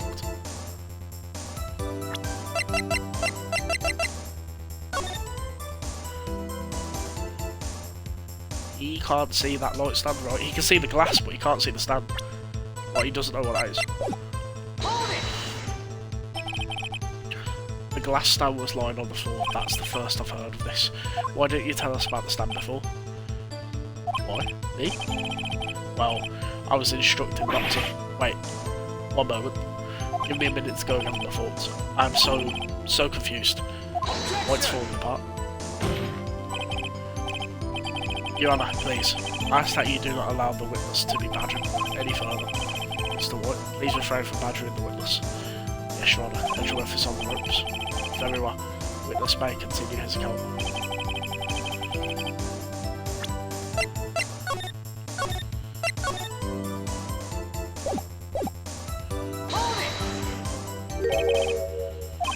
Miss Mia. Mr. White, did you know the victim personally? No, triple no. How would I? How could I? I see nothing odd about the witness knowing the name of it. Mr. Wright, I will not have you harrying the witness. You're looking a little flustered, Edgeworth. Now, before you said that she was hit before she fell. Yes, I must have been confused. But don't worry, you'll know what happened. Is there anything I can...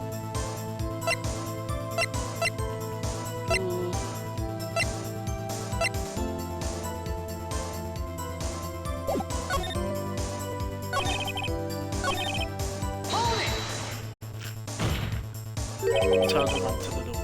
What did you do then? I gave chase, of course. Oh no, not me. The killer, I did. He gave chase. Mr. White, please try to remain calm.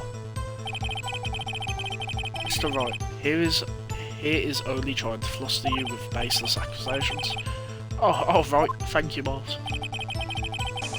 Then you did her in with a single blow. Whap. Whap. Doesn't sound like the savage attack from your earlier testimony. Oh, yeah, well, I'm a man of peace, you say. He's getting a lot less talk. He's probably afraid I'll catch him on something. It won't be easy.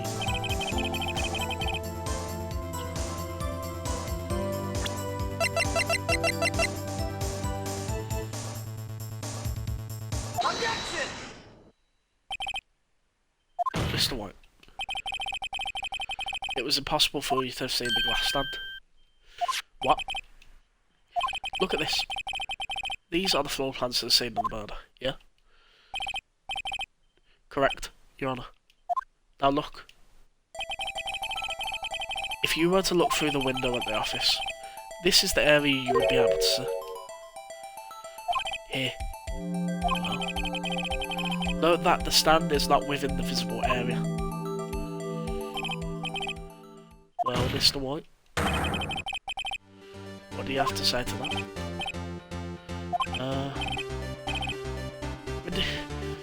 Ridiculous, lost her. Mr. White, if you were in the Gateway Hotel as you claimed, you could not have seen the stand before it fell over. In fact, you wouldn't have been able to see it after it fell either. There's no way you could have recognised the broken shards of glass light as a glass light stand. So, when did you see the stand, Mr. White? Must have been the moment that it fell. And the only place you could have seen that from is inside the file or offices. In other words, you were at the scene of the crime when the moment took place.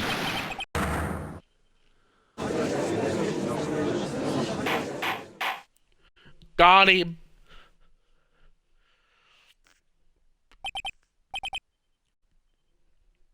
Mr. White. Mr. White. You did it, didn't you? Mr. Your Honor. I miss Mia. Huh? Looks like Objection! it's fine, Phoenix White. What? I forgot about Edgeworth. Mr. White. I feel entitled this one. Shouldn't you confess your crime now? What? I said you should confess your crime. Oh god. Confess that you placed the wiretap. Wiretap? Order. Mr. Edgeworth, explain to the court what you mean by this. Distinguished members of the court. Mr. White is slightly confused. Allow me to explain. I really don't like the way this is headed. As you know, Mr. White is the CEO of Blue Corp. He ordered his secretary, Miss April May, to tap the law offices of Miss Fan. What does that have to do? Your Honour, the question is, when was the wiretap placed in the office and by who? No, you wouldn't. Mr. White, in order to place the wiretap, you went to Miss Faye's office. Am I correct? Correct. You are most correct, Miles. Give me a break. Yes, in order to place the wiretap, I breached the Faye and Colonel officers. That is when I saw the cursed light stand. Now I'm confused. Please explain to the court what all this means, Mr. Edgeworth. After the Your Honour, Mr. Phoenix Wright has made his position quite clear. He has determined that Mr. White knew the glass stand was in the office. He has shown that there was only one time Mr. White could have seen the stand. At the very moment of murder. Thus, Mr. White would like you to believe that Mr. White was the murderer. However, it is in fact Mr. White had been in the office well before the murder took place. When he went to place the wiretap, he could have seen the glass light stand. Ergo, Mr. Phoenix Wright's theory is revealed for the baseless conviction.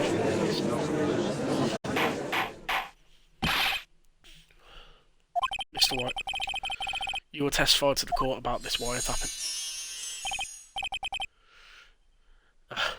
Leave it to me.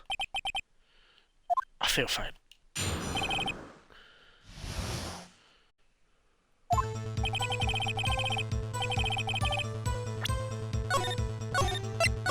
Save it again. We'll save it again because we don't want to go to the beginning.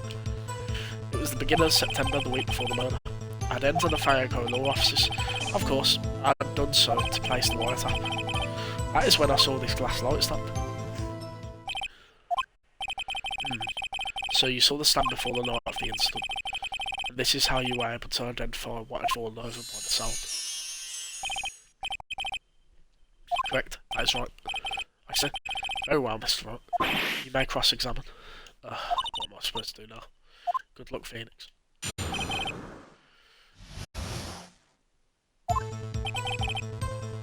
It was the beginning of September the week before.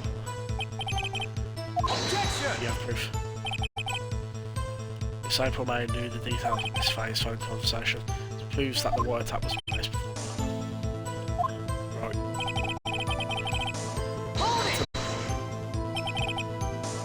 Was it really you that went into the office, or was it Miss May? Unidentified fingerprint several days old were found in the Fayeco offices. Those were obviously Mr. White's. If I know Edgeworth, he's only check on those prints. Now, Mr. White, tell us why you went to the Fayeco offices. Why did you tap me as from? This has no bearing casual. Blue Corp is a detective agency of sorts. The responsibility is to protect client and confidentiality. That is when I saw this glass light stand. Why did you notice something as innocuous as a light stand? The light stand was made entirely out of glass. It was quite stylish, so I guess it made a lasting impression on me. Such a beauticious thing deserves attention, doesn't it? That is all. Damn it, there's nothing there for me to wait on. Oh well, maybe he's rattled enough that I can move something on.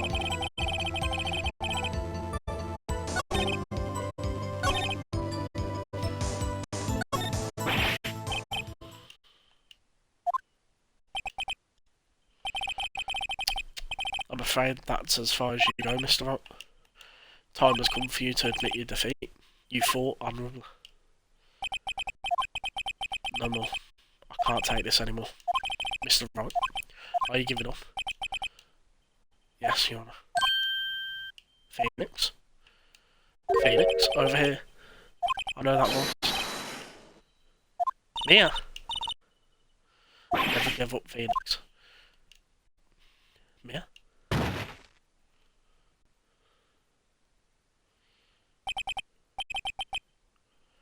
Where am I? The waiting lobby. What happened? Oh, right. I lost the draw. I was hallucinating. Ah, you're finally awake. Huh? Hey, Phoenix. There's no way to greet an old friend. Phoenix, I want you to look at me.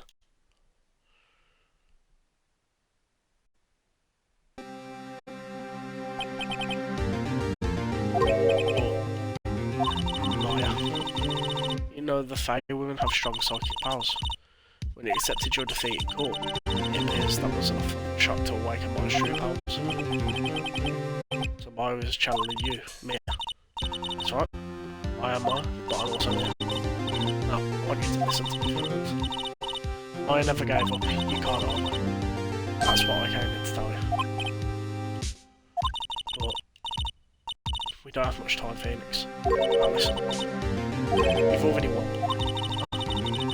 You have that receipt in the court record, right? Yeah. The one you wrote Maya on.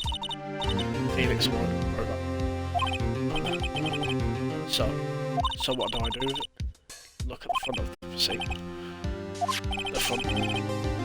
It's a regular receipt. Looks like it's from a famous department store.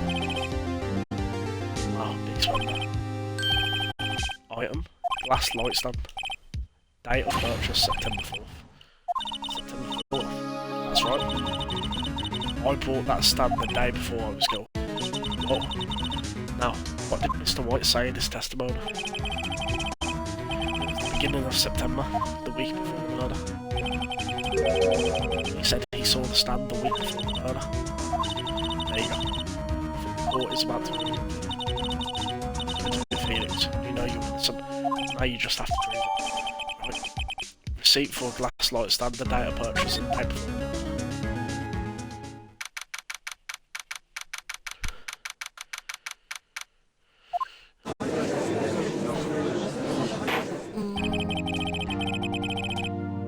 Court will now reconvene for the trial of Mr. Phoenix, right? Is the defendant rather, are you alright, Mr. Wright? Yeah, sorry, Your Honour. I'm fine now. And let's start where we left off. Your Honour, there is nothing to go back to. Cross-examination of Mr. White is finished. All that is required now is for you to pass judgment on the defendant Phoenix, right? Your Honour. Please give me one more chance. I promise you, this is the last time I ask. But as Mr. Edgeworth has noted, the trial is more or less finished. Miss Edgeworth, do you have any opinion on this matter? I say, let us give Mr. Phoenix Wright this last chance. Very well. You may begin your cross-examination.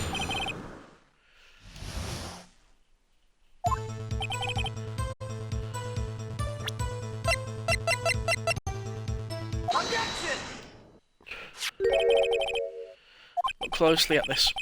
See the word Maya written in blood. Wow, you're grasping. I think not. Look at the other side of the receipt. The other side. Your Honour, would you tell the court what is written on the other side of the receipt? Well, a glass light stand. The date of purchase. Well, that's the day before the murder. You see, Mr. White, when you allegedly entered Fay & Co. law offices at the beginning of September, the stand could not have been.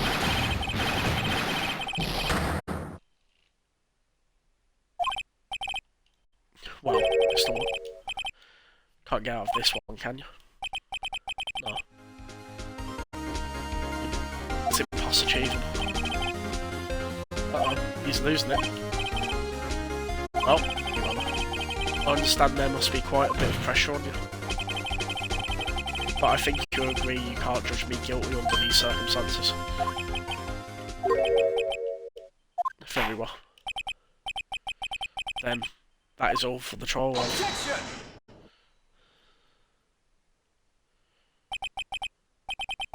So fast, Phoenix, right? What? No way can he worm his way out of this one. Oh wait, I forgot, it's Edgeworth. There's a certain thread of logic to the defendant's claims. However, there's no concrete proof of the Phoenix Wright is innocent. Ergo, I would like to request one more day before Phoenix Wright is granted his freedom.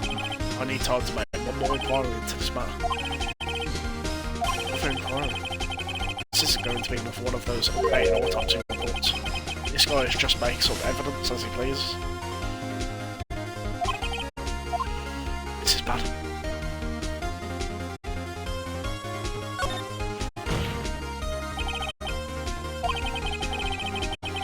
Mr. White's guilt is obvious, there's no need to prolong this trial any further.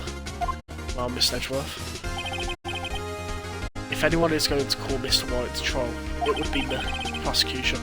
We need data certain whether these new claims have any basis in factual evidence. I see. Objection denied. Completion of the trial of Miss Phoenix Wright will be postponed until tomorrow. There's no telling what will happen if I can't end this now. Edgeworth is sure to come up with or just make up something. And after Mia showed up to help me and all. See you, Honor. I'll go. Thank you for your time. The witness was there. Mia. Phoenix. Read this note out loud. Mia, what's this? A list of people's layers and Mia's ever received from me. Your Honour, if I'm you're quite persistent today, Mr. Wright. You bet my life is riding on this one. That's something I would like to read.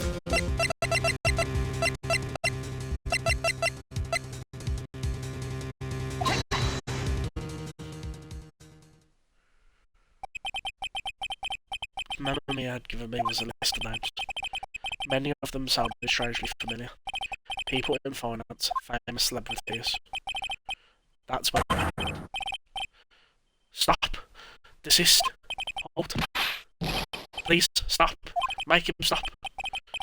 How did you get that list?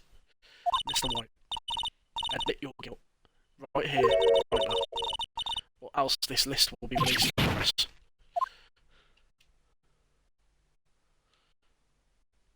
I confess. I confess. I did it. I hit Miss Mia with the finger. Case closed, Your Honour.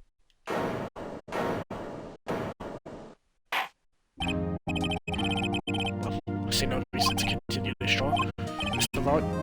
Yes, Your Honour. You done it again? That was quite a spirited defence. Yes, Your Honour. I guess you could say that. If only you knew how spirited it was.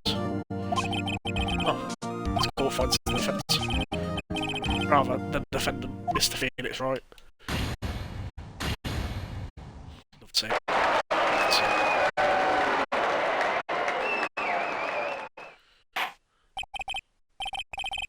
That is all. This court is adjourned. September 9th, 2:24 PM, District Court, Defendant Lobby, number 1. I never thought I'd be saying this again, but congratulations. You're lucky I was born a fan. I had both you and Myra on my side. Glad you made it. Thank you, Phoenix. You missed a lot to help me along. I won't forget as long as I live. Do you live? My time is running out. Myra's powers are still weak. Can't stay here that long. Huh? No, there's still so much to say. Oh well. I'm sure we'll meet again. Chief? I'm not the chief anymore. Phoenix, can you come to the office I'll see you later. Chief. Yeah.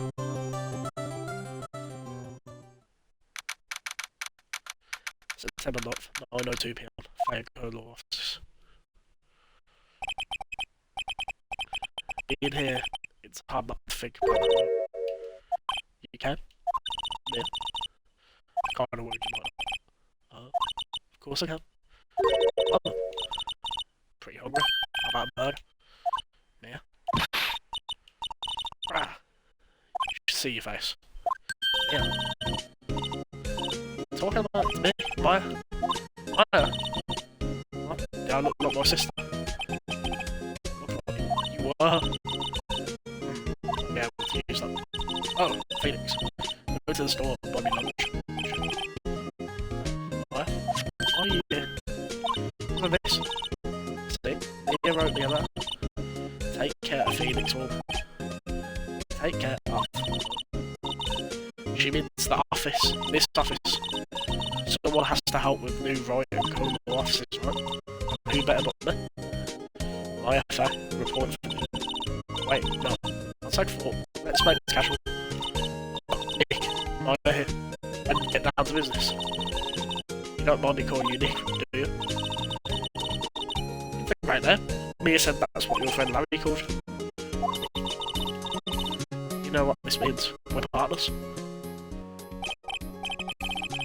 You know, when I think about it, it is Maya's fault I'm here now. But if it wasn't for her, I'd probably be in jail. Riot and Code Law Offices. It's got a good ring to it. Yeah. Thanks, Maya.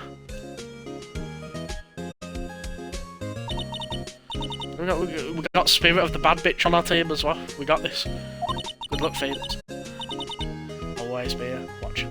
Yeah, that's just creepy shit though. Like, if a ghost ever said that, it's like, I don't want you to be here while I'm like, could you turn around? Like, be some space? Having a shit and they're in the shower or something, just like, no privacy, bro. That's why, like, you know when, like, religious people say God's always watching or something. Like, no, please don't. Please don't. Watch me when I'm out of my privacy. Right, okay. Let's do it. Do what? Burgers? Done it. Burgers. It's a great burger joint just down the street. Come on. Time's a waste. Oh, okay. Why not? Love to hear it. We love to see it and hear it. That's brilliant, that.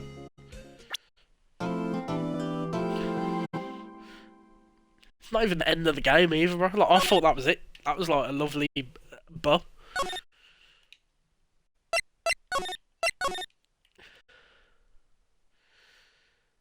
Episode 3, Turnabout Samurai.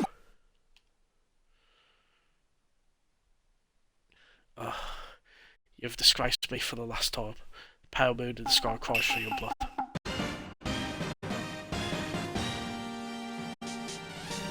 The moon?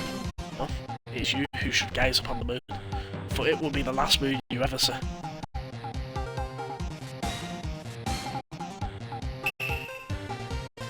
See you in hell, evil magistrate. Whoa! Ah! The warrior's swords gleam and strike into the moonlight. One has fallen, but who? Only the moon knows. Don't miss next week's exciting episode. The Dark Messenger returns. I'd watch it. 5:31 PM, Riot and Code Law Offices. Okay, so this is a month and a week after the trial. That rocked. See you in hell, evil magistrate. Whoa, stop waving that broom around. Oh, Nick, I didn't know you were here. Of course I'm here. What was that surreal show you were watching? What? Nick, you mean you don't know the Steel Samurai? He's only the most popular TV hero for young people. Young? Like how young? 10 years old? And what the heck are you doing getting all excited? Hey, I'm only 17. 17. See? I'm a teen, not like you, Nick. Why is she working in this office if she's 17? Don't talk to me like I'm your grandpa or something. I'm only 24 myself. And watch it with me. He's really cool, and it's really popular. When they ask grade school kids what they wanted to be, Steel Samurai is number one. Really worry about kids these days. Rams. Well, Steel Samurai's over. I guess it's time to close up the office. I guess. Wish we had some clients. Month has passed since my trial. Mia's murder was the talk of the town for some time, but no one paid any attention to the right and law officers. How am I going to pay the rent this month? It'll be okay. I'm sure some big client is just around the corner.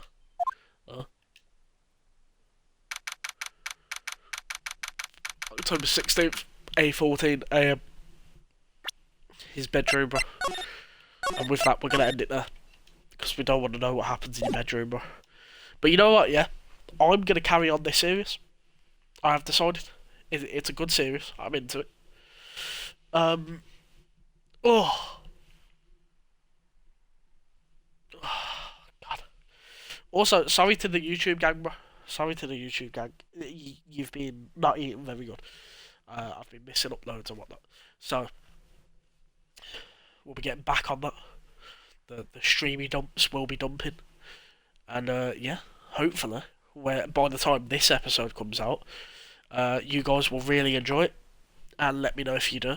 And I'll keep on doing it. I'm going to try and, like, not do voices, but kind of, like, twist my voice to sound kind of what I've been doing anyway, like, narrating it, but try and act at the same time. You know what I mean, bro? Just be a good reader, basically. But I know I'm not. You know what I mean? I know I'm not. But we're going to try. But yeah, I've really enjoyed this. Thank you to everyone who came out today for my mum's tribute stream.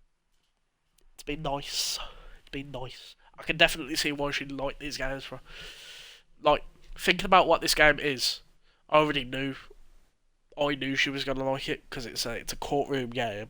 And it's just, you know, it's basically like courtroom game, easy mechanics, a lot of reading, you know. Just sounds like her type of thing. There's not too many buttons to press, too much to worry about, stuff like that. I think I know exactly what case it is as well. That my mum got stuck on it. It's going to be a case where someone gets ran over, I think. It's a car crash case. I'm not sure what game that's in, whether it's 1, 2 or 3. But yeah, I'm looking forward to getting to it, because that is the case that I remember as a kid being like, I don't know how to do this. So, yeah. But I've really enjoyed this, guys. So, thank you so much for joining me. We are back tomorrow with... Let me go find it. I'm pretty sure it's Diablo. Midwinter Blight and whatnot. It's Diablo or EAFC.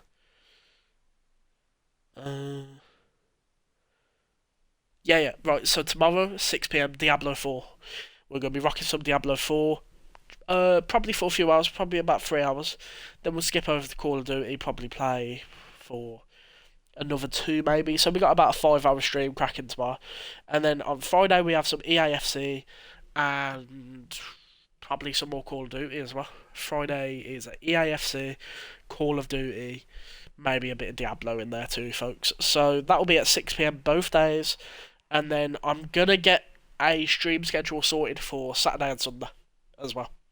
And I'll let you know what that's going to be. I might try and play... Oh, you know what? Actually, Saturday we're going to check out the finals. I haven't checked out the finals yet. I haven't played a single game. So, what better time to do it than jump in and see what the crack is. Other than that, folks, thank you so much for joining me. It's been a pleasure, as per usual. And if you haven't already, please follow and or subscribe to the channel. It would be much appreciated. Become part of the Reaper Army today. You know, up and coming and all that. We're going to be doing it, bro. And, yeah, it's a goal of mine. The New Year's resolution, my first one, is more time dedication into the work of streaming. More time dedication. I want to speak to you a lot more, get closer as a community. Let's get it going, you know what I mean? Cracking, bro. That's what we want. We just want people to have fun in this community. What we don't want is a bunch of people. You can have opinions, yeah, but we don't want a bunch of opinions that other people are going to argue over and shit like that. Something nice. You know what I mean? Like, we're just trying to have some good people and some good times. So, it's one of them, folks. But, yeah, it's New Year's. In 2024, the aim is 100 hours minimum per month for a whole year, and I'm going to see if I can do that and keep up with it. Um, that might fail, but the thing is like, as long as I'm streaming as regularly as possible, I don't want to be stop starting this shit, because that's kind of the problem that I've been having, in general, is like, when I get ill and life beats me up, and I go, man, lost some momentum of streaming, so I don't want to stream again for a bit, and that's just kind of how it is. And I'm like, oh, I want to stream though. It's like, that's just not good enough, you know what I mean? Like, because the way to see it is, if people are looking forward to talking to you or something, and just being here to support you, then it's like you're just letting a bunch of people down. Even though like they don't think that. Like, I know that if I'm not here, no one's upset about it. But it's one of them where it's like, oh man, wonder when another stream is, kind of thing. You know what I mean? Like, it's not that deep. It's just more so that on a personal level, it's about effort. Like, because here's the things I'm working on at me, right? Working on a podcast, but I've got no money to do the podcast right now, so that's why no podcasters came out yet. I've got 3 episodes that I'm gonna edit down, and they'll be going up at some point. But for me, I'm not releasing those until I know that monthly I can go and do the podcast every month and get it sorted. And it'll be coming out weekly as well. That's the thing, is like, I'll be recording once a month. So while me and T, I'll be doing it with my best mate too. You've saw him in streams and stuff, mad still. So I'll be recording the podcast with T, and basically every week an episode will come out, but we'll be recording about 4 or 5 episodes per month in that one session. So all of the episodes, whatever's going on in the world, it's from that day. So like, if something happens after, we won't know about it. In terms of like, you guys won't know that we won't know about it, kind of thing. And then, the next one, if there's anything that's went on, we'll probably address it, kind of thing. Also online, we'll address it anyway. But it's one of them, trying to think things through that. And then eventually, we want to try and start moving into the like, go like once a week kind of thing, and do like a in-house version of it, where it's like, we can let you know our thoughts on whatever the fuck's going on in the world there and then, kind of thing, instead of like, it's a month's time, it's now a new bunch of news. Because we love games and stuff like horror movies and whatnot, so with more horror, more games, and shit could have been announced, and we'd be there like twiddling our thumbs, and viewers be like, we don't know that they don't know. That's kind of the plan. Is, yeah, it's like 4 episodes weekly released, but only recording that one session, kind of thing. So yeah, that podcast working on, novella working on. Novella shouldn't take me too long. It is basically, right, so I go through a lot of writer's block, so it is one of those where that might be a lot of start-stop kind of thing. But I'm trying my best to keep on track with that and just try write at least 10 pages every week, kind of thing, just to try and exercise the brain and stuff. Gotta let me know if there's any creepy topics you want me to cover on the podcast. The podcast is called Stay Shook, and the Stay Shook podcast is going to be about everything creepy in the world. Well, serial killers, fucking urban legends, creepypastas, stuff like that. So if there's anything creepy you want us to check out, I know that a lot of people love the back rooms, so if that is something you're interested in, we'll definitely get into that. But yeah, so podcast, novella, streaming, and music at some point whenever that comes back to me. So yeah, it's just like a bunch of things that I'm working on. It's all hobbies, you know what I mean? It's all hobbies. We love doing it, and of course, like just figuring out business in general for B-hole and everything. Uh, Speaking of which, that's a good segue, innit? Good segue. Please go and check out b3hole.shop.com. You can go check out bhole.com by entering B3 hole is in the whole circle.com, and you can go there and get tasty, tasty clothing for the winter season. And in the summer, we usually got collections coming out the wazoo for people. So in the summer, go crack 'em. In the winter, you've got your jumpers, you got your hoodies. The hoodie that is coming out with the Fight collection, the Fight Club collection, alongside it, which is a champion, the Fight Club Champions collection. That is its own design for returning customers. I've got one of the hoodies, and it is the best feeling material I think we've ever done. You can tell it's not cheap. It feels great, and of course, it's like I know there's a bunch of people being like, "Well, of course they're gonna say it's their own company." No, genuinely, like I feel it, and I'm like, okay, the thickness in this is great. You can tell that better materials were used, so that's quite exciting. I'm looking forward to you guys seeing that. Um, and yeah, folks, that's about it. Please go check out the sponsor, RogueEnergy.com. You can go to RogueEnergy.com and use the code Vanquisher121 at checkout and get yourself 10% off your entire order, folks. I have been Vanquish. Tomorrow I'm back live 6 p.m. with some Diablo 4, maybe a bit Call of Duty after Diablo 4. And I'll see you guys there. Thank you so much for joining me. Please follow and or subscribe. And if you're watching over on YouTube, please subscribe, like, and comment down below. What's your favourite Phoenix right now, mate? What's your favourite case? No spoilers, you know what I mean? Like, the only spoilers I'll accept is what the case is. It's about, a woman dies. A car crash. This, that, the third, right? Tell me that. You can spoil it. I mean, these games have been about for 10 years, mate, so if you spoil it, you know what I mean? I should have fucking been there. Excuse me. But yeah, folks, let me know what your favourite Phoenix Wright game is. Even Ace Attorney, right? Because the Apollo ones came out. So let me know what your favourite one is. If the spin-offs are are they spin-offs or sequels? Let me know as well. Because now that I've played this, and I'm like, okay, there's 3 more. I don't know how long this goes on for, by the way. Because I thought that ending for the case last was like a definitive, alright, established, mate. It's now Wright and Co. Like, this is established character now. Next game. But apparently there's more game. So that's pretty cool. I'll see if my mind changes on that, because like you know some games like end on a weird bit where it's like it should have ended.